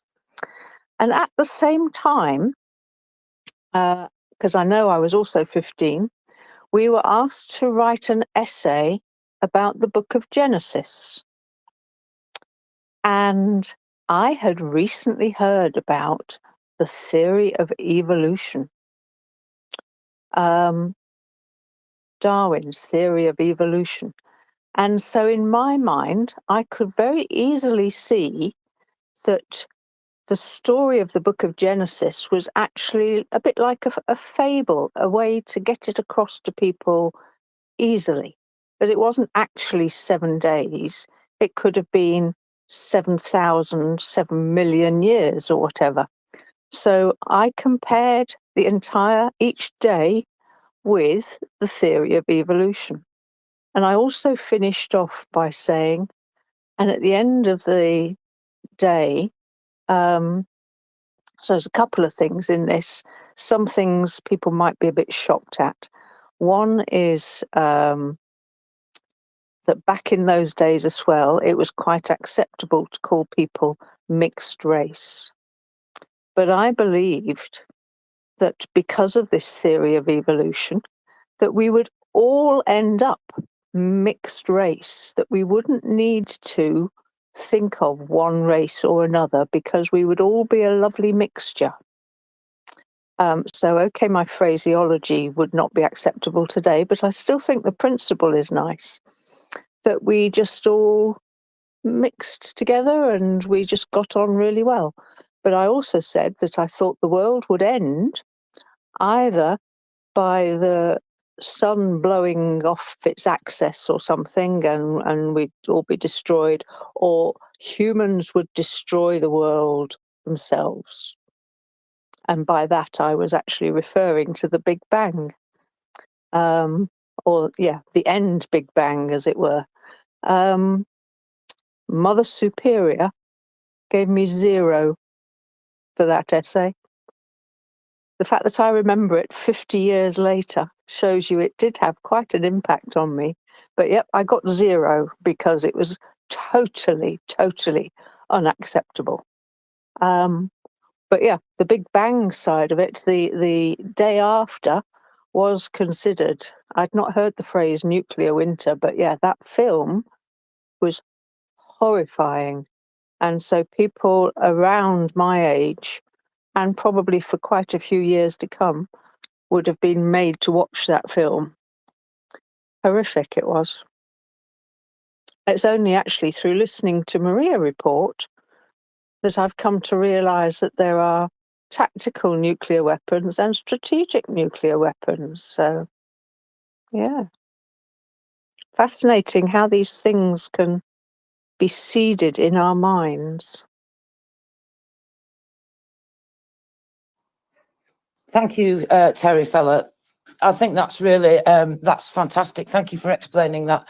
You know, I think we learned yesterday as well that the conversation about this topic has moved on at MriyaReport because of all the information that we've all been giving each other, learning from each other and seeking out from each other, because of the many experts that we've had to come and speak to us about this topic, and, you know, other things such as missile experts and nuclear experts and all these types of things.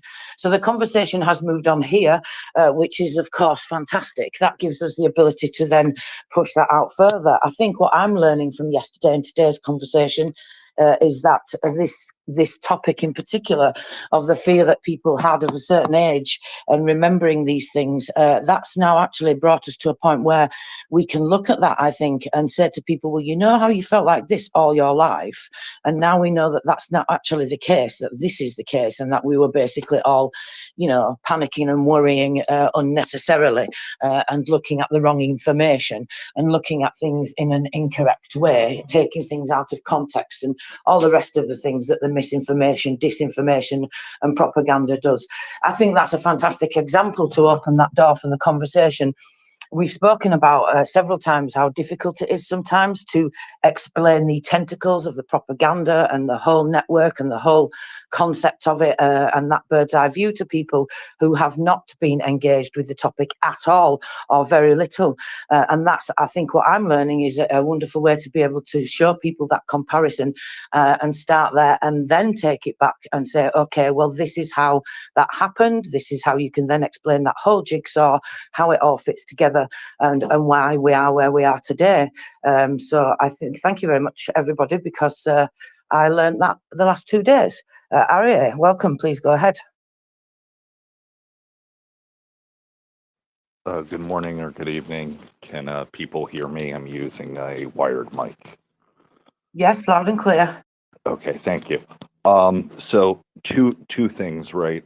I wasn't alive when the Cold War was in its height, and the PSAs and the training and the, you know, the bomb shelters and government cheese and all of that were a thing. I came after that, but I don't think we even need to look that far back, right? We can look to 2022 in New York City when there was scares that Putin or somebody else might use a nuke, right? And the New York government put out PSAs across multiple forms of media on how New Yorkers should deal with it. Now, if you read what the or saw the PSA and looked at what they were saying, the type of advice they were giving was about as useful as duck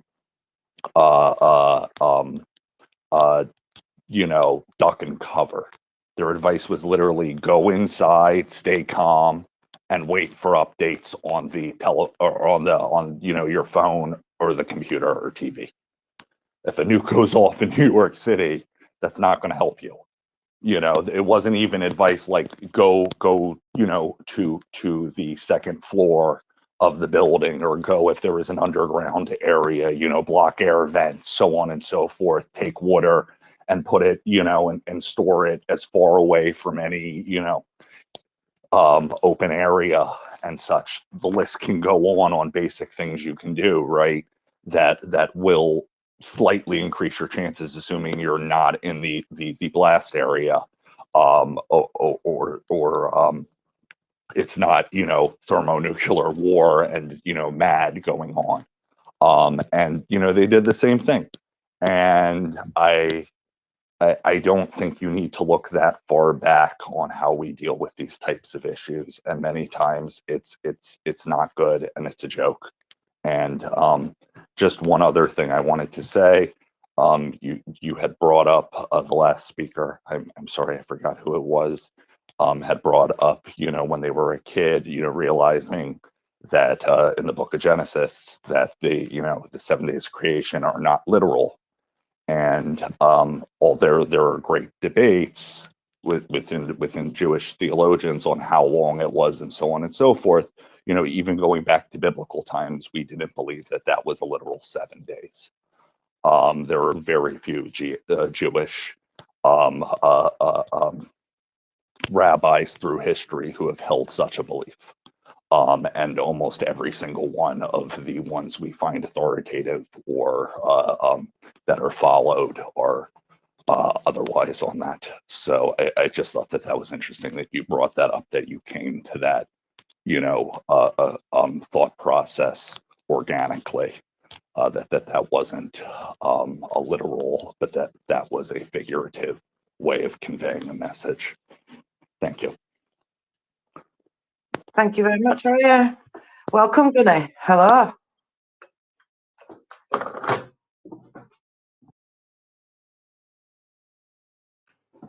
Gunny? Hi, mate. Yeah, caught me mid housework.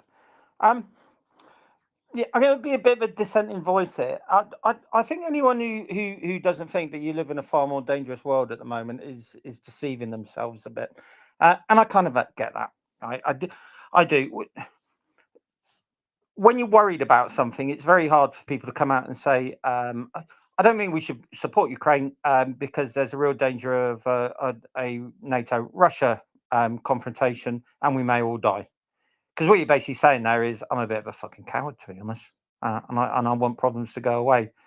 You can also go the other way and you can just say, well, there's absolutely no danger because I've got it on good authority from a man who knows someone who I was speaking to down the pub last Thursday. He says the Russians aren't mad enough to use nuclear weapons, right? That's not really a way to kind of tackle your innermost fears. So I think most people are holding to one stage or another during this war. So I don't think we've reached the moment of maximum danger.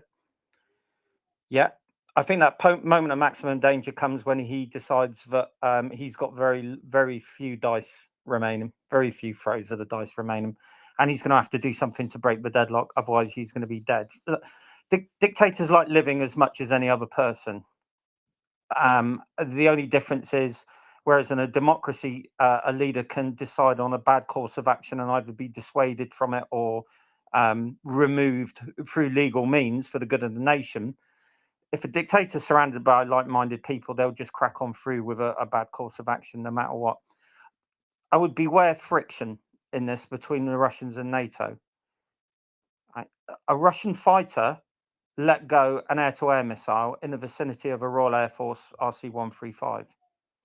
Right now, just imagine if he'd killed that RC-135, and a pair of Typhoons that were escorting killed the 2 Russian fighters, and then Russian missile batteries, Crimea, started engaging the 2 Typhoons. Unless there was some very fast diplomatic footwork, within 6 to 12 hours, you would be looking at a general engagement across Europe against Russian units. That's not good. Right? Ignore blasé people who say, well, we could take them to town. Right? That's not the point here. If you look at it and you think, well, this will be worth Russian cruise missiles landing on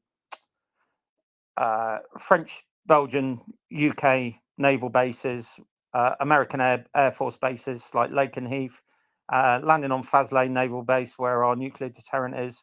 If you think it's worth all of these risks, I think you're pretty fucking stupid, because that notches us up 1, 2, 3 steps up towards at least a local nuclear engagement. So friction is going to be a continuous problem here, because we're professional and they are not. And if they do something silly like that, but manage to kill someone in the process, and they always push the borders of acceptable behavior.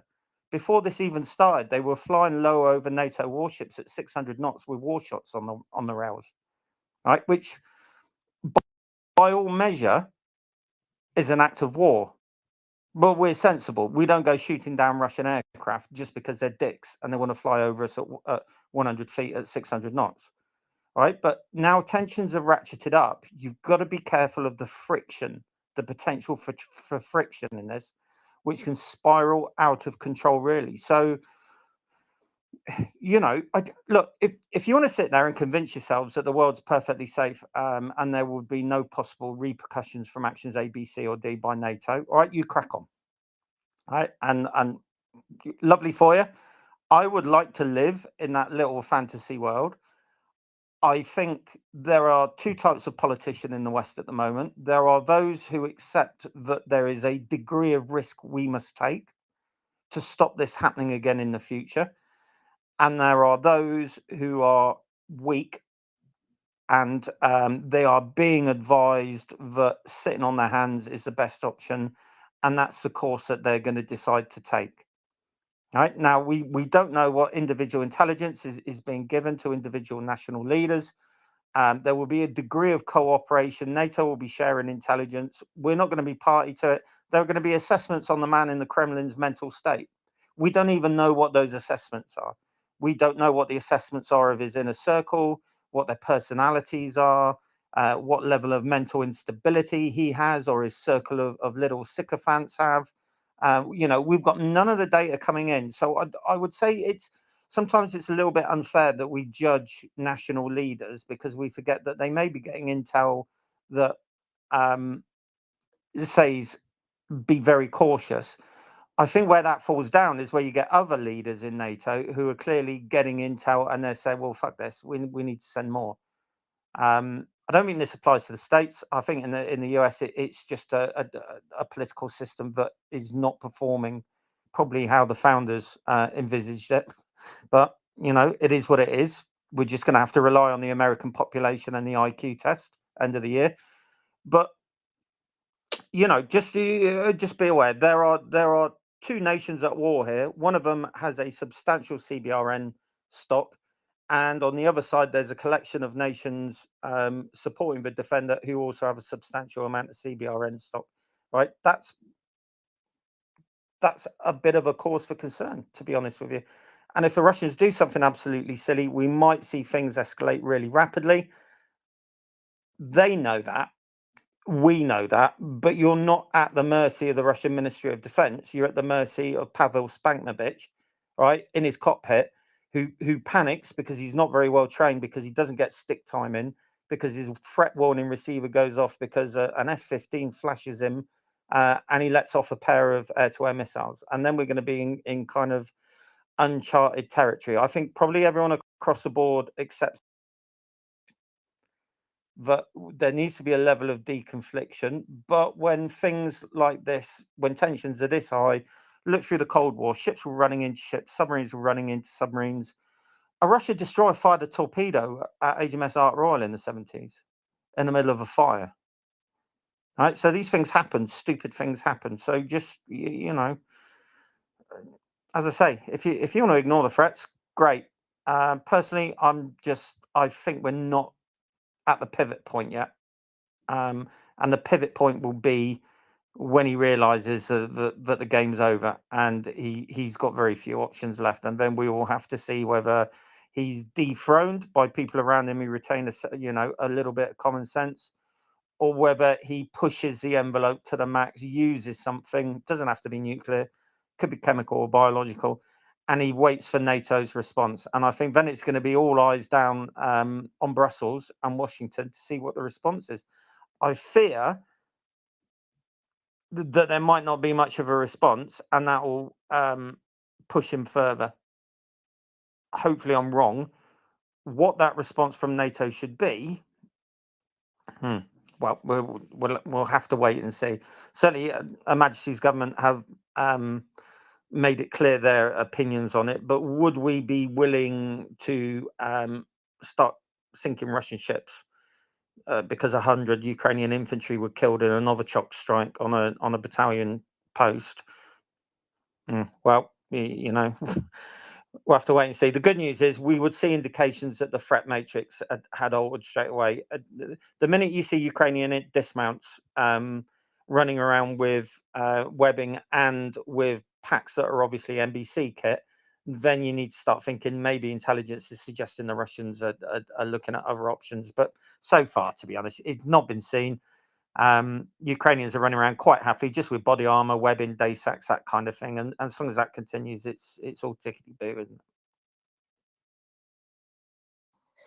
Thank you, Gunnar. Much appreciated. You know, I think you're absolutely right. I don't disagree. We live in a dangerous world right now, and we have to recognise that. And you know, it would be well, silly to be complacent and to, as many people more experienced and much more knowledgeable than I say, to underestimate the threat. But I do think as well we have to be careful to, I don't know what's the way I'm looking for, to be concerned but not to be worrying and to be dreading things. I think maybe because of course we know that Russia tries to make us all despair and sit in that emotion where we're not able to act. So I think that's the important thing there. But yeah, you're right, we do live in a dangerous world, and many people are not recognizing that. Many of our leaders are not recognizing that.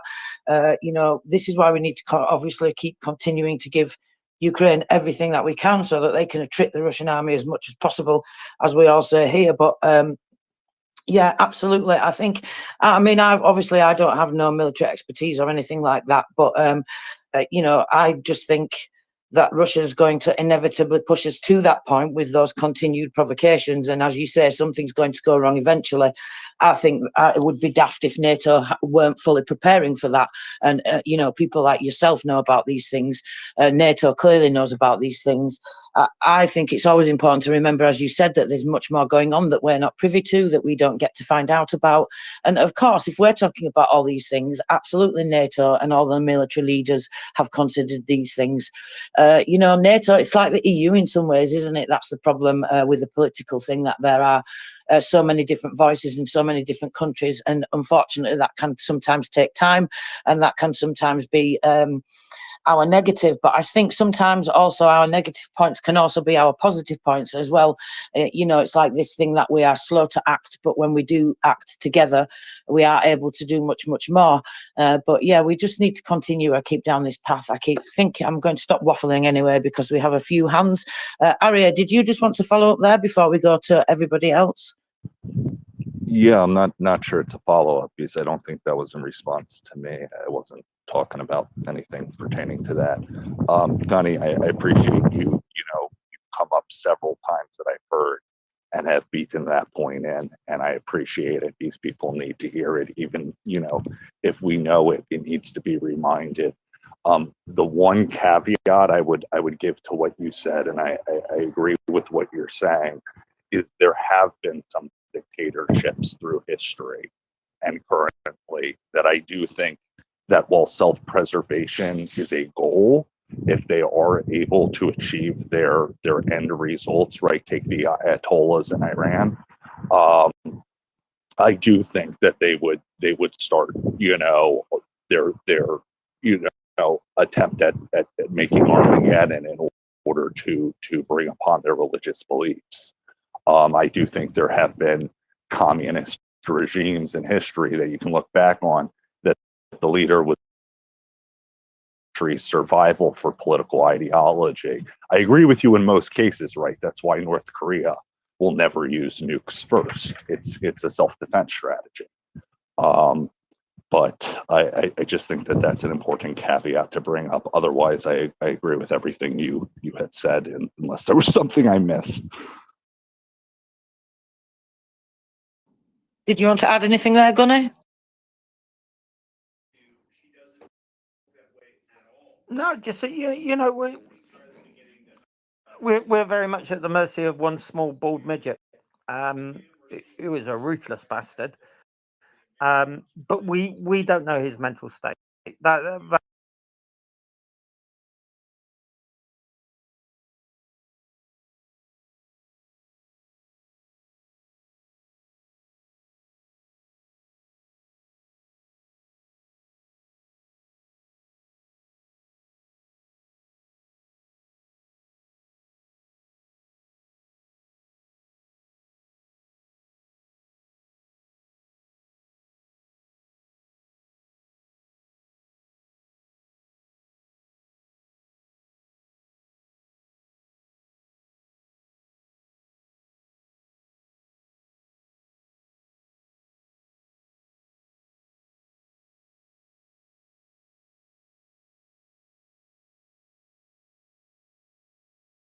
giving their own assessments to various leaders through, his body language, what he's saying. There are going to be sources within the Kremlin way. It's not unusual. Refusing to be provocative in the face of outright aggression is a thing that you see throughout history. What's he going to do? Don't know. As the state of training goes down in the Russian military, and it is dropping, there is going to be more danger of friction. But you're going to be one of two people in this. You're either you're going to hide from it and convince yourself that there's no danger.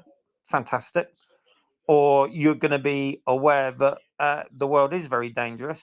There is a remote chance that it might really go wrong on us. But in the meantime, fuck it. This is the threat, the risk that you run for confronting evil. It's not a risk-free game here, and therefore we can just hope that NATO leaders are prepared to run that risk, which is really easy for me to say because I'm not getting the intel. But I would suggest the disparity in reactions between different NATO leaders would suggest some are just being purely cowardly, and some are fairly realistic about it. They're getting realistic threat assessments, and they're the ones who are pushing the narrative for more aid to Ukraine. And let's face it, all we're talking is kit. All we're talking about, every whining little bitch talking about the Third World War as though we've already got units fully engaged on the main line of contact. All we're talking about is equipment. What's the point? We're just giving equipment. We're not really knuckles deep in this. Not, we're giving signals intelligence and all that kind of thing. But how we end up with politicians with such a jelly back, I don't know. It's a continuous source of amazement that people utterly unsuited for anything apart from road sweeping, and asking you if you want to go large with your Big Mac, somehow climb that greasy pole without any kind of charisma. Well, not charisma, without any kind of skill set. And end up in positions of power and then lead us to where we are now. I mean, he's just desperate. But the alternative is, as I keep saying, a dictatorship led by someone like me. You don't want that because I'd be awful. You and me both, Gunny. I'd send them all to prison. Life for everybody. Let's see who was next. Den John, welcome. Please go ahead. Yeah, thank you. Can you hear me? All right, because I'm on a new Yes, device. loud and clear. Okay, great. Yes, I'm with Gunny there, and I'm the second, belonging to the second group. And I just want to add one more thing. Yeah, I mean, we are in a dangerous world, and we shouldn't just be blind to that. Otherwise, we wouldn't. Well, yeah. Let me not start there, but just let me add that it's a dangerous world. But the question is, should we give in to blackmail? And if we do, then yeah, it will be a terrible and awful world. And that's why it's worth, to me at least, the risk to continue supporting Ukraine. Otherwise, the alternative is terrible for us. They would roll over us, and we will not have a say in it. So yeah, definitely we're gonna do. It's a dangerous world, but some things are worth fighting for. Thank you, Den John. I absolutely agree with you. Terry fella, back to you. Right. I think I'm thinking about what Gunny was saying about we think it's one way or the other. That people either think, oh my God, it's going to be end of the world, or well, nobody will bother doing it. One of the other things I'm very aware of is the fact that, as Gunny said, they know a lot of information that we don't know. And I must admit, I was slightly shocked. I think it was IEA was talking about the PSA announcements that was basically go inside and stay inside. That to me was basically a way of them trying to control people to stop sort of mad panic on the street and looting and God knows what else. But I do know certainly now that hiding under a desk will do bugger all. Excuse my language. But there is probably a good reason that we don't get to know all the intel.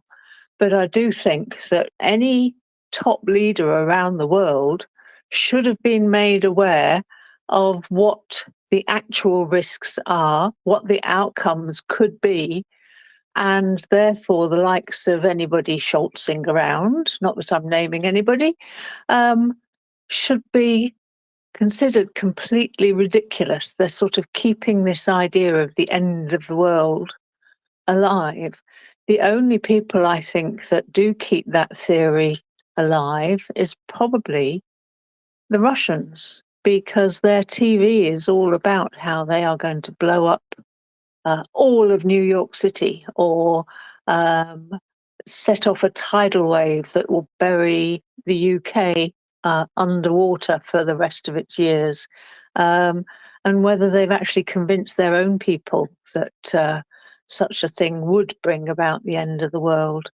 So I'm sort of very wary, but also getting sick of our countries and our leaders being a bit too cowardly. I think, as Gunny said, it's just equipment that we're offering. It's just machinery.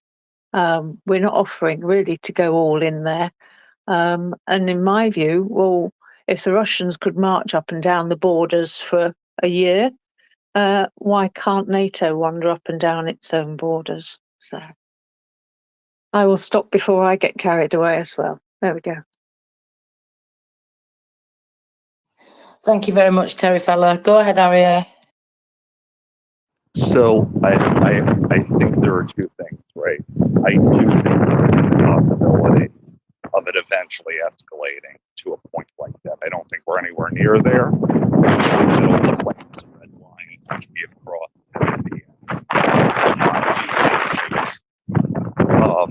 unless you know, as Gunny said, there's survival. Sorry, the wind is too much. I'm back on. Give me a minute or two and I'll be sorry. I'm looking at the dog who picked up.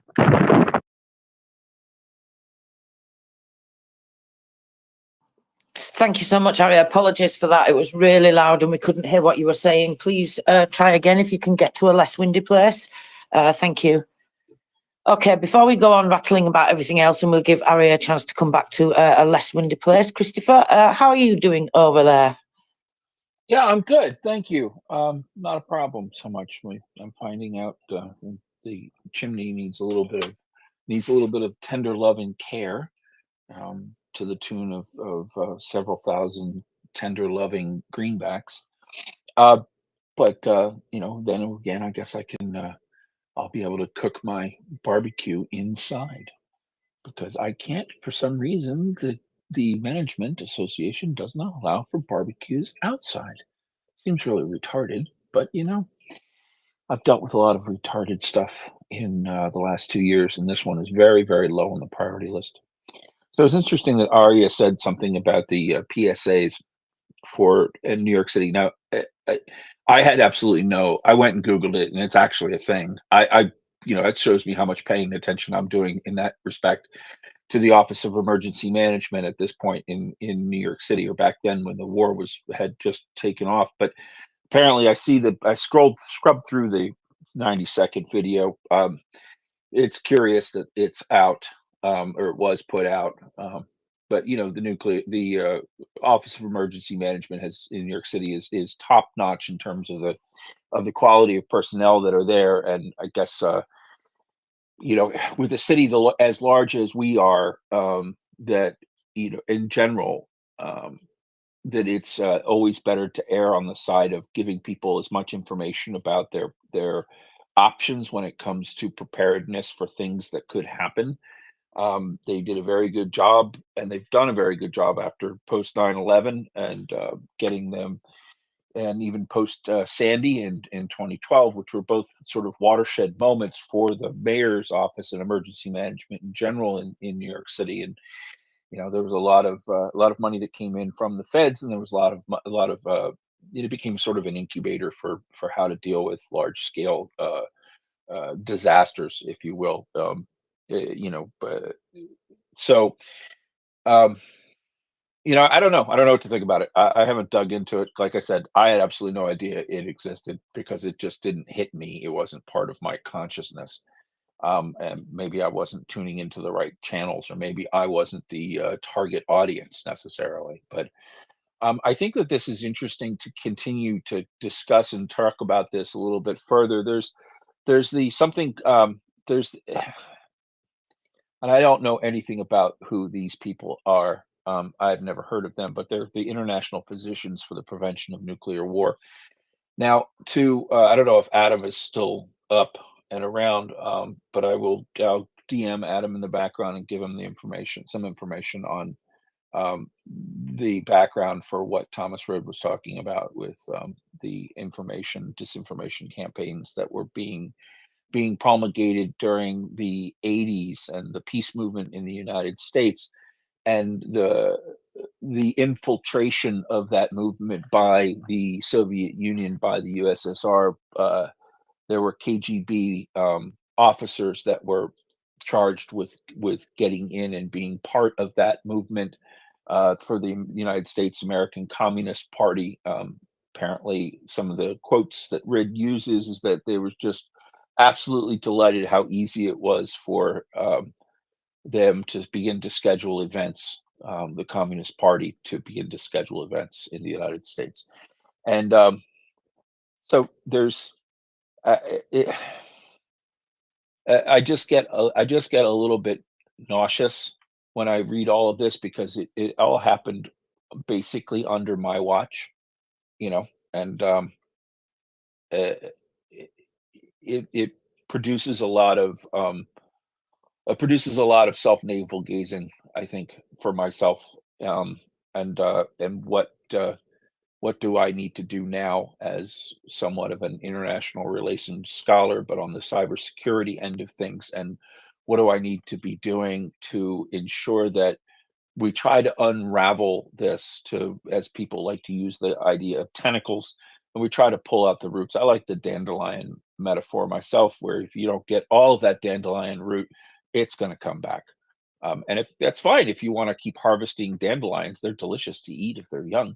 But when they flower and then they spawn, and then they blow away all of these little pieces of seeds, and then they propagate, and that's kind of what we're seeing happen here. So I guess that's what I have at the moment. I'm happy to continue with this, or we could move on to news. You can use. I do have some interesting. There was some information that came out in a podcast from The Economist talking about the interesting effects of the war on animal life in Ukraine, and I thought that was pretty. Fascinating. Actually, it's horrible in one area, but it's kind of fascinating in another. So I thought about that on as something to talk about. But Trace, you always have our agenda, so I defer to you. Please, back to you. Thank you very much, Christopher. You are very gracious. Actually, it's interesting you say that about the animal life, because, of course, I've been trying to find time to look into that report about the environment and the effects of the ecocide, etc., on Ukraine. That's probably an interesting thing that we can bring together, I think. But Arya's got a hand up, so let's go back and see what he has to say. Go ahead, Arya. So, I'm sorry about that. I was walking my dog and the wind picked up. So I think that there is a threat, right, of nuclear war and it escalating. As Gunny said, we're nowhere near there yet. We're talking about weapons. I think that the people that disregard the possibility of this escalating into something a lot worse than what it already is, are very foolish. As in the same respect, excuse me, the people that say that it can't. And I think that a lot of politicians will use the threat of nuclear war as an easy cop-out for why they don't want to have to do things, instead of getting into the more nuanced and detailed reasons, which don't always look good. It's a lot easier to say, look, they've got nukes. If we escalate at all, they're going to do it. Right? We're past the point of Russia not escalating. They are escalating every day. They're just not doing it through kinetic means directly against us. And until we start addressing that, it's going to be a huge issue. On that note, I would also like to hear about the ecological impact on Ukraine from the war. I remember there were a couple of very good articles. I'll see if I can find them after Russia flooded the South on the environmental impact that had, but that was localized. So if there's any general stuff, I'd appreciate hearing about it, Christopher, also. Thank you very much, Arya. So let's go over a few quick headlines then, and then maybe we can have a deeper conversation about that. So the report that I've been looking at is it's the environmental consequences of the war in general, not just from the flooding of the dam, but the overall, looking at the overall issue. I think it's really interesting because they look at various different angles. Of course, Christopher's talking specifically about animal life there, so we can look into that. But this covers everything. It's a really detailed report. I've not had a chance to look into it properly yet. It comes with a great deal of information, maps and all sorts of different things. So they basically cover the environment before February 2022, and then, of course, just some of the table of contents, the military environment, the industry and energy, nuclear facilities and radioactive sources, the built environment, the rural environment, the freshwater environment and infrastructure, coastal and marine environment, the global climate, and the legal and regulatory environment recommendations. So this is the title of the report is The Environmental Consequences of the War Against Ukraine. And actually it was February 2023 the report goes up to. So it's quite recent, it's pretty recent. And there's another couple of other reports that I've been looking at as well, but I just have not had a chance to dig into them yet.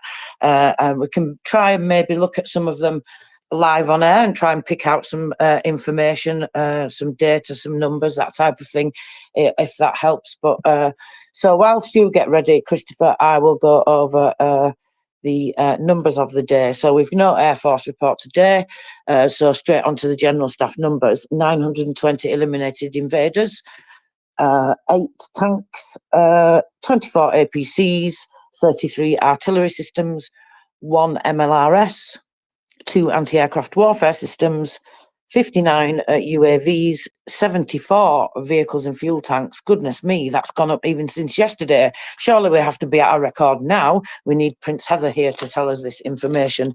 And special equipment 14. So onto the naval forces. Again, I'm so pleased to say there are no ships in the waters of the Black Sea and just 1 enemy ship in the Sea of Azov, absent of missile caliber cruise missiles, should I say. I think that's, I'm losing count now, I think 6 or 7 days. I have to double check, but we're certainly looking on for at least a week now at that report from the Navy. So that's definitely very good. They must be frightened of sea babies. What a shame. So demining today, 93 hectares and 377 explosive objects. So that's 377 lives saved, at least, as we always say. Now, what was going on in Moscow was interesting. I was looking at earlier, and so there was a fire in a warehouse building. The area at the time when I was looking at it was 700 meters, 700 square meters. But then later on, just as I was coming on to co-host, I did see that had spread and also spread to a neighbouring building. The roof had collapsed. But in addition to everything, the container with the fuel and lubricants was also depressurized and caught on fire, apparently. Oh, again, what a shame. So we heard the last few days the 800,000 artillery shells will be delivered to Ukraine within a few weeks, the Czech president had said, following him reporting just recently that the cost of the contract has now been found. The money has now been found amongst all the partners. The complete cost of the contract was apparently 1.5 billion euros. So that's quite a lot of money. And I'm pleased to say, actually, I think, didn't they find some extra ones? I think the last time I heard that reported, Christopher, I don't know if you heard anything. I thought that had maybe increased to like 1 million shells now, but I would have to double check that information. So Ukraine officially begins negotiations with regulators of the USA and the European Union regarding the resumption of passenger air transport in Ukraine. Now, of course, this is something that's not just going to go ahead straight away. This is why it's important to say that these conversations are now starting to go ahead and negotiations. And this was reported by the Deputy Prime Minister for Restoration. So it's too early to talk about any terms, he emphasised, but the Ukrainian side is conveying to the regulators basically the vision of how the market will look under martial law, as well as obviously various risk assessments and approaches and algorithms, etc. These things that they use.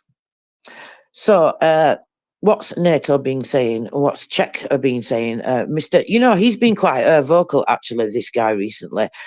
So NATO supporting Ukraine does not contradict international norms from the point of view of the international law and the UN Charter, apparently, which not that I thought it did anyway, but I think it's interesting that this is an article, actually, that's come out, Christopher, so maybe you might want to talk about that more at some point, but yeah, so this is Peter Pavel. So this has been an interview on television. So like I said, he's been quite vocal, although I always seem to like what he has to say anyway. So according to him, there must be a clear distinction between deploying combat troops and involving troops in support activities, which of course is important to emphasize. So he's been speaking about that a little bit.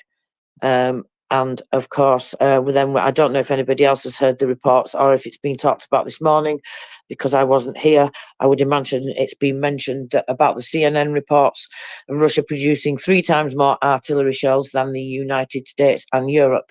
And actually, that's a very good point for me to have a segue into our drone fundraiser, because this is one way that we can help those girls and guys on the ground have a direct impact. Yes, I know it's only a small impact in the big scale of things that has to be done and everything that they need, but it's a big impact to these guys and girls on the ground when they have these things there to be able to use them.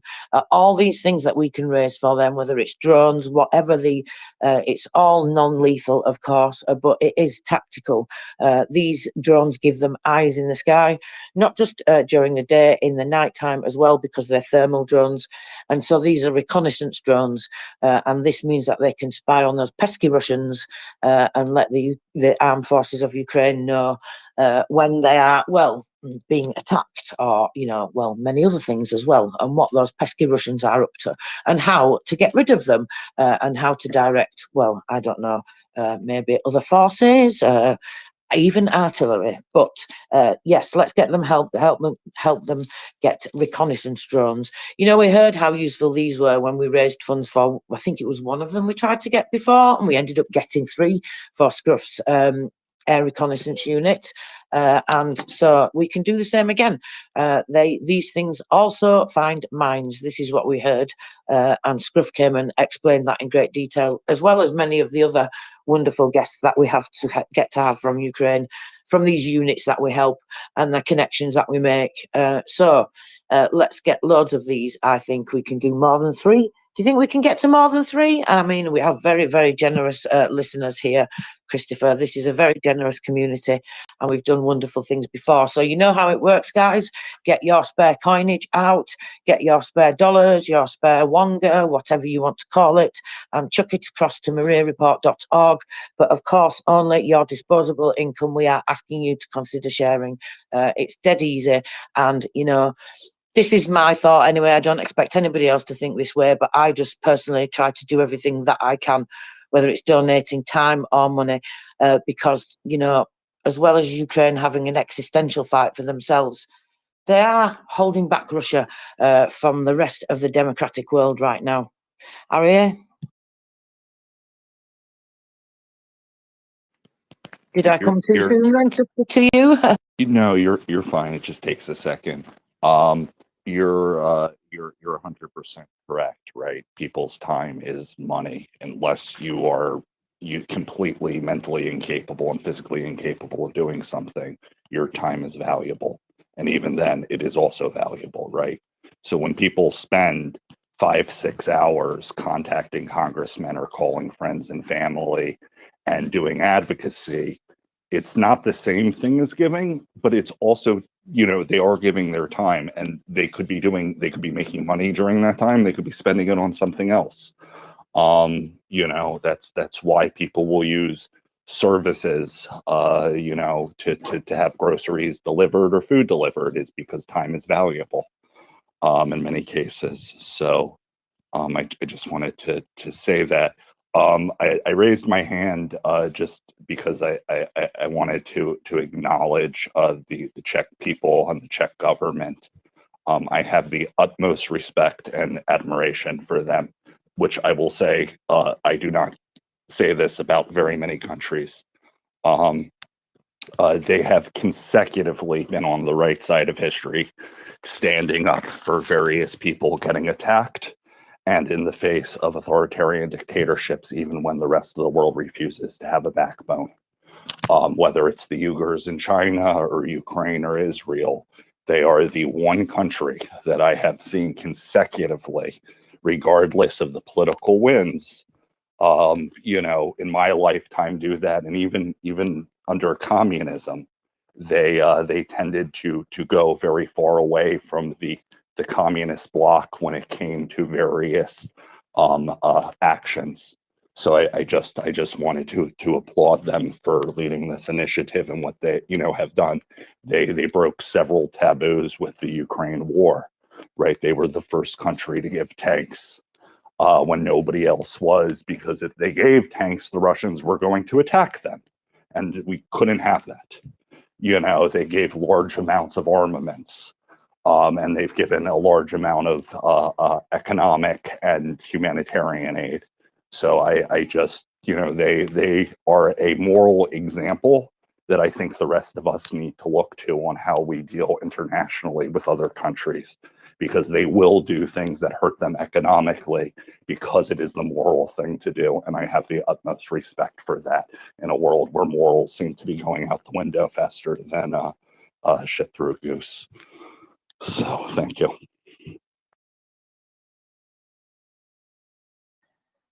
Thank you very much, Ari.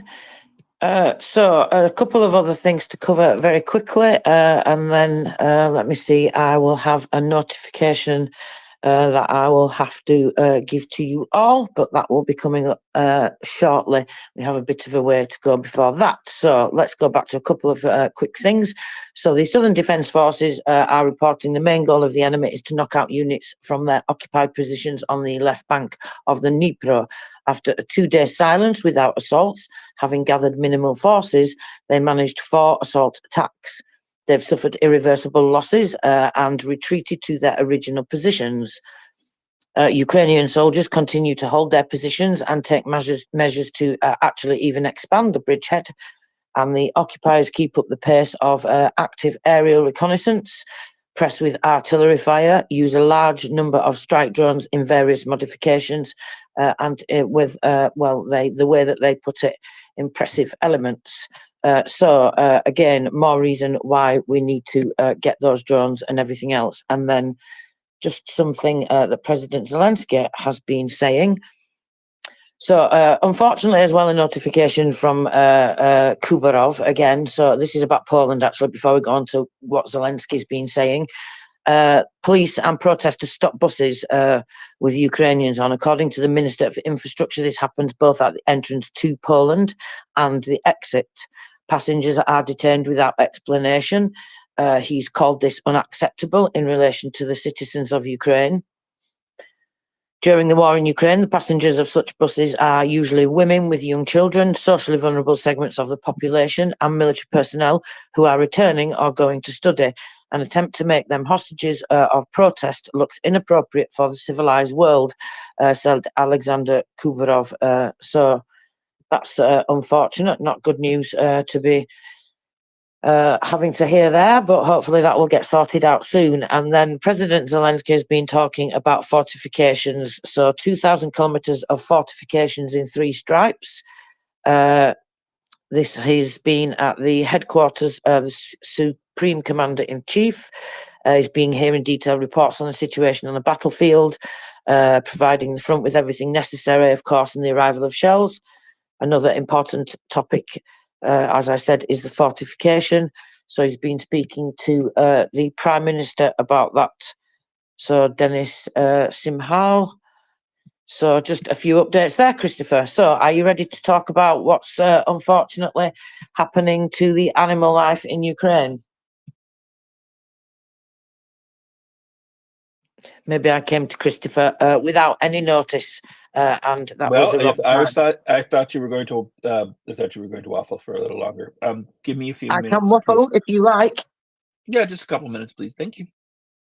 No problem at all. So what else have we got to be looking at? Actually, I was looking at, there was a few posts from Defence Intelligence earlier that I was reading, and also we have the report from General Tanavsky. So the situation in the Tavria direction is difficult but under control. 45 combat clashes took place during the day in this direction, and the enemy carried out 25 airstrikes, including 3 missile strikes. They also fired 1,053 shells and 90 drone strikes. Defensive troops are carrying out active actions as well in the specified directions, and they inflict fire damage on the enemy and continue to destroy the occupiers. Total losses of the occupiers in this direction today are 392 eliminated invaders, and 47 units of military equipment, including 1 tank, 10 APCs, 8 artillery systems, 1 anti-aircraft gun, 1 ATGM, 2 anti-aircraft vehicles, interesting, to 21 cars, 3 units of special equipment, and 352 UAVs of various types. That's a massive increase in the amount of UAVs. Again, why we need to help Ukraine get as many drones as possible. So, Defence Forces in the Tavria direction have destroyed 4 ammunition depots. Excellent. I will be looking for those videos.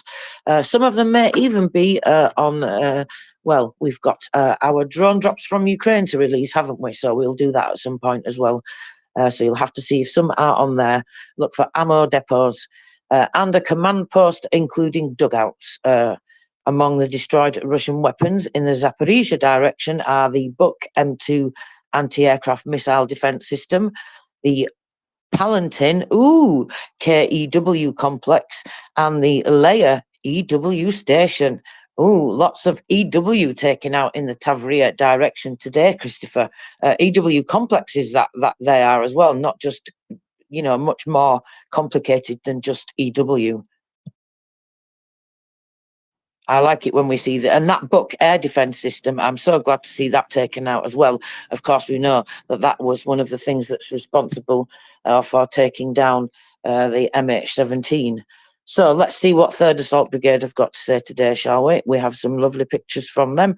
They've been releasing quite a lot of pictures and lots of videos on YouTube and various stories from individuals and their experiences. So you should look out for those if you're interested in listening to those, reading more about those.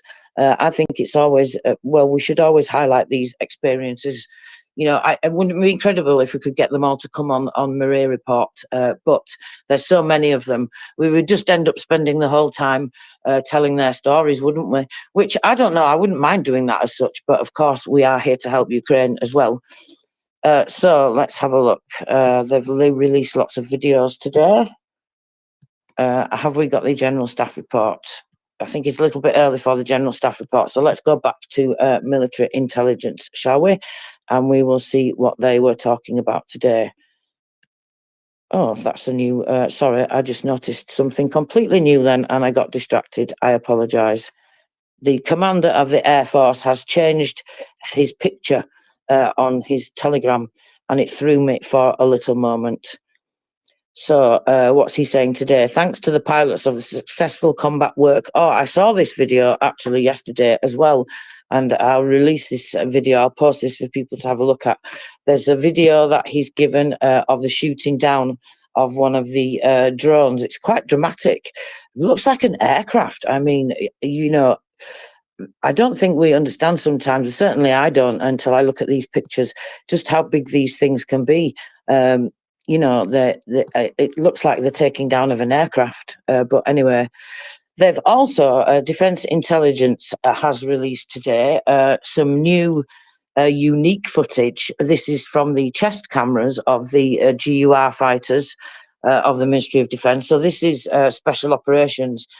This is the story about the liberation of the Black Sea platforms, the towers that we've talked about before, the Boyka Towers, and of course we know SBU Alpha was somewhat involved in this as well, and the videos have come out already of this speaking to the people that were involved in this operation and some of the combat footage that they released during those documentaries, and in particular from one of the fighters that was stranded in the water for 19 hours, the story from his perspective, his experiences, and then from the other side, from the commander who had to leave them there and then you know, launch an operation to go back and rescue him the next day. So you get all of that from the different perspectives. It's really pretty good. So now this part here, like I say, this is unique footage from the chest cameras. There were 2 huge problems: the presence of the engineering barriers and the enemy's aircraft, said the Special Forces, Bob, they've called him. I like that, Bob. So he developed the mission plan and participated in its implementation. We had 3 such starting points, he said, from which we could set out to fulfill this task. These points were constantly changing so that the enemy could not accurately detect the place from which we were to start, added the scout. So some of the questions that he's covered in the video: why didn't you manage to land on the platform on the first try? what important trophies and intelligence did the special forces get. They go into that in more detail, and how the industrial climbing skills helped in the operation. I've said to you before, Christopher, and to other people in the space here, and listeners have probably heard me say about the how impressed I was at them carrying this radar, down this. They made it look so easy in the video, like you're just carrying, I don't know, something down the steps at your house between the two of you. They carried this great big radar. It looked like a missile, a torpedo, in that type of shape. And these steps are incredibly steep. You can imagine these. Many people have seen, even pictures or videos of what an oil rig and an oil tower looks like. So you kind of get an idea of how high they are, how tall they are, how steep those steps are, and the angle on them. It's not just like an ordinary staircase. I mean, they're so steep. I wouldn't want to be climbing up and down one of those things without holding on. And these guys were just carrying it down the stairs, like not even holding onto the steps or anything, because both hands were on this radar equipment, this EW equipment that they took. So that was pretty incredible. So that's what he's talking about here, about the industrial climbing skills obviously involved. So that's interesting. We'll get to. I'll be definitely wanting to watch that. There's a link here to YouTube, which actually I'll post for people now. I'll see if I can do that whilst you're covering what you would like to cover, Christopher, because I think I think maybe I would give this to Flickr fella and see if he's interested in putting it on his dashboard as well. What do you think, Christopher? Oh yeah, absolutely. Run all that stuff through to the Flickr fella. But I'm sorry, my mind goes elsewhere. Back to you. Yeah, so if you don't know what we're talking about one of our listeners and regular speakers, Flickr fella. He's created a great dashboard where you can go to look at lots of interesting things, lots of very important things about Ukraine's modern history and the things that they've had to go through politically and the struggles over the last few years. Winter on Fire is on there, of course, that's important to watch.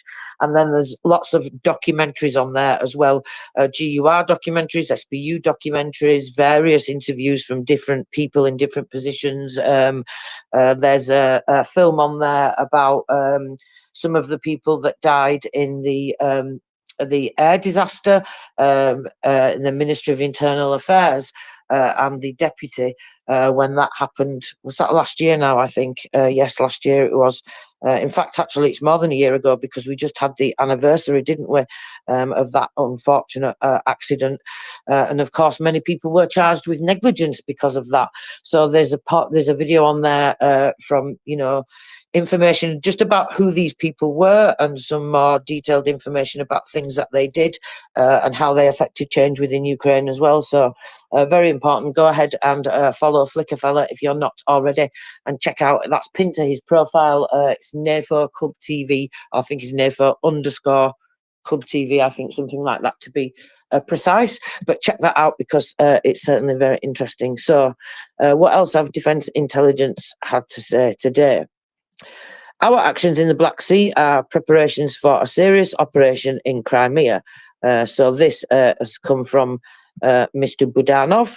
I like it when he has things to say because they're always, I don't know, well, really important and I don't know, quite succinct, I find. What do you think, Christopher? It's always interesting to see what he's got to say, I think.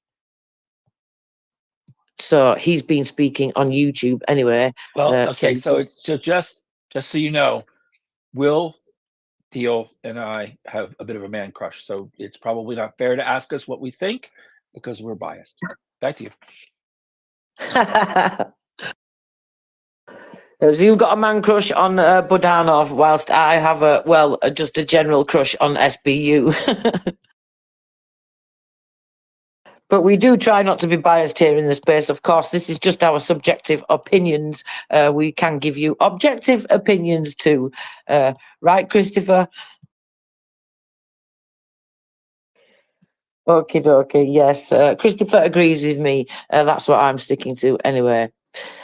So let's look at some more news and some things that have been going on.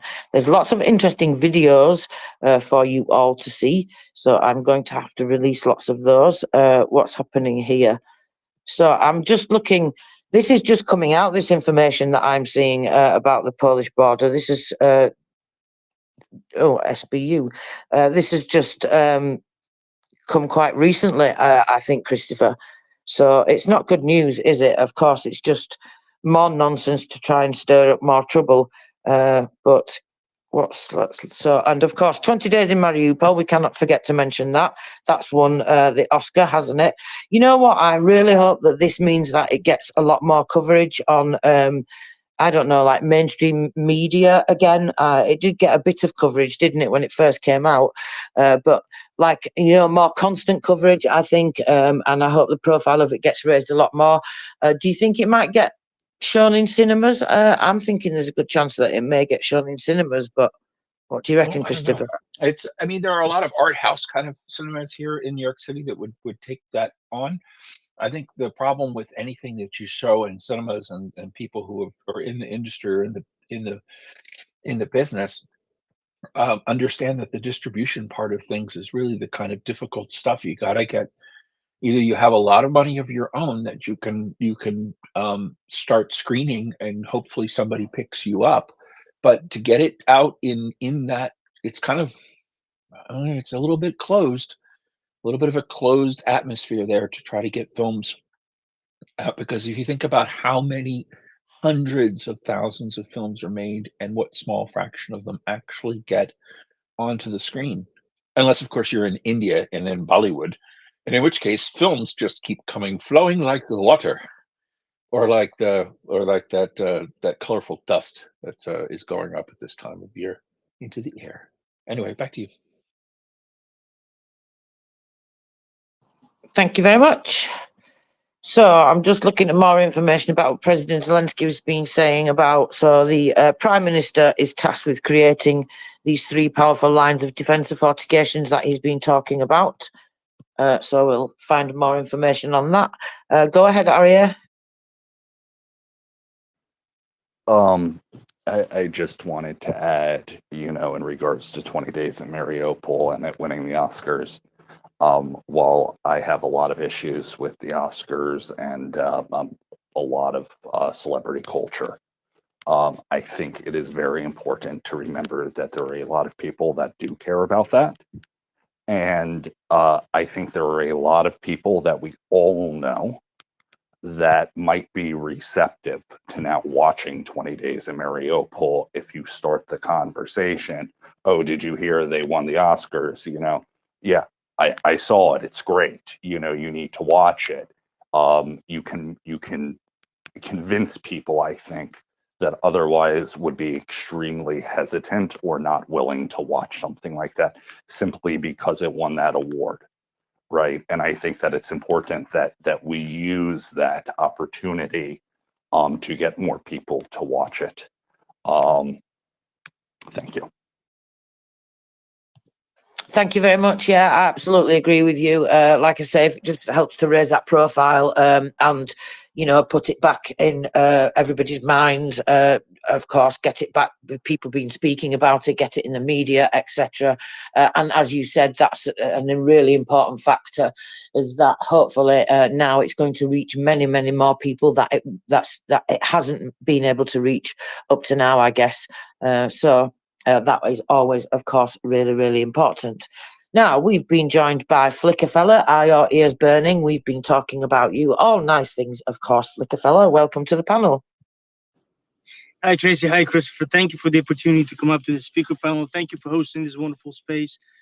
Just a quick good morning, good afternoon, and good evening to all the wonderful people who support Ukraine on the speaker panel and the wonderful listeners. You guys are the best. Thank you so much.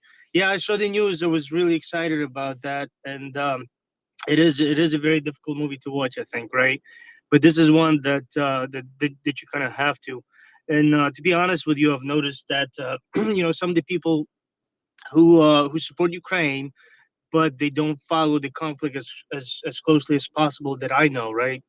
Recommended that for them to watch this movie a while back when it first came out, And I think it was just very difficult psychological step that some people just may not be prepared to take on their own. Especially if they feel that, they're just kind of in that space to where, again, they support Ukraine, they have good intentions, they believe the government has to act, and they do, I know, call and send messages to their representatives, but at the same time, they don't, they may, for one reason or the other, may not be, willing to take the initiative essentially and watch this movie, specifically 20 Days in Mariupol. So one of the things that I'm considering doing is, offering maybe watch that movie together or something like that, right? And I think there's some benefit to it as well, because myself in particularly, but I know basically everyone on this space can really add additional context to what is being viewed by people who may not be aware of all the different cultural nuances and things like that. So yeah, anyway, just wanted to come up to the panel and share some of these thoughts. Thank you. Thank you so much, and thank you for joining us, Flicker Fella.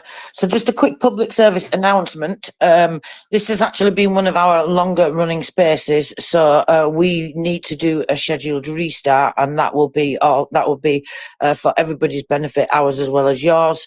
So that will give us, make sure the audio is clear and everything's working as planned. You know how it happens if we keep these things running too long. We do get lots and lots of problems, and then we end up having to close down the space and do a restart in the middle of something like a guest segment, which is of course less convenient. So we will be doing a planned restart that will be happening at the top of the hour. So that will be 4 p.m. UK, 6 p.m. Kyiv, and then of course we will be able to count down that space for you and do a restart. I'm giving you plenty of warning so you can all come just right back, because of course those links we will put out there straight away, and we know you all come right back anyway. So just a little bit of a warning there for everybody in case you are at work and you don't know what happens. Sometimes, the space crashes, doesn't it? This happens to me. It goes off when I'm listening. I'm like, oh, what happened? We crashed. So there you are. We're not crashing. It's a planned restart coming up. So, Christopher, how are you doing over there? I was just looking at a couple of bits of information regarding Avdiivka. Also came across some interesting information about UN payments to pensioners in Ukraine. So Ukrainians who meet certain conditions are able to receive extra payments, which I think is an excellent idea. I wasn't aware of this. So that's good news. We can look at that in more detail.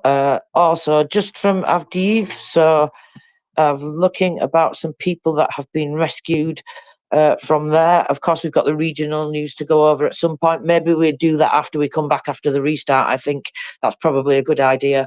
And then, because very often the regional administrations make posts around this time in the afternoon about updates, things that have happened in the morning. So I think that's probably a good idea. Evacuation under enemy fire. So the White Angels have taken another 5 people out of the Avdiiv direction. So these are residents of Novoselivka. I didn't actually realise that there were anybody left in that direction. We did see people after Ukraine had to retreat in parts of Avdiivka, that people coming out on foot that had previously been resistant to leaving when evacuation was offered. So the resident of this village, they actually asked for evacuation, which is good news. The enemy shells destroyed the house completely, so she was forced to seek shelter in a safer area, together with another woman and other residents, and a man and a 90-year-old woman. Wow.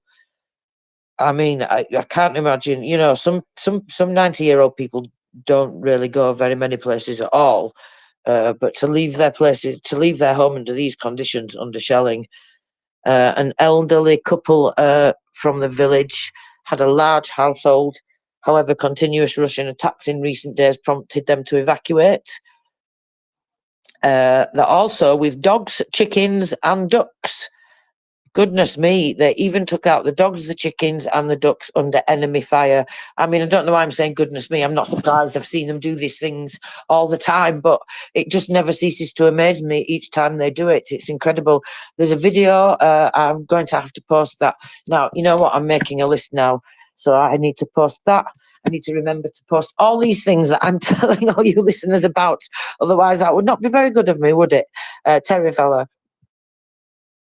Yeah, mine's just a technical question in a way, and I'm just wondering if you need to wait until after the hour before you post them in the nest, because otherwise don't they all disappear? But my technical question is, for the last 2 days, when I go to the top of, when you're looking on the homepage sort of thing, and For You, at the top always used to be the banners for the spaces. And I could just go up to there and click on it and get in. And they seem to have disappeared on me. I'm wondering if it's happened generally or whether it's my one playing up. Because now I have to go and find MriyaReport, go into the profile, click on it, and then I can get in, which is a bit annoying. So unless they're deliberately making it harder for people to get into spaces, I don't know quite what's happening. Any ideas?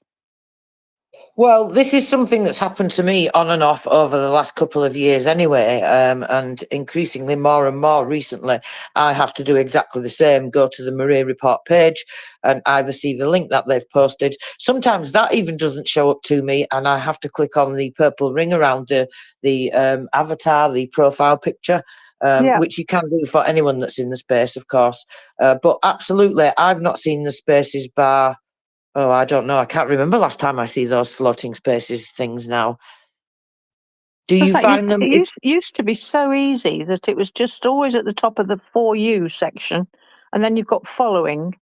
And yeah, they were always there. But now they've just. The other thing that I'm having a lot of problem with recently is when I want to use an emoji in here. I go to the heart and press one, and nothing happens. It doesn't show up. So it's definitely something in the background playing around with us, isn't there? I think that's our conspiracy theories. There we go.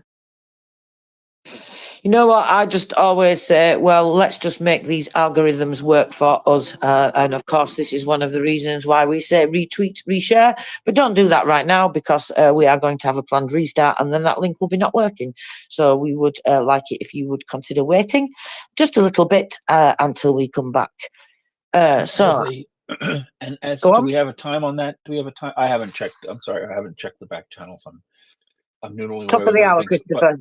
10 minutes or 13 minutes All to be right, that's fine. precise. While people have that opportunity, it might be good for people to have a checkout of Bill Kristol's interview with Tim Snyder, his latest one. I put it up. It's the first card in the nest, and it was filmed a few days ago. It was also filmed after Snyder had a disruption come in one of his classes, and it was a disruption by a fairly older individual, but in the sense that they are one of the now I'm trying to pull back to where I was, so I started talking without having all of my notes in front of me. This guy is one of the older peacenik Communist Party people, and he's inciting younger individuals to towards communism here in the United States. He's a well-known entity. Anyway, he and a bunch of non-students who were part of this activist movement that they decided that they were going to come in and disrupt his class. And Steiner basically just took the class and moved it to another building, and Yale security came and created persona non gratas of the people. But it goes back to kind of our first part of this our segment here, our co-hosting segment here together, and it's the idea that there are going to be disruptions within our societies that are backed and supported by the Kremlin, financially, certainly spiritually, in the sense that it's something that they love to see.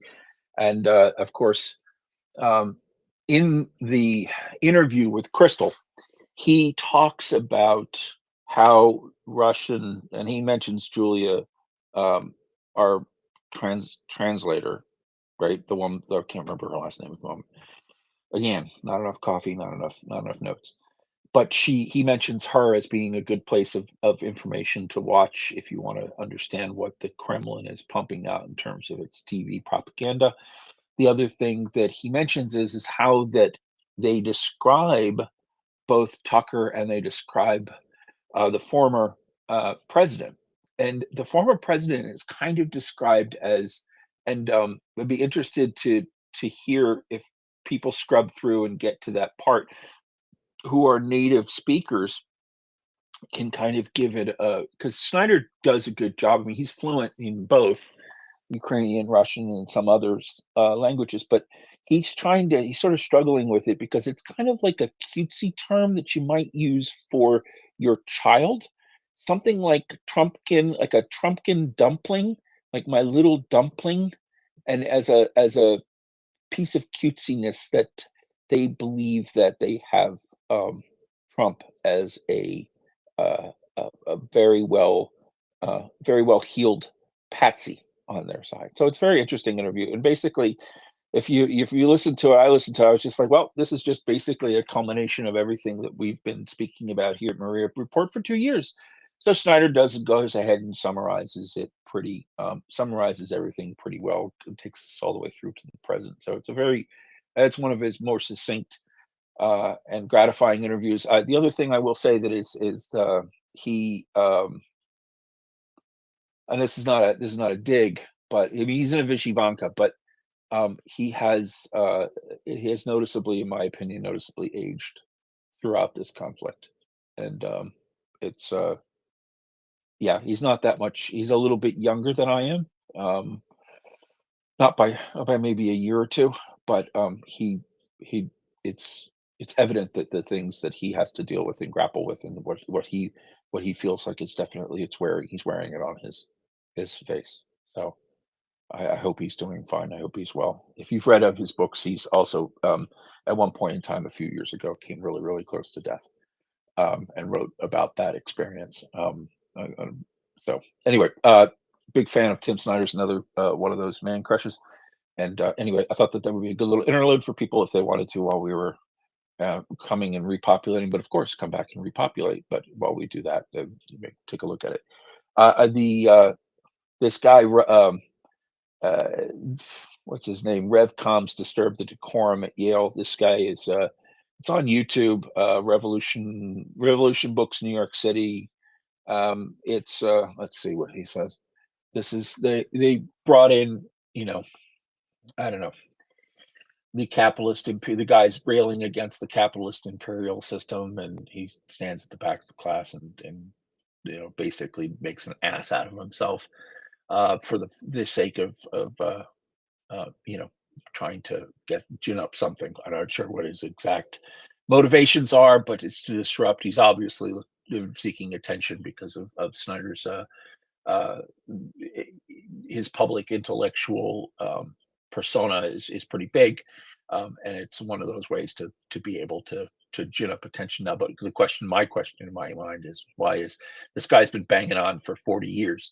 So, but why are we trying to gin up attention, at this particular point in time? And it's something to consider. Let's not be conspiratorial, but it's still something to think about, and maybe to try to delve a little deeper into it with people who are closer to this particular agitator and this particular offshoot of the Communist Party here in the United States. Anyway, Tracy, back to you.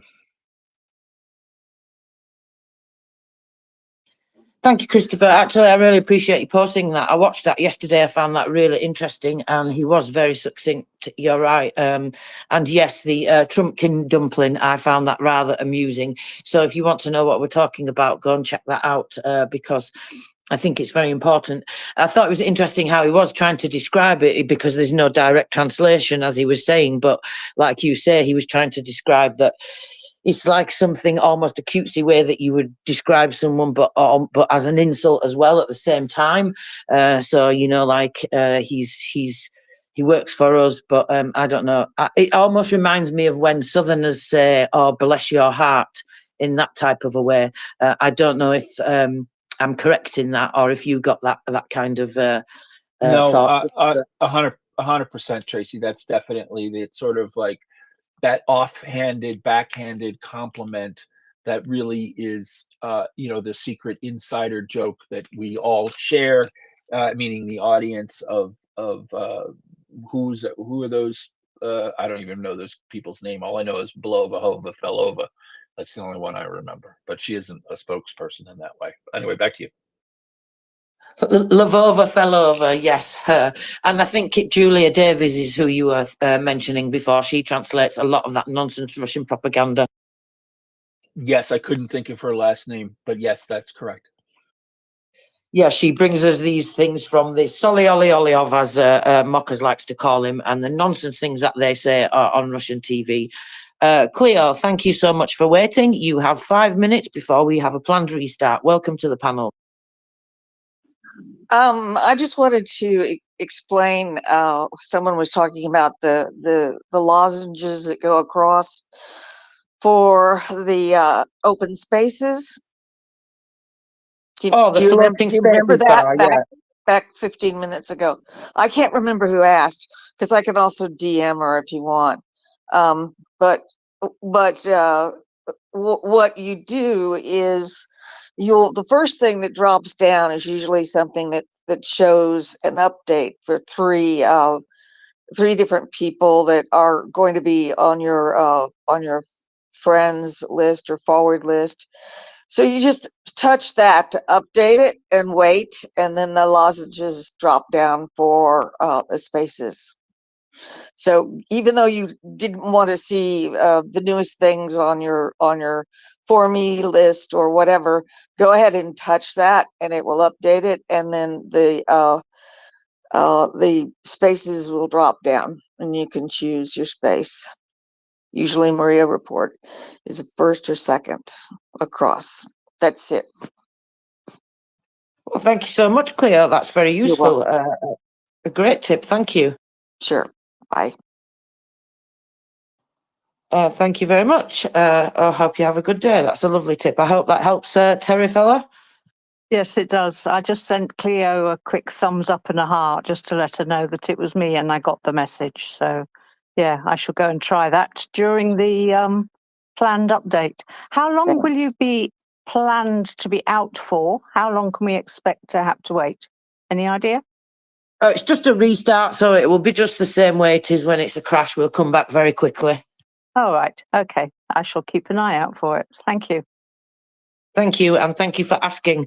Roos, welcome to the panel. You have 3 minutes. Yeah, I'll use them well. The Swedish flag has now been raised among the NATO flags. And I'd like to offer my apologies for Sweden to Ukraine. Erdogan and Orban gave us all the time in the world to prepare, to gear up and build more Gripens, to educate your crews and pilots and get them there in the days we have been members. This is a day of shame and humiliation for Sweden and for me that no Gripens are flying in Ukrainian colors. I'm so sorry. Well, thank you very much, Roos. But I don't know. Maybe we just haven't seen them yet, is all. What do you think about that? No, I don't think that. Sorry. That's okay. No need to be sorry. It's quite all right. But yes, anyway, it's obviously a great achievement of Russia that they have now added Finland and Sweden, of course, to NATO. So thank you very much for that, Russia. We like it when things like this happen. Of course, we don't like the reason why it's had to happen, but really, it's just a formality. I think Sweden's been there all along, haven't they? Having lots of different, operations, taking part in things. So it's not as if Sweden have only just come along to the family, of course. So that's important to remember. So just before we do a restart, so I will give you all. Let's have it a 1 minute warning, and we will be doing a restart. So I was just looking at some of the alerts that have been going out. We had various alerts go out, threats of ballistic missiles. There's some reports of air defense going off, countering artillery in Nikopol, Perovska, Zaporizhia, Kherson, Mykolaiv, countering the threat. And the latest alert just a couple of minutes ago, there was a ballistic target reported over Poltava, but then the latest alert came, target disappeared, EW. So that's interesting. We will hopefully wait to see that that's crashed somewhere into the ground where it hasn't been able to hurt anybody. And hopefully, of course, sappers will be able to go and remove that. So this is your countdown, everybody. We will be having a restart. So I will randomly stop talking. So restarting now. Come